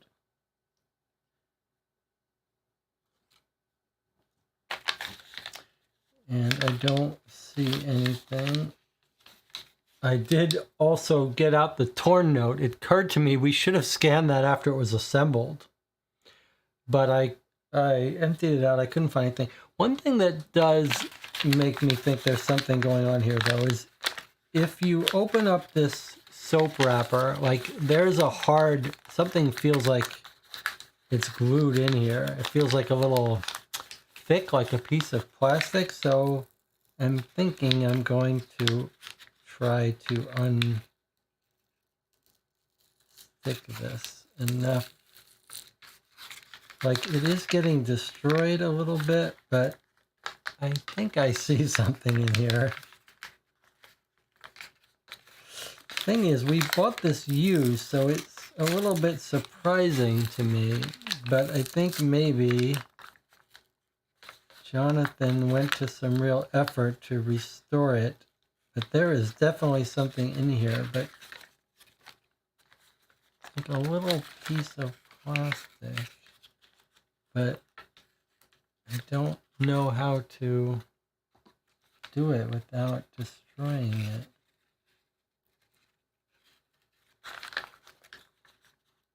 I don't know how this was reassembled. I suppose I could just rip it and glue it back. It was glued like this, so as long as that doesn't get destroyed.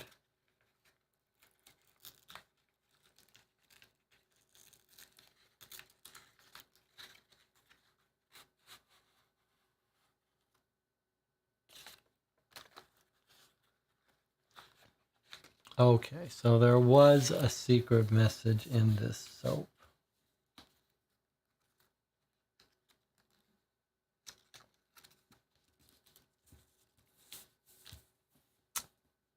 It looks like a Caesar cipher.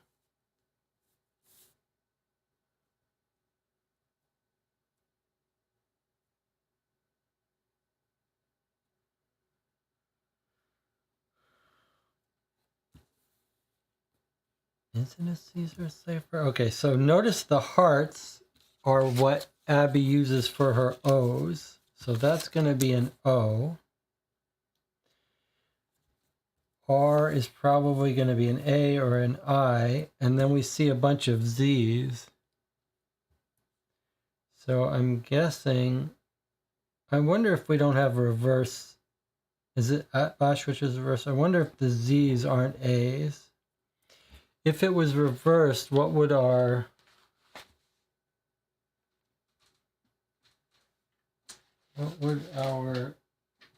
R's go to? Where's my, let's see what we've got here.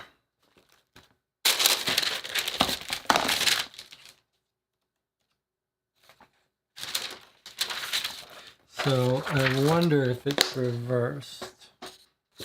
So if it's reversed, which I think we call Atbash, then the R becomes an I. So that's what it is. It's an Atbash, if that's the name, or reversed. So every letter goes to its opposite. So A goes to Z, B goes to Y. So let's transcribe this here.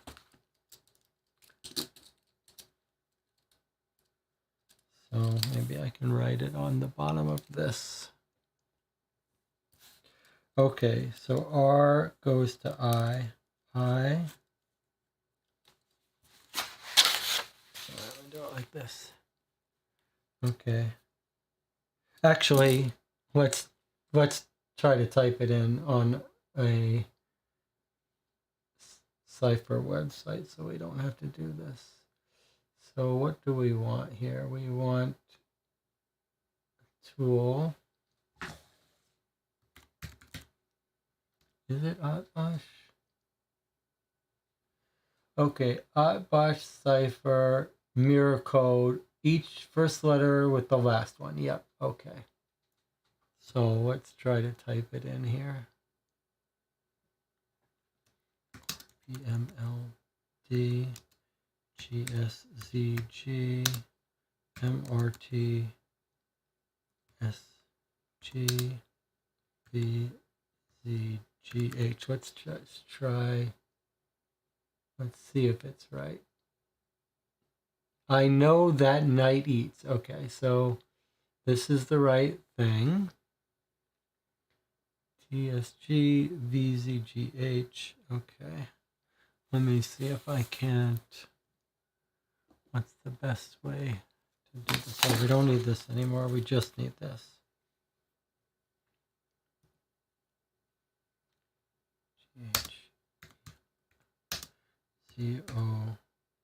COREV, RGH, YVVM, 13, BZ, BV, CIH, BLF, MVVW, GL, URMV, CDZB, GL. Let's just make sure it's still decoding right.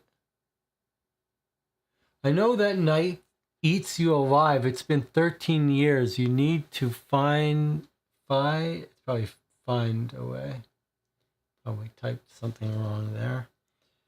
Okay, where are we? GL. Okay, next line.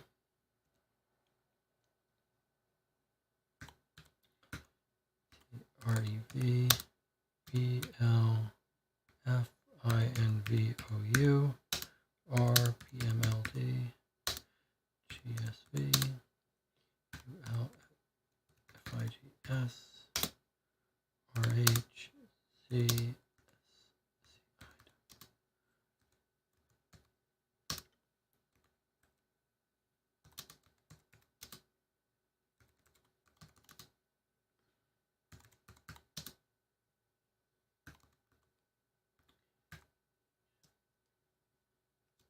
this should be TREVH. For any of you wondering, I can touch type, but I use a natural keyboard, and this is a tiny standard QWERTY one, so it's a little out of my comfort zone here. Y L G.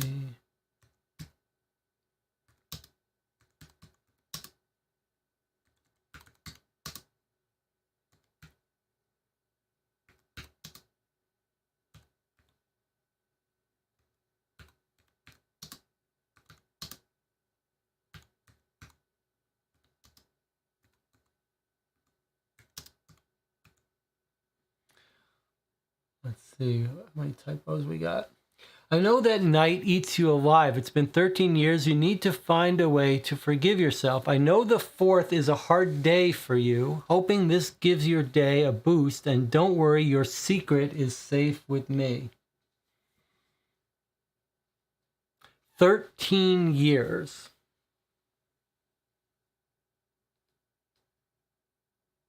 Let's take a screenshot here. And let's make sure, see if anyone wrote on this. No, he doesn't have, the killer doesn't have access to this. Okay, so this person is definitely related to this, but this is going to be the night that our doctor ended up killing someone. Anna says exactly what I was thinking. This is about her first patient who died, but who was it?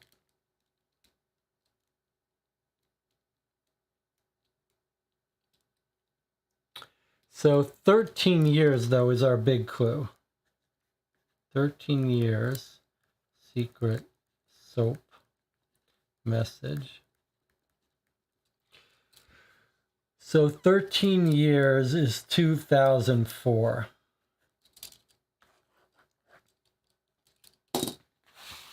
2004 does strike a bell for us.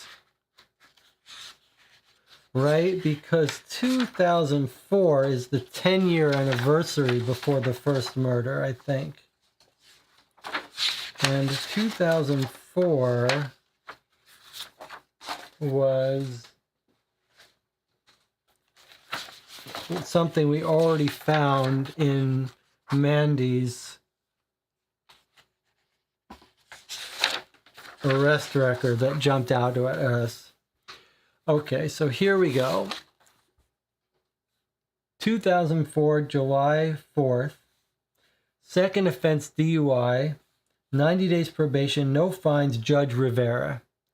So the 10-year anniversary of this event is when people started getting killed. Our first person killed in 2014 was Dolly. So this for sure looks like our common thread connecting them.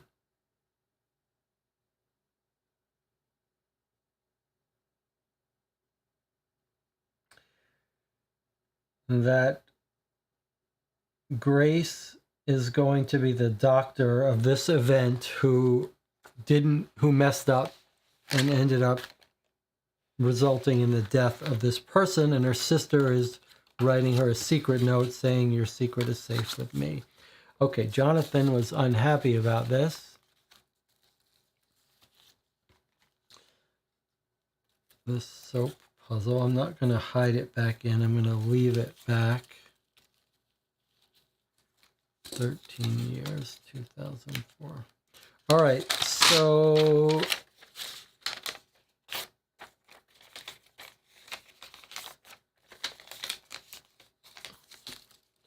I'm just going to put this with the soap for now. So do we think the website was nothing? That there's nothing really to be found?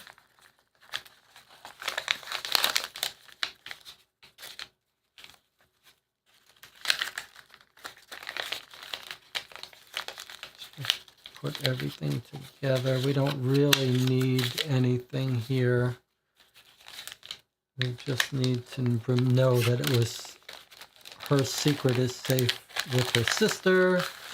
And we've got the date finally. But we've only got one person eliminated.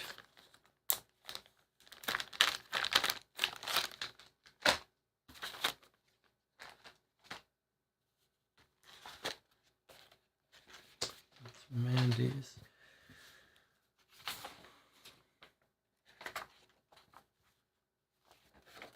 All right, so we've got two more things. We've got the encrypted note by John Johnson.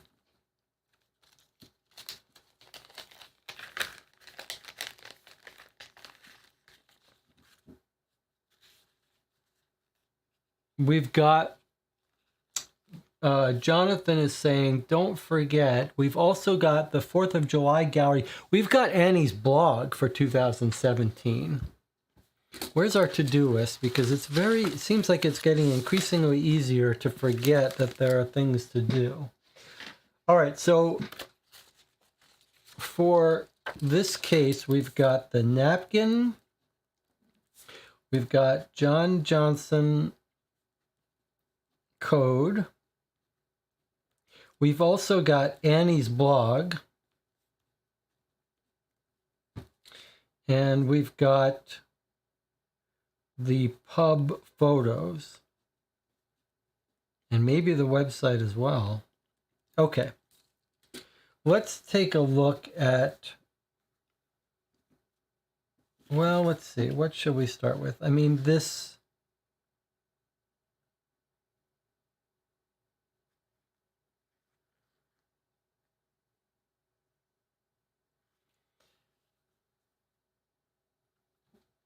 napkin found on the victim's wallet. In the victim's wallet, an old napkin.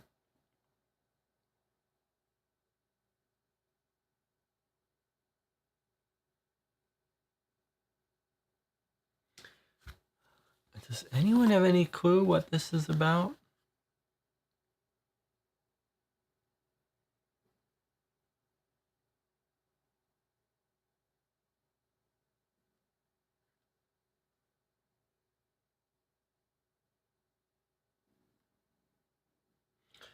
It's too short. It's too short to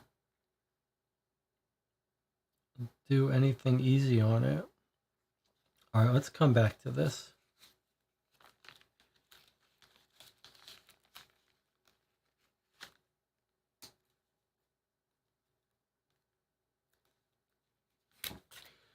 Let's do the ones we know how to do. How about the code? John says, let's take 5 minutes for the napkin. All right, you want to do the napkin? All right, let's take 5 minutes for the napkin, says Jonathan. All right, so I'm going to put this on the screen here.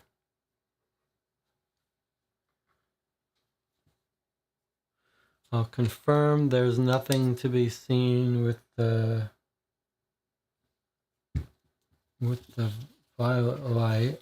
We're told it's an old napkin that's in her wallet. It sure looks like you could only read it one way up.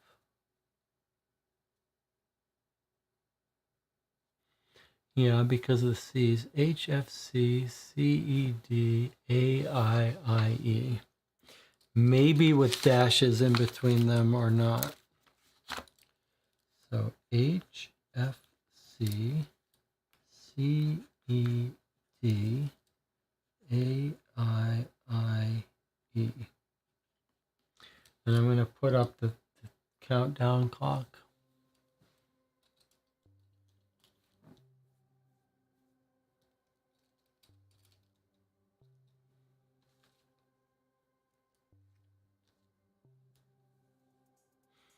Remember, this is Grace, the doctor.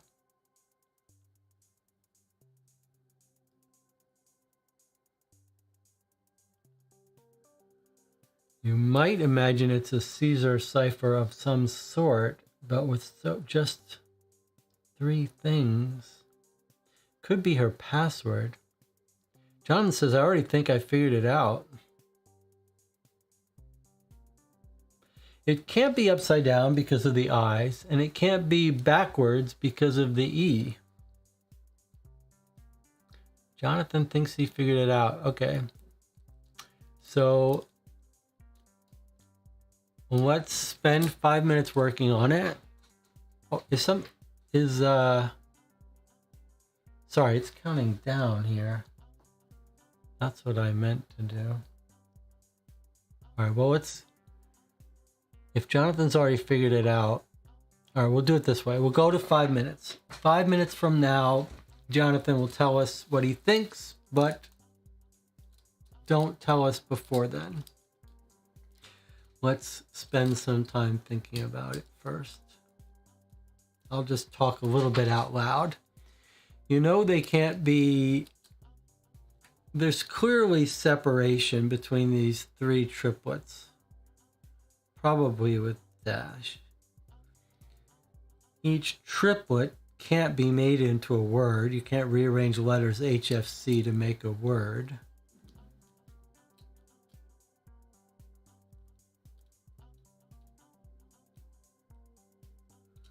So what would it be?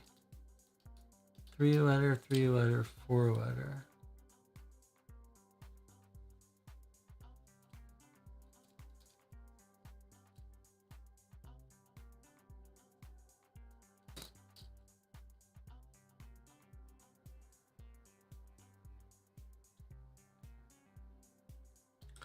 I might imagine it's a Caesar cipher, but I just don't know how you could figure out what it was.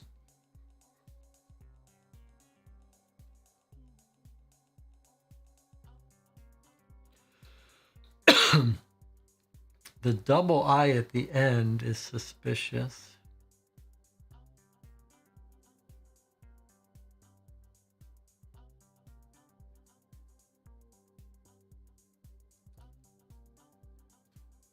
Like, what could you turn that into?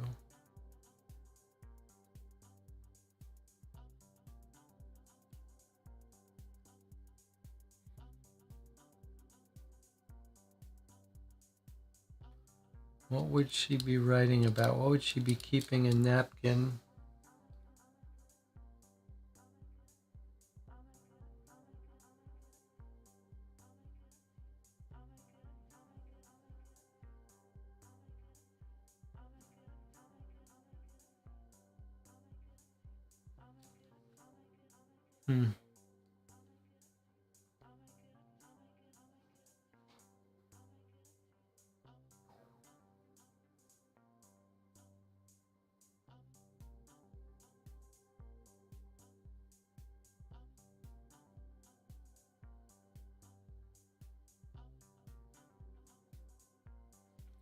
an old napkin.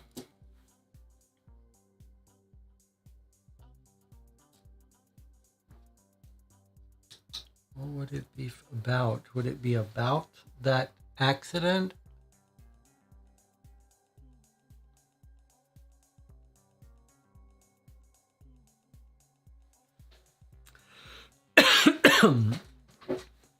We're told that she turned her life around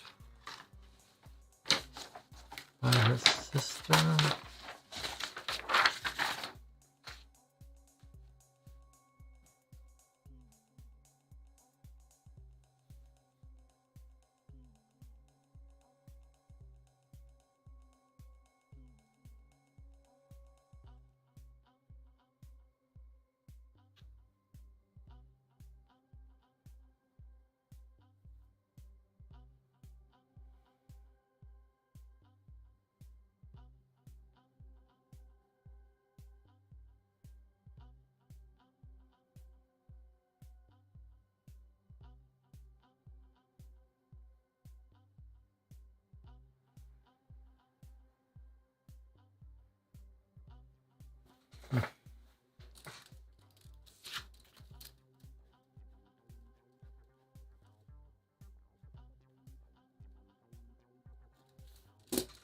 Anyone else have theories about this?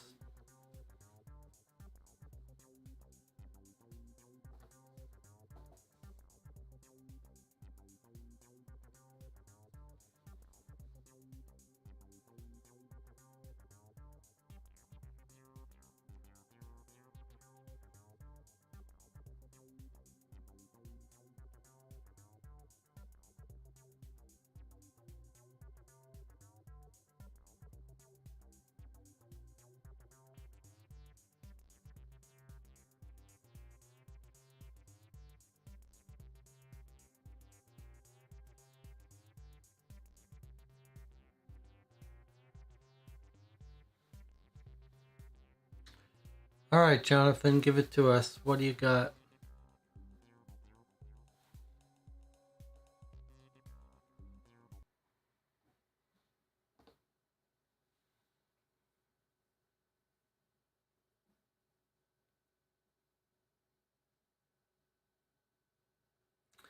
Jonathan says, I think it's a telephone number. That's a pretty good guess. 334. That's a pretty good guess. All right, well, let's convert it. Let's see. It's going to be pretty awkward if I make a phone call to someone at 4:30 a.m., though, and it's not a telephone number. Let's see what the area code is, and we'll see if it makes sense. Okay. It's a little weird that there's not, that it's just given to us in letters, but okay.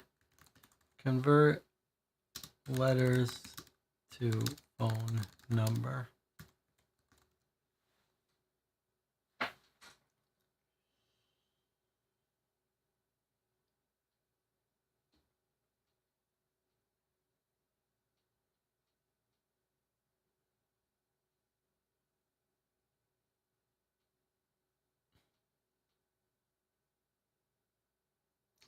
Ugh.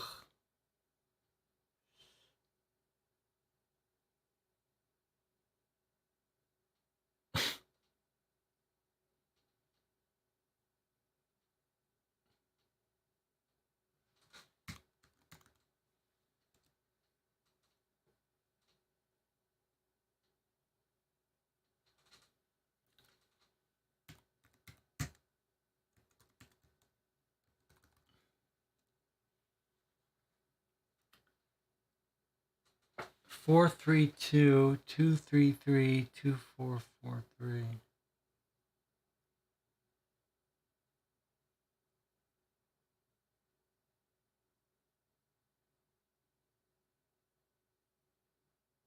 Trying to remember what the area code to the other phone number was. Let's see something. 432 area code. Is it Florida? If so, Texas. 432 is Texas.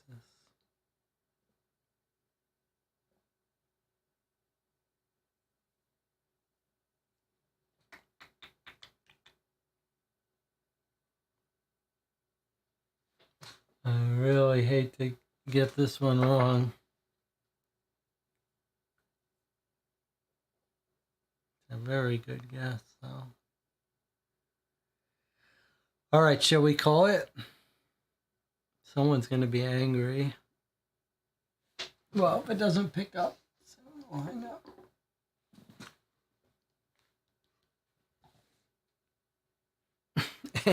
What's your guesses? What's your guess? Is this right or is this wrong? Okay. So 1, 4, 3, 2, HFC, CED, AII. The dashes, I think, are what seal it. So I think Jonathan is going to be right. 2, 3, 3, 2, 4, 4, 3. All right, here we go. The number you've dialed is not in service. Please check the number and dial again. Or dial 611 for customer assistance. Message MN201 MN53. That was weird.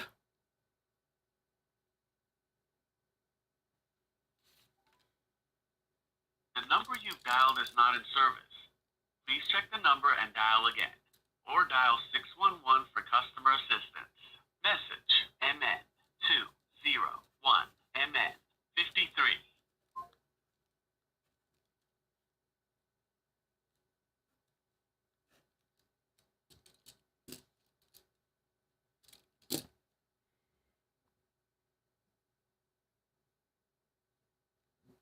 MN201 MN53. The hell is that about?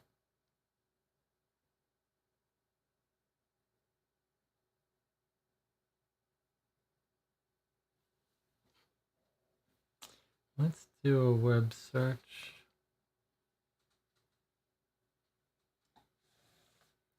Phone number not in service. MN201 MN53.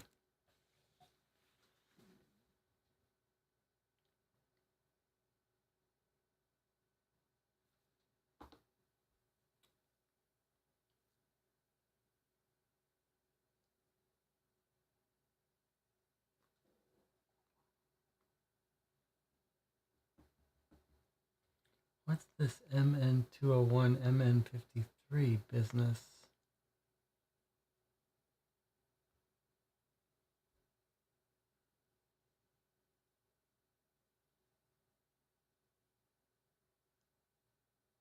I'm trying to think, like you would expect that someone, like if this was a real number, but then it said dial 611. Boy, it's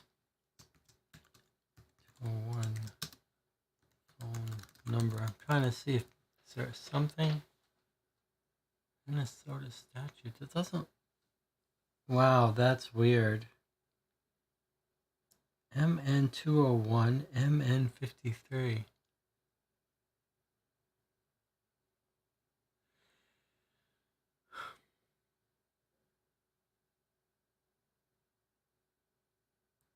Surely this game is not.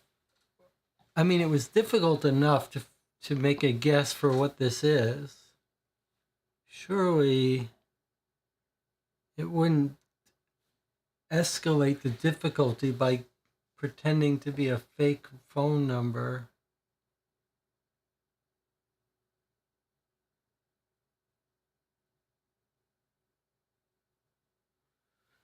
We're definitely sure we got that right, huh? HFC CED AIIE.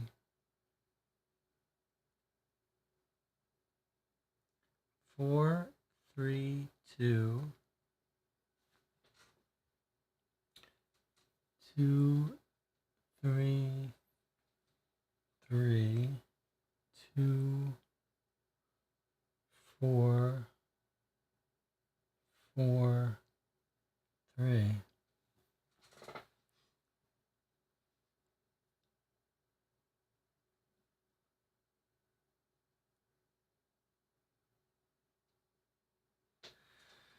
Jonathan says, what if we just translated the numbers? Well, that's a good point because all the numbers are single digited. All right, that's a very interesting idea. Jonathan, let's try that. So H is 8, F is 6, C is 3, then 3, 5, 4, 1, 9, 9, 5. So if we translate those, I get 8, 6, 3, 3, 5, 4,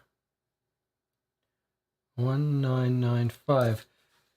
1995. This feels to me like maybe it's not a phone number, maybe it's an account number.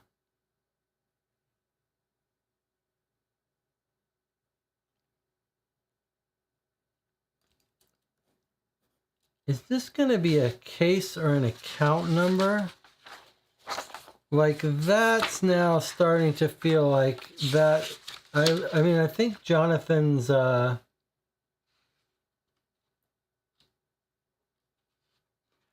I think this is actually quite promising. That it's 1994, 1995. What's the 863 area code? I mean, if 863 is Florida, then that makes me think it's a phone number, but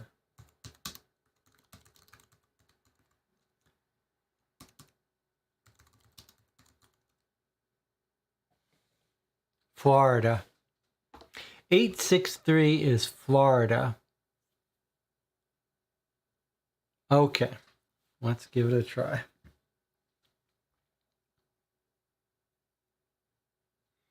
I mean, Jonathan, you've got to be right that this is a number. It's just a question of whether it's phone number or something else, but this is looking more promising.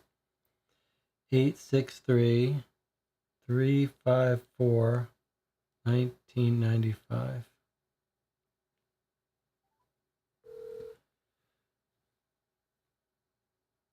Doc, Tom. Good.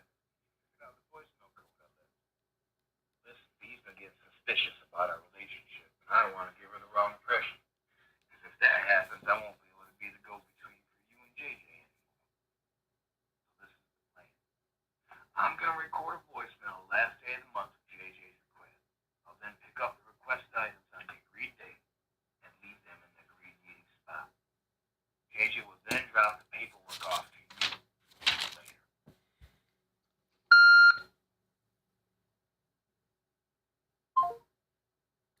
Well, that was for sure the right thing to do. Now let's listen to that again and try to make sense of it.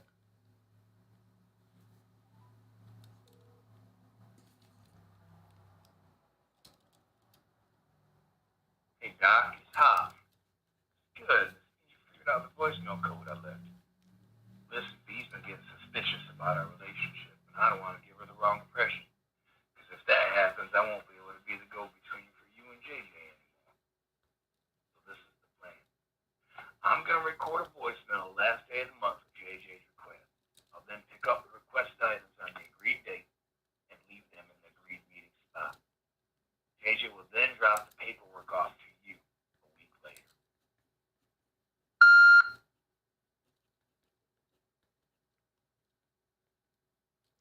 Well, that is weird, confusing statement there. I think we can try to, rather than call that 100 times, you if the website is anything like it's been before, it's going to have a way to listen to it. So let's see if we can't voice call. Let's see if we can't get it to play it for us. Look at that.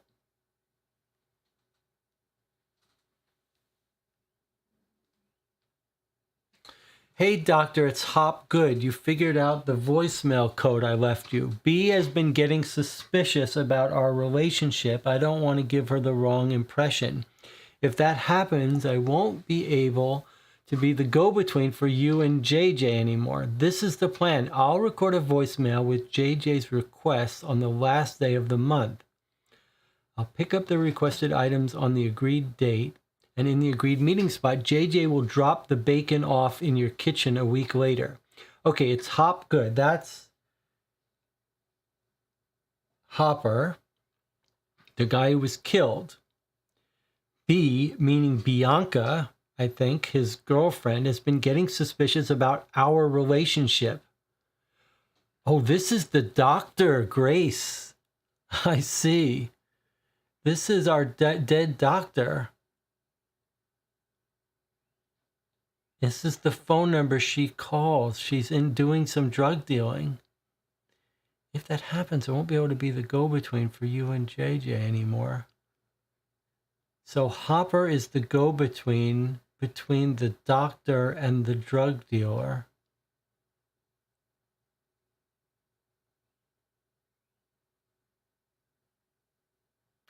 He's getting drugs from her. She's giving him drugs. That's what's happening. She's giving him drugs. Okay, she's giving him drugs.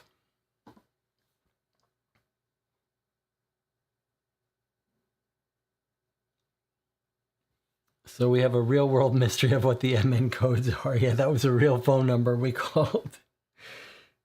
Okay, so the doctor is giving drugs to JJ to sell. So JJ requests, then Hopper is the intermediary who picks up the drugs from Grace and delivers them to JJ to sell them.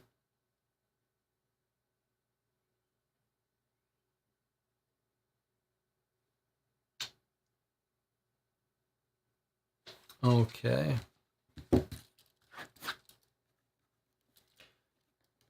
So, Henry Hopper, our dead person, picks up drugs from Grace, delivers to JJ. Now remember, this is an old napkin, but presumably she's keeping it.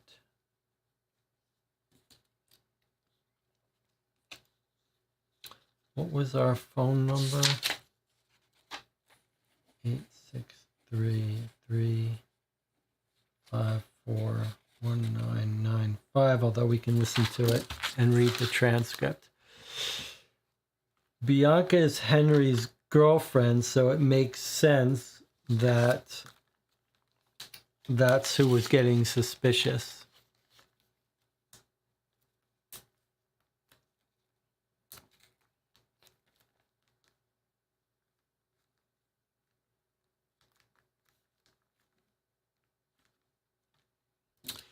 All right, so that's quite a serious piece of the puzzle that got figured out here. However,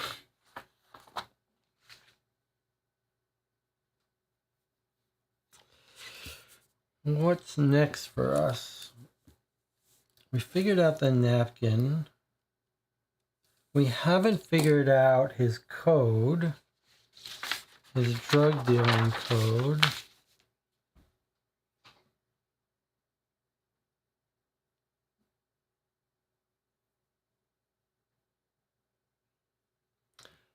I mean,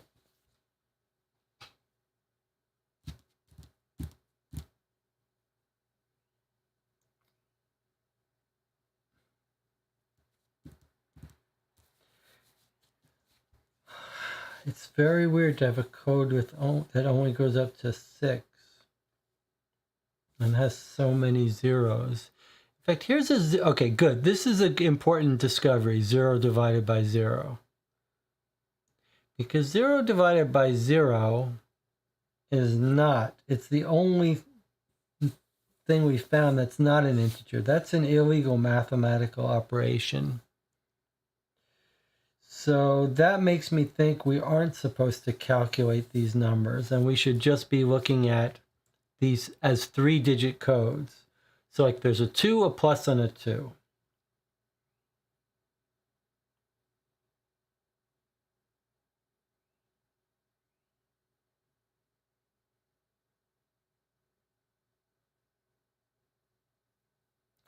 How to decode that, I can't tell you.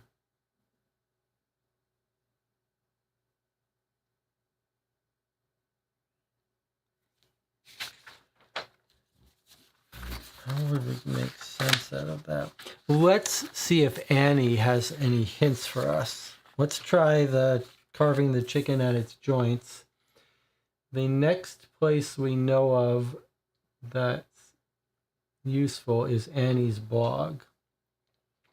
So here's our 2000 case file. I have Here's Annie's blog. I left the clues to decode this message in the 2017. Okay, so that's the answer to the riddle. We know the answer. It was Jonathan's guess, which is the cup was empty. That's why it dropped and didn't get spilled. So this is, was it Annie's interview where she says that?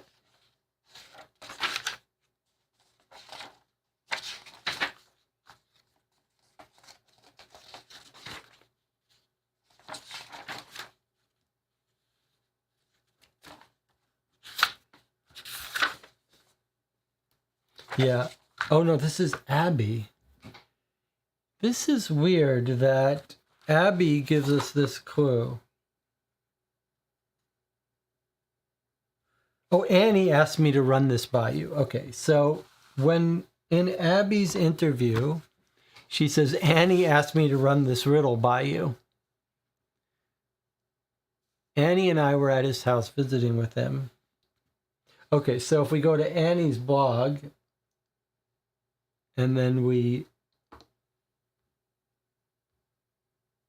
find this post. I've uncovered some information. Okay, so you can see it's going to say the cup was empty. That's why I didn't spill it. Okay. So, cup was empty. What have we got here? It's a, okay, it's a whole entry here.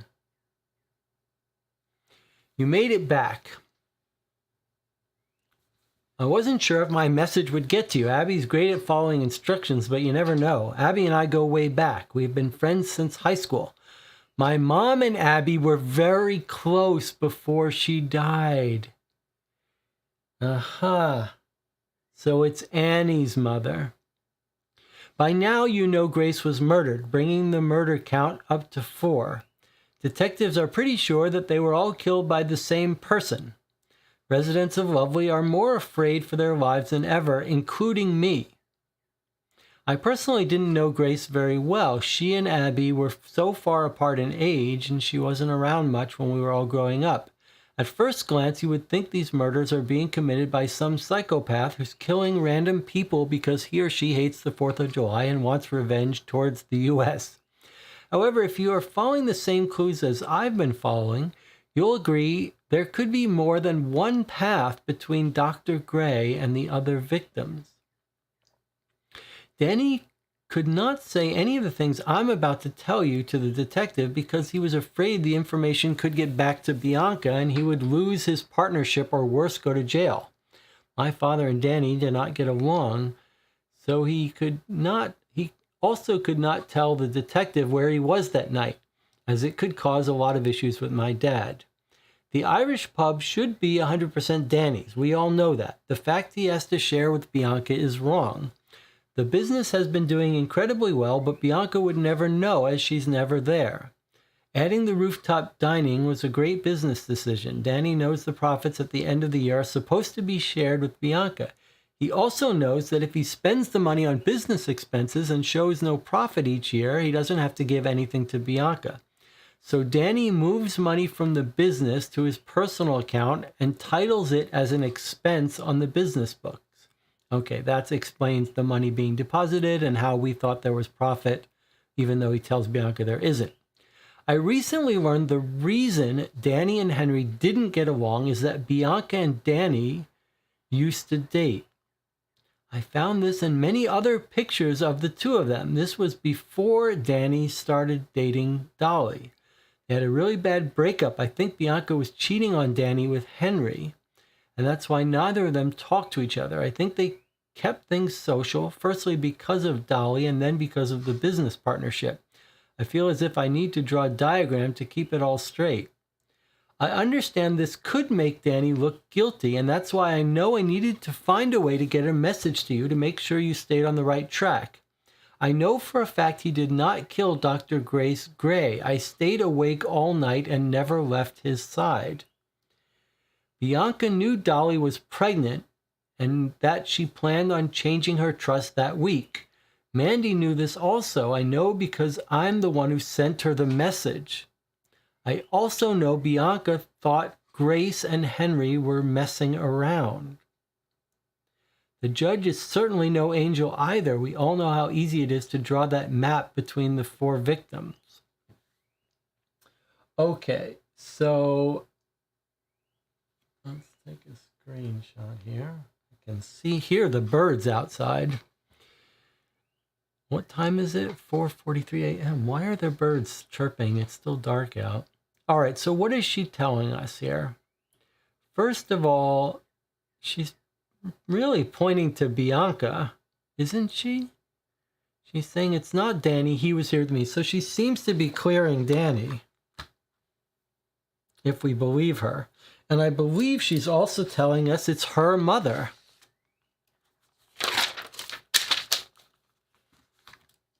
So is she telling us that Annie Baker's mother is Rose, who Abby looks up to? Is that right? Let me make sure that's right.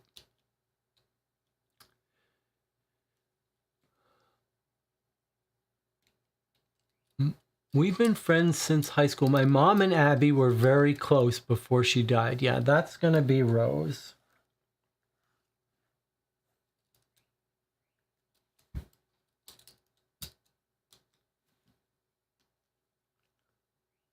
We've been friends. Okay, so they were the best friends. Okay, then she tells us that Danny is embezzling money, which we already knew. Then he says Bianca, then she says Bianca was probably jealous because Bianca and Danny used to date. They had a bad breakup. She was cheating on Danny with Henry. That's why they don't talk. Okay, well, I guess that's not a motive for Bianca to kill him, unless she still misses him. Bianca knew Dolly was pregnant and she was going to change her trust. That's her motive to kill Dolly. And if she thinks Grace and Henry are messing around, there's her motive to kill Henry. Do we have a motive for Bianca to want to kill Mandy? I can't remember that.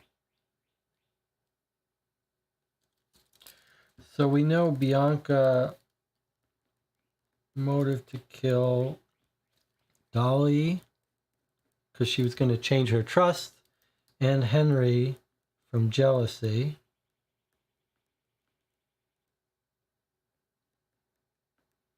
I can't remember if we have a motive for Bianca wanting to kill Mandy. Does anyone remember that?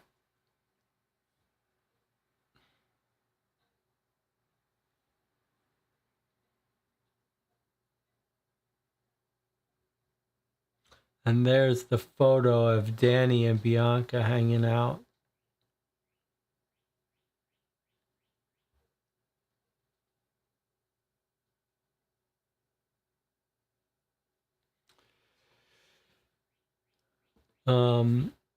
John says, I think Annie tipped off Mandy about Bianca knowing about the will change. That's a good point. We learned that here, didn't we?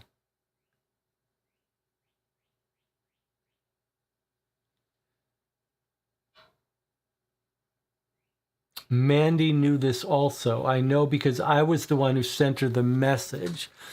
That's right. When Mandy is found dead, she's got the message that's telling Mandy about Bianca knew. So there would be the motive to kill Mandy to shut her up if she knew that Bianca killed her for the trust. Very interesting. Maybe Mandy was asking around about it. All right.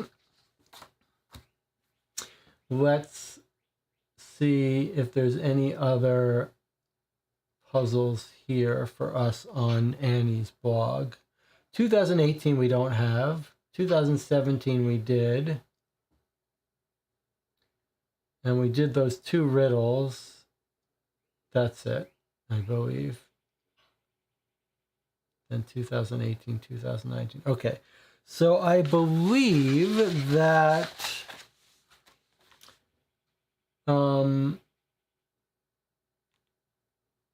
the other one was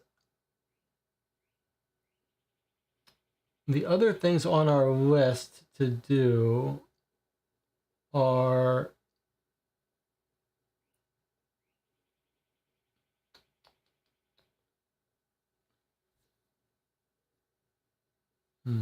didn't write it down here. Jonathan was saying we should maybe consider looking at the photos.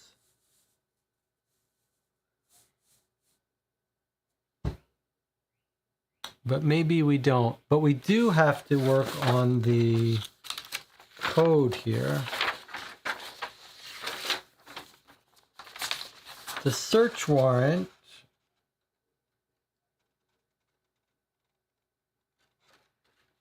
The search warrant for John Johnson. Let's just look at what information we have. We have this code. We have the what got them to open to get a search warrant. Let's read this thing again. Shortly after Grace's murder, we received a tip about Johnson's involvement in a drug ring. This allowed us to obtain a search warrant for his home and vehicle. We think he was tipped off about our search. We didn't find any drugs. We did find in the glove compartment of his vehicle a peculiar worksheet with numbers. Maybe you can make some sense of it. Johnson continues to get smarter, has avoided any new charges. All right, well, it's possible this is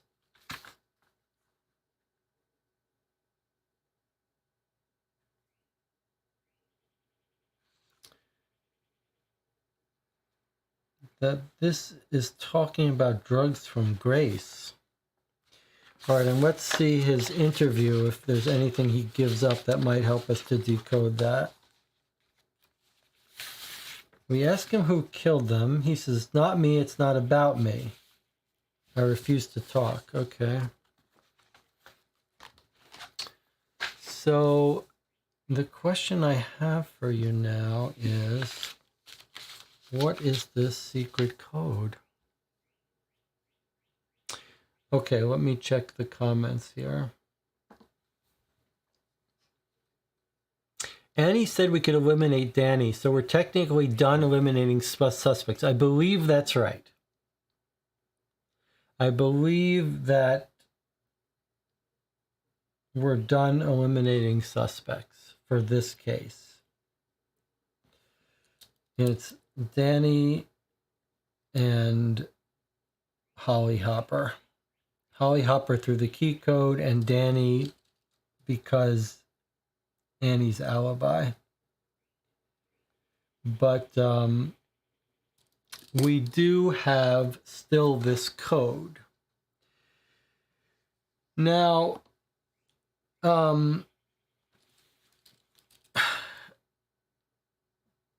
it's true, it's numbers 1 through 6, but then this makes me doubt that theory. There's only one thing, everything is integers. That makes me think if you do these calculations, you get numbers from 1 to 6. But then the fact that we had a 0 divided by 0 doesn't make sense to me. That's not a number. That doesn't give us a number. So that's very bizarre.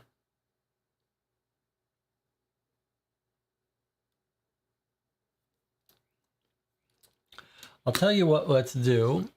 Let's take another break. We're gonna have to call it a night soon, but maybe we have another session, another hour. Let's take a break. I'll make a scan of this. Maybe we can write on it a little bit. I feel like my gut is telling me that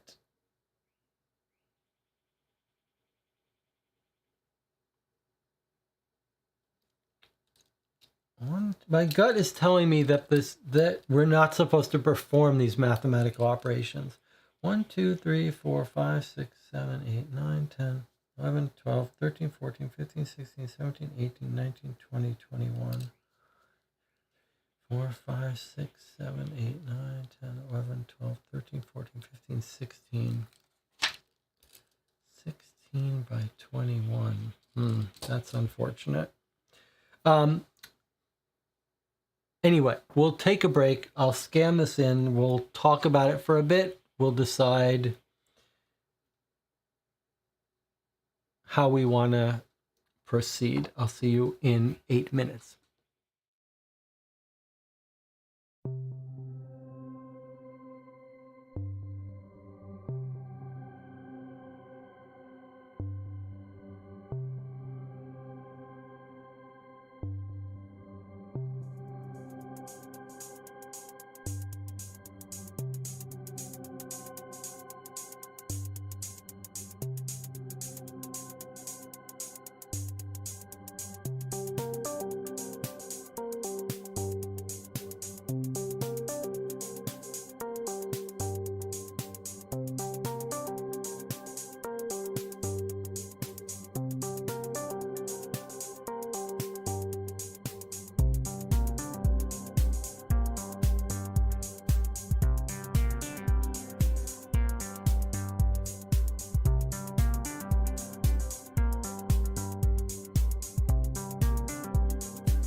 We're back. You're watching Co-op for Two. We're finishing up our session playing episode 3 of The Independence Day Killer from A Killing Affair.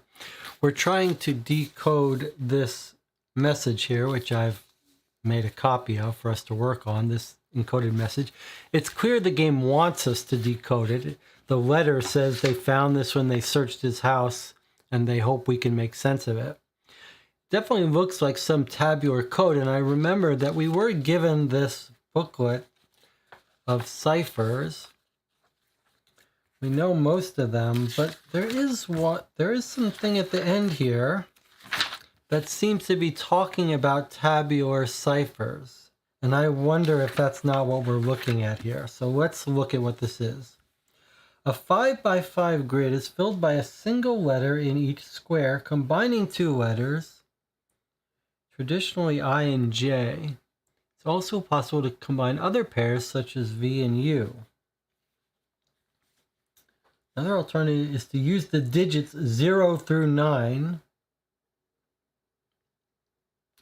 The order of the alphabet does not always go left to right or top to bottom. It may also be placed diagonally to make it even harder. The coded message can be numbers, letters, or even symbols.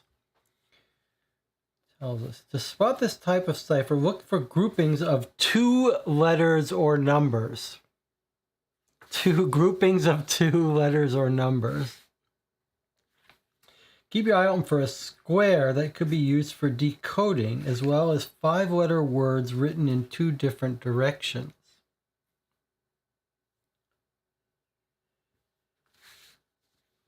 Use square 2 to decode 3, 5.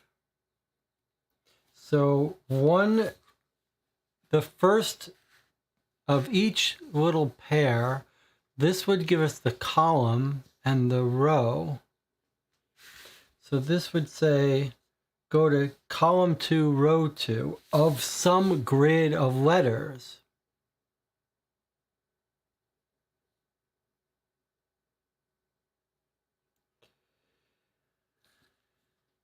The problem for us here is that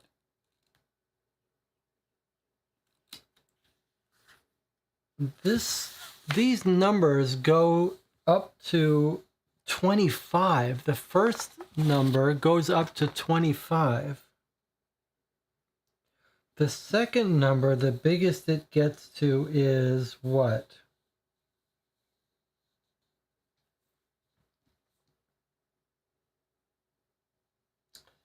What's the biggest the second digit goes to? And then we have to face the problem that we have 3 different symbols between the 2 numbers.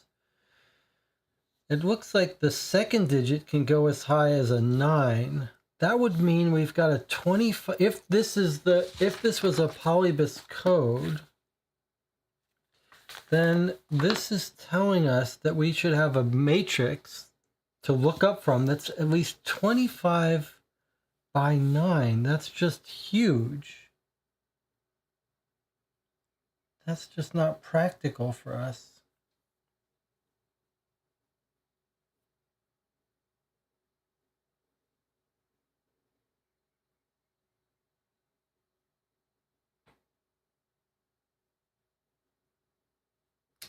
It just seems impractical.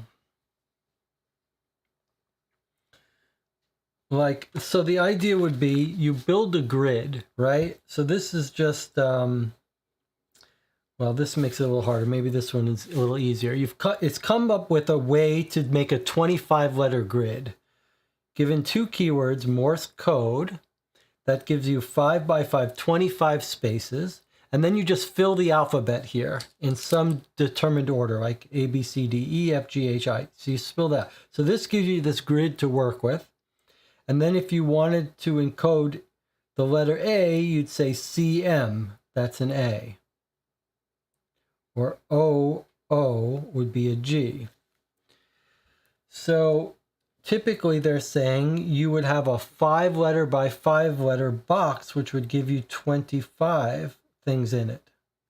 Or here, more simply, 5 by 5 digits. So any pair of digits tells you what cell to look in. The problem here is that these digits go up to 25.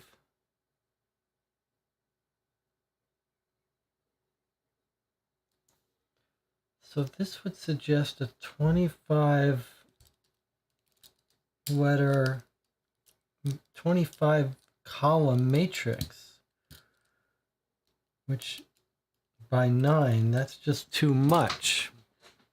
No one in their right mind would do that.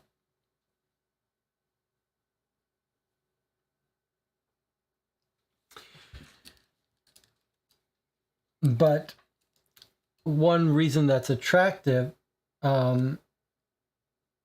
is that you could imagine that this symbol between them is your code for how to look it up.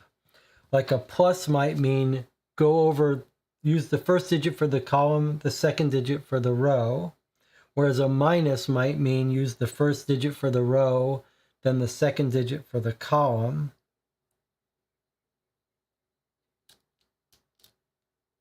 But then what would the third divide symbol be telling you? Actually, we got 4 symbols. We have some multiplications, some very rare multiplications. There's a multiplication.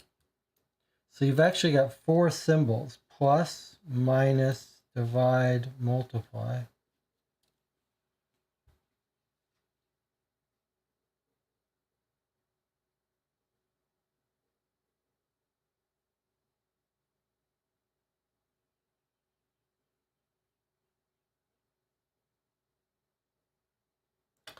So I don't know how, there's only 2 ways, given 2 digits, that you would look something up, either row by column or column by row. So I'm not sure why you would use 4 symbols.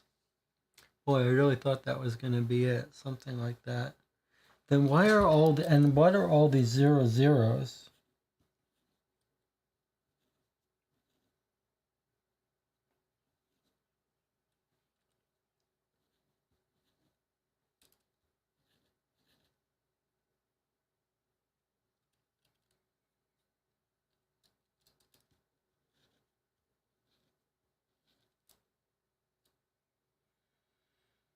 Hmm.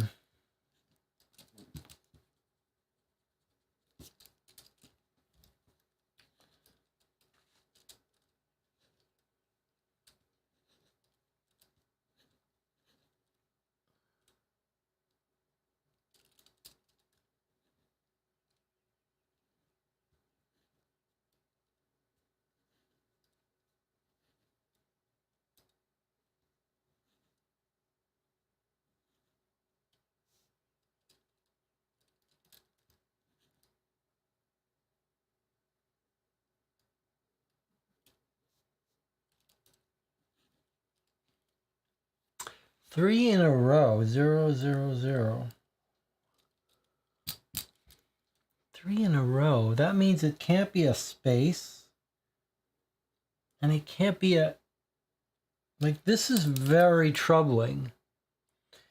If these combinations map to letters or spaces, like how do we get 3 in a row? Unless we're reading down, not across. But if, assuming you're reading across, what on earth do these 3 in a row, how could they possibly encode some letters or spaces?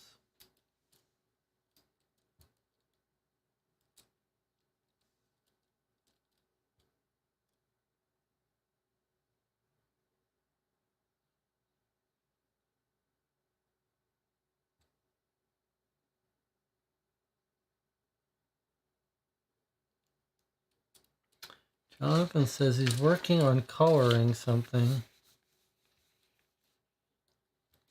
What about this?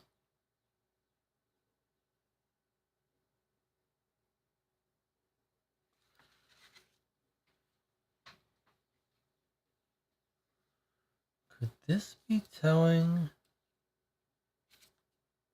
Don't know what that was attached to. Could this be?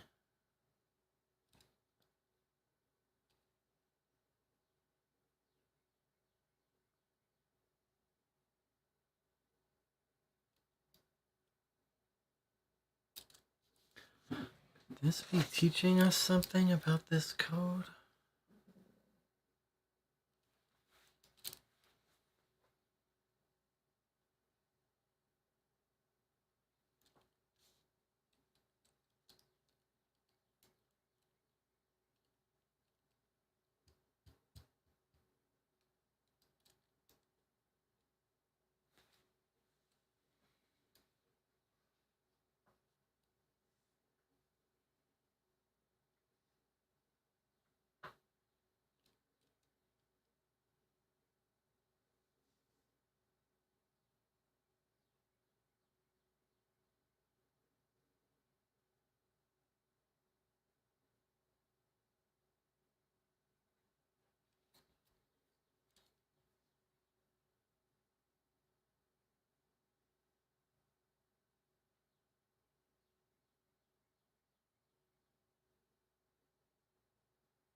Hmm.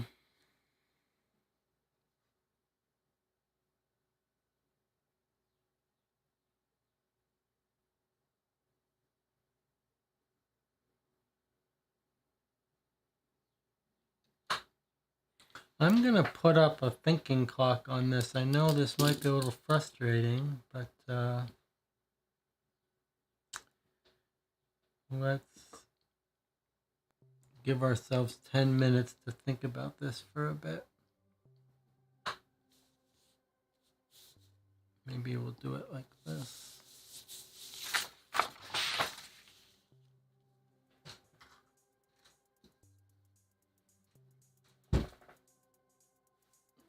Does this screen not zoom in? There we go.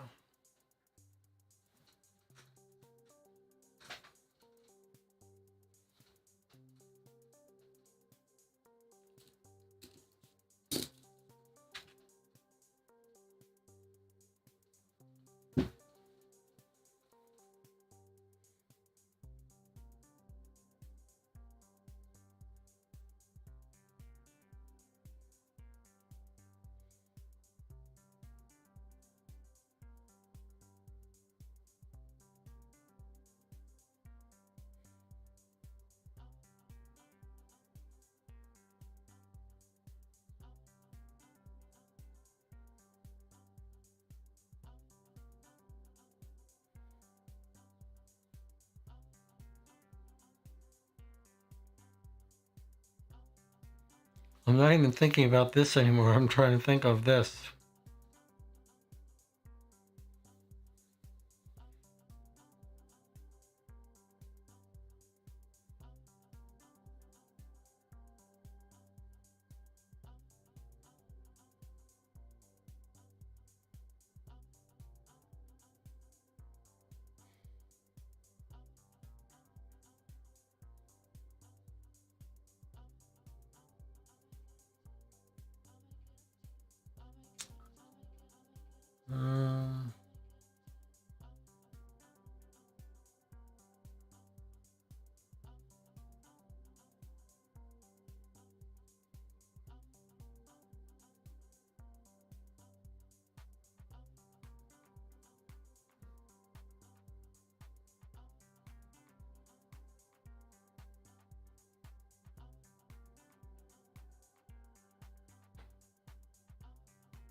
trying to talk through this. I'm just completely ignoring this for now, which maybe is a mistake. And I'm just trying to solve this, which seems like it's should be solvable as its own little independent thing and might give us some insight into this.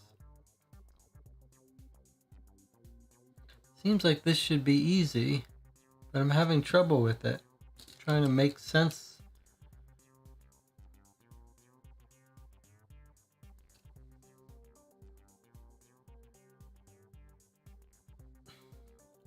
Row numbers from 0 to 6. Most of them are zeros. I guess based on this, I'm trying to do sort of arithmetic operations on these digits. It's a very weird system. The 0 here is 1, 1, 1 makes 0. 4 ones makes 0. 4 7 makes a 0. 4 2s make a 0. 4 3s make a 0. But then 4 6s make a 4. Having a very hard time seeing how you get that.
Zero, zero, zero, zero is 4.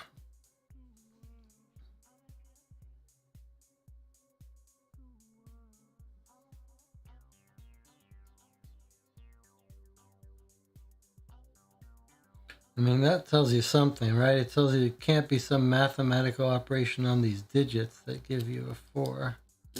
Not simple mathematical operations.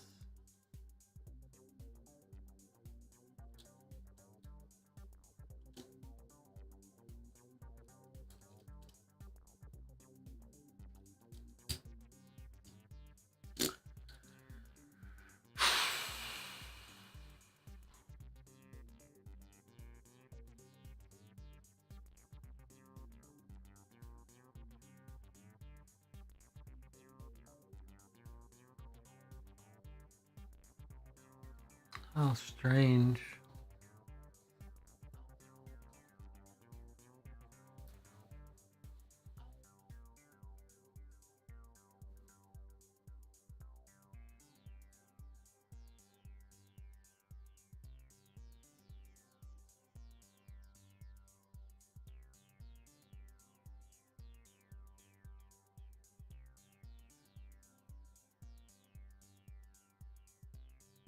Hmm.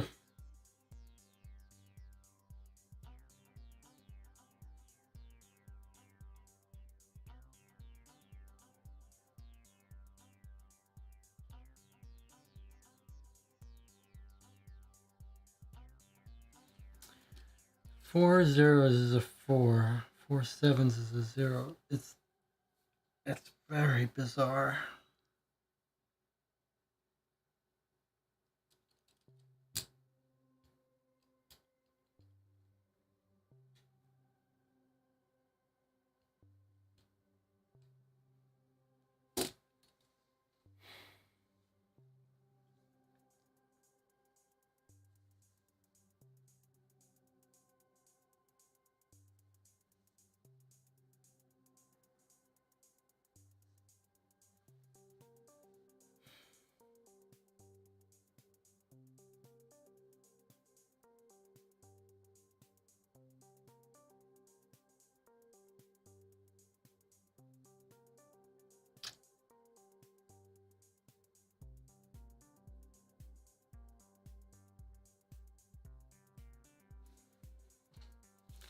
And how does it even help with this, or does it?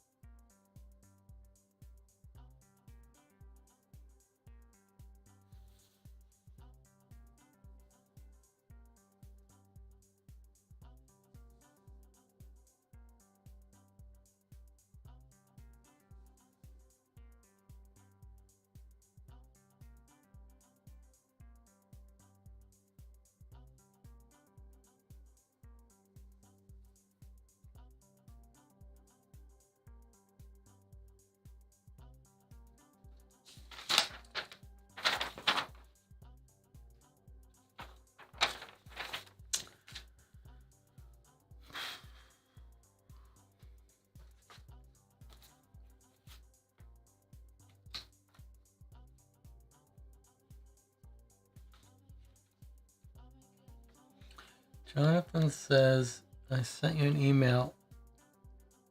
Jonathan, are you saying you think you figured it out, or you sent an email and you have no idea?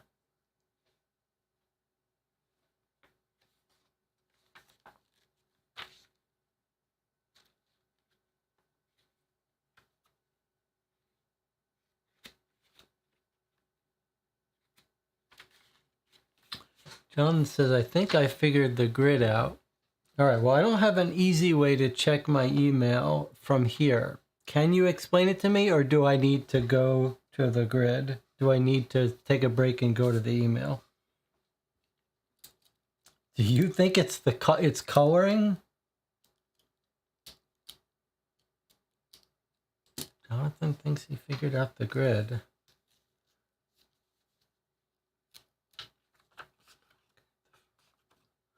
I don't know where this comes from.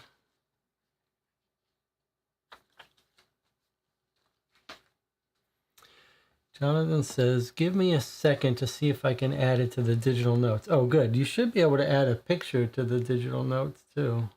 I'm going to close some of these out that are voting for some reason.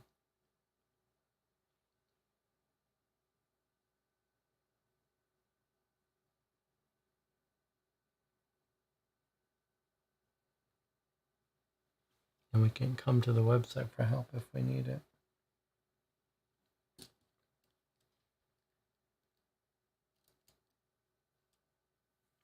John says, check the digital notes. Okay, let's check the digital notes. Whoa, look at that. Look at that. So,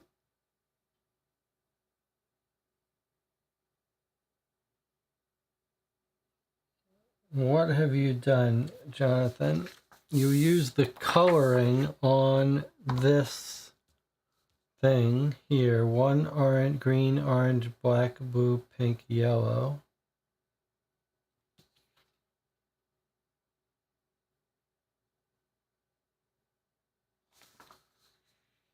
And how did you color it? So you've got, let's see, you've got blues here, 2, 2.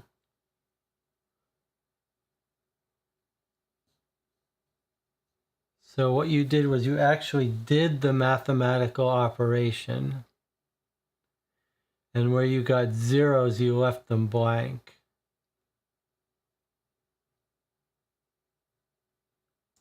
So 2 plus 2 is 4, so that's blue, blue, blue, blue, blue. I guess that should have been a clue that these are all the same color.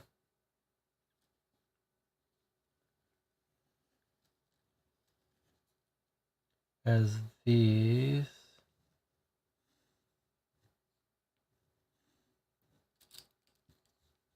That's our 0.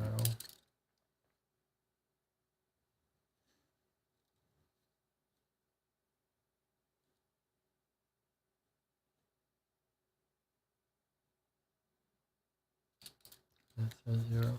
Okay, so same And then we've got more coloring. Wow, that is just craziness. So the 0 divided by 0, either the authors didn't know that that was unknown, or they just say, just leave that as blank. Okay. So, and then 6 is yellow. So you've got another color under here, which is again the same thing. It's going across. This is going to be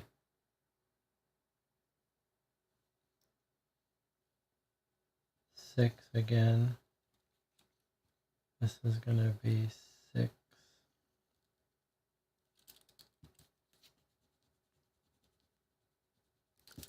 This is 6.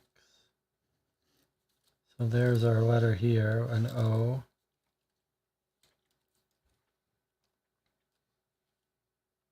All right, well, Jonathan got it. And I guess in retrospect,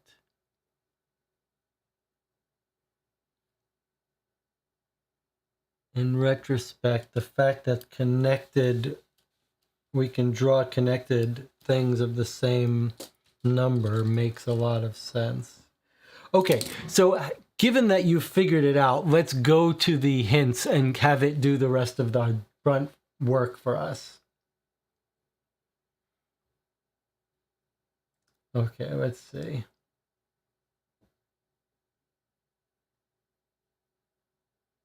Numbers worksheet. Same order casino drop. Okay. Same order casino drop. All right. Well, good work, Jonathan. It was the fact that these numbers only went from 1 to 6. You made the connection early on that these are 1 through 6.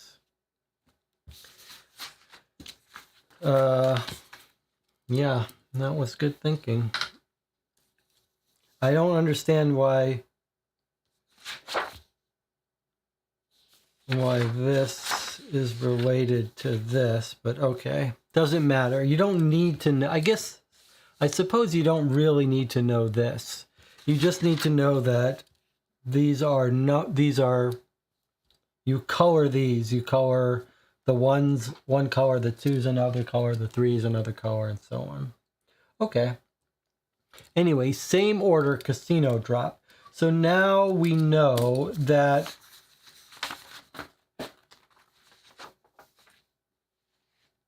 the deal is that this guy was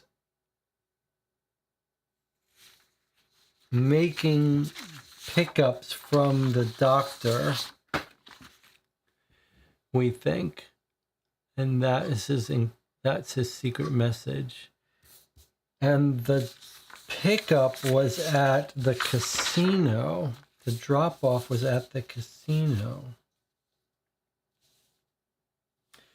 But does that mean our person works at casino? Does that mean our woman, Heather, is also in the drug operation? Is that what we think?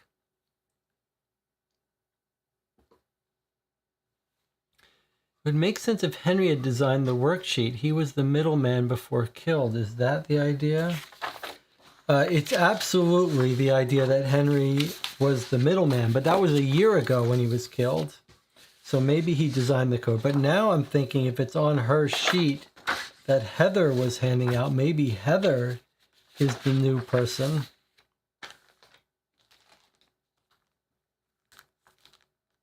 And was Grace waiting to do the handoff at the park?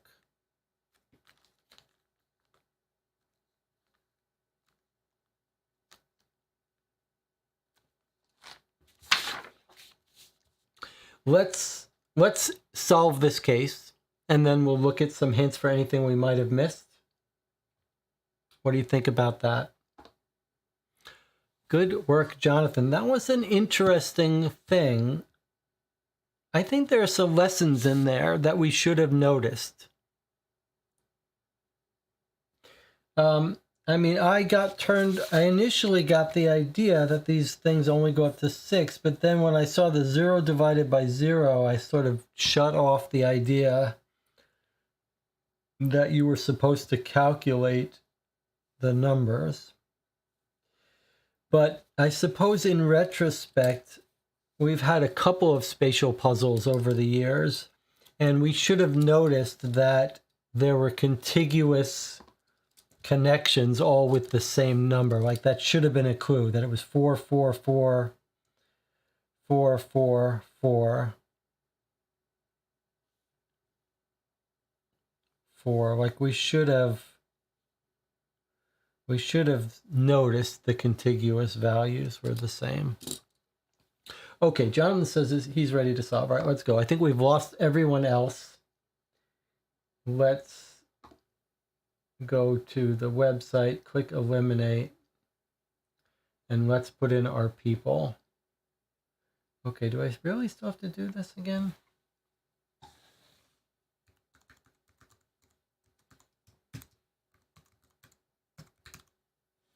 Okay, suspect 1, who are we eliminating? Danny, right? That's the person that Annie told us she was with all night. And then the second person is Holly Hopper, that we more convincingly eliminated by her key code access. All right, so I'm going to rate this a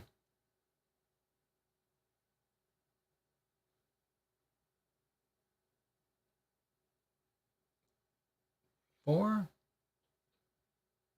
Either a 3 or a 4. I guess I'm going to go to a 3 this time. Okay, let's click eliminate, see what happens. Congratulations. Congratulations, Detective. Because of your hard work and determination, we can eliminate Holly Hopper and Danny Dobbs as suspects. Holly was at her place of employment at the time of the murder. Danny Dobbs had a solid alibi in Annie Allen. You were able to confirm that by using Annie's 2017 blog post. Okay, so we got it. We finished it. We did good. Now we would like to go back. And it wants me to put in the password again.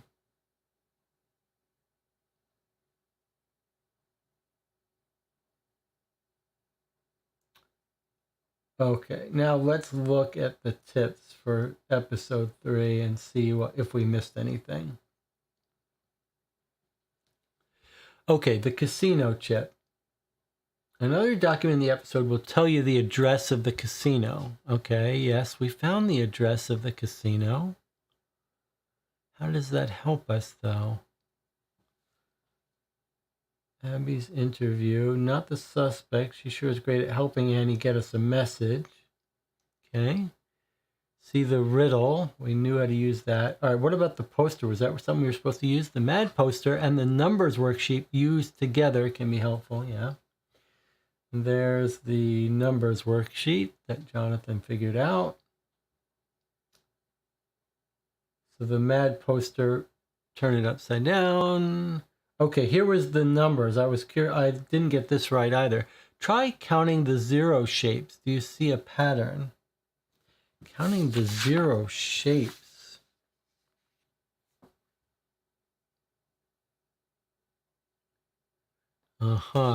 Okay. Boy, that's thinking outside the box.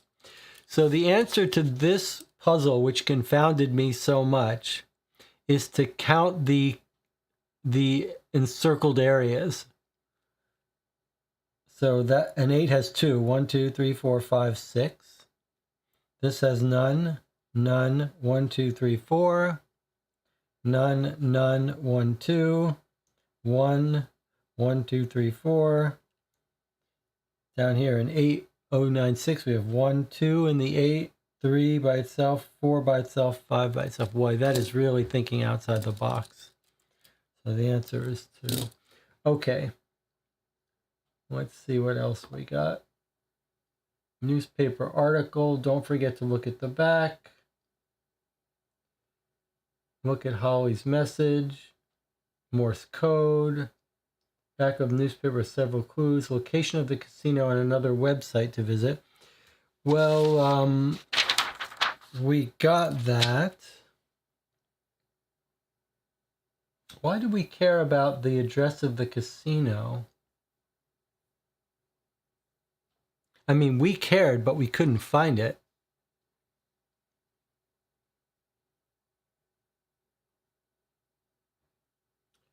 Casino chip solution. The ad on the back of the newspaper article tells you where the casino is. Refer back to your map to see how close this was to the park. Finding this in Grace's purse could give you an idea of where she had been that night. So we had trouble finding the casino. Lovely Way. I suppose this is saying we should have been able to find it. So where is Lovely Way? Why did we miss it? There's no map, is it?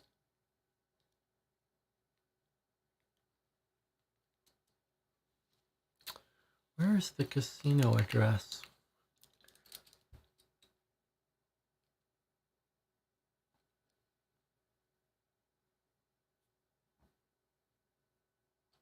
Lakewood Park is where she's found. And we're looking for Roy Drive. Roy Drive.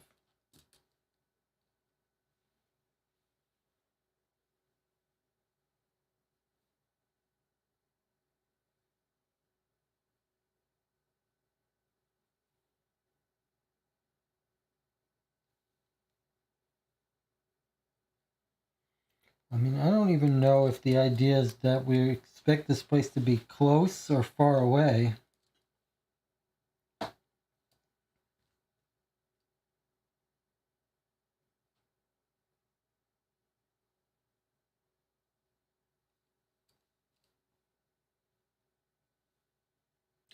Anyone found it? Am I zoomed in far enough?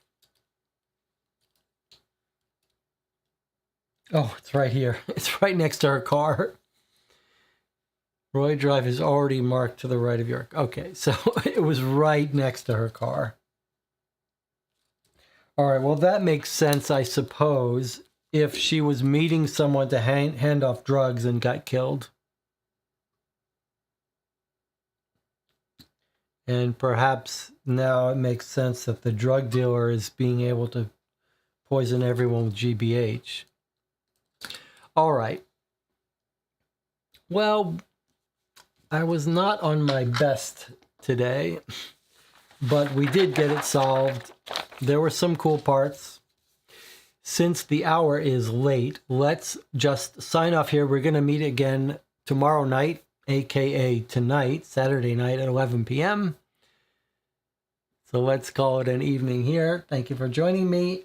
I will see you tonight in 12, 16 hours, 17 hours. I'll see you then. Good night.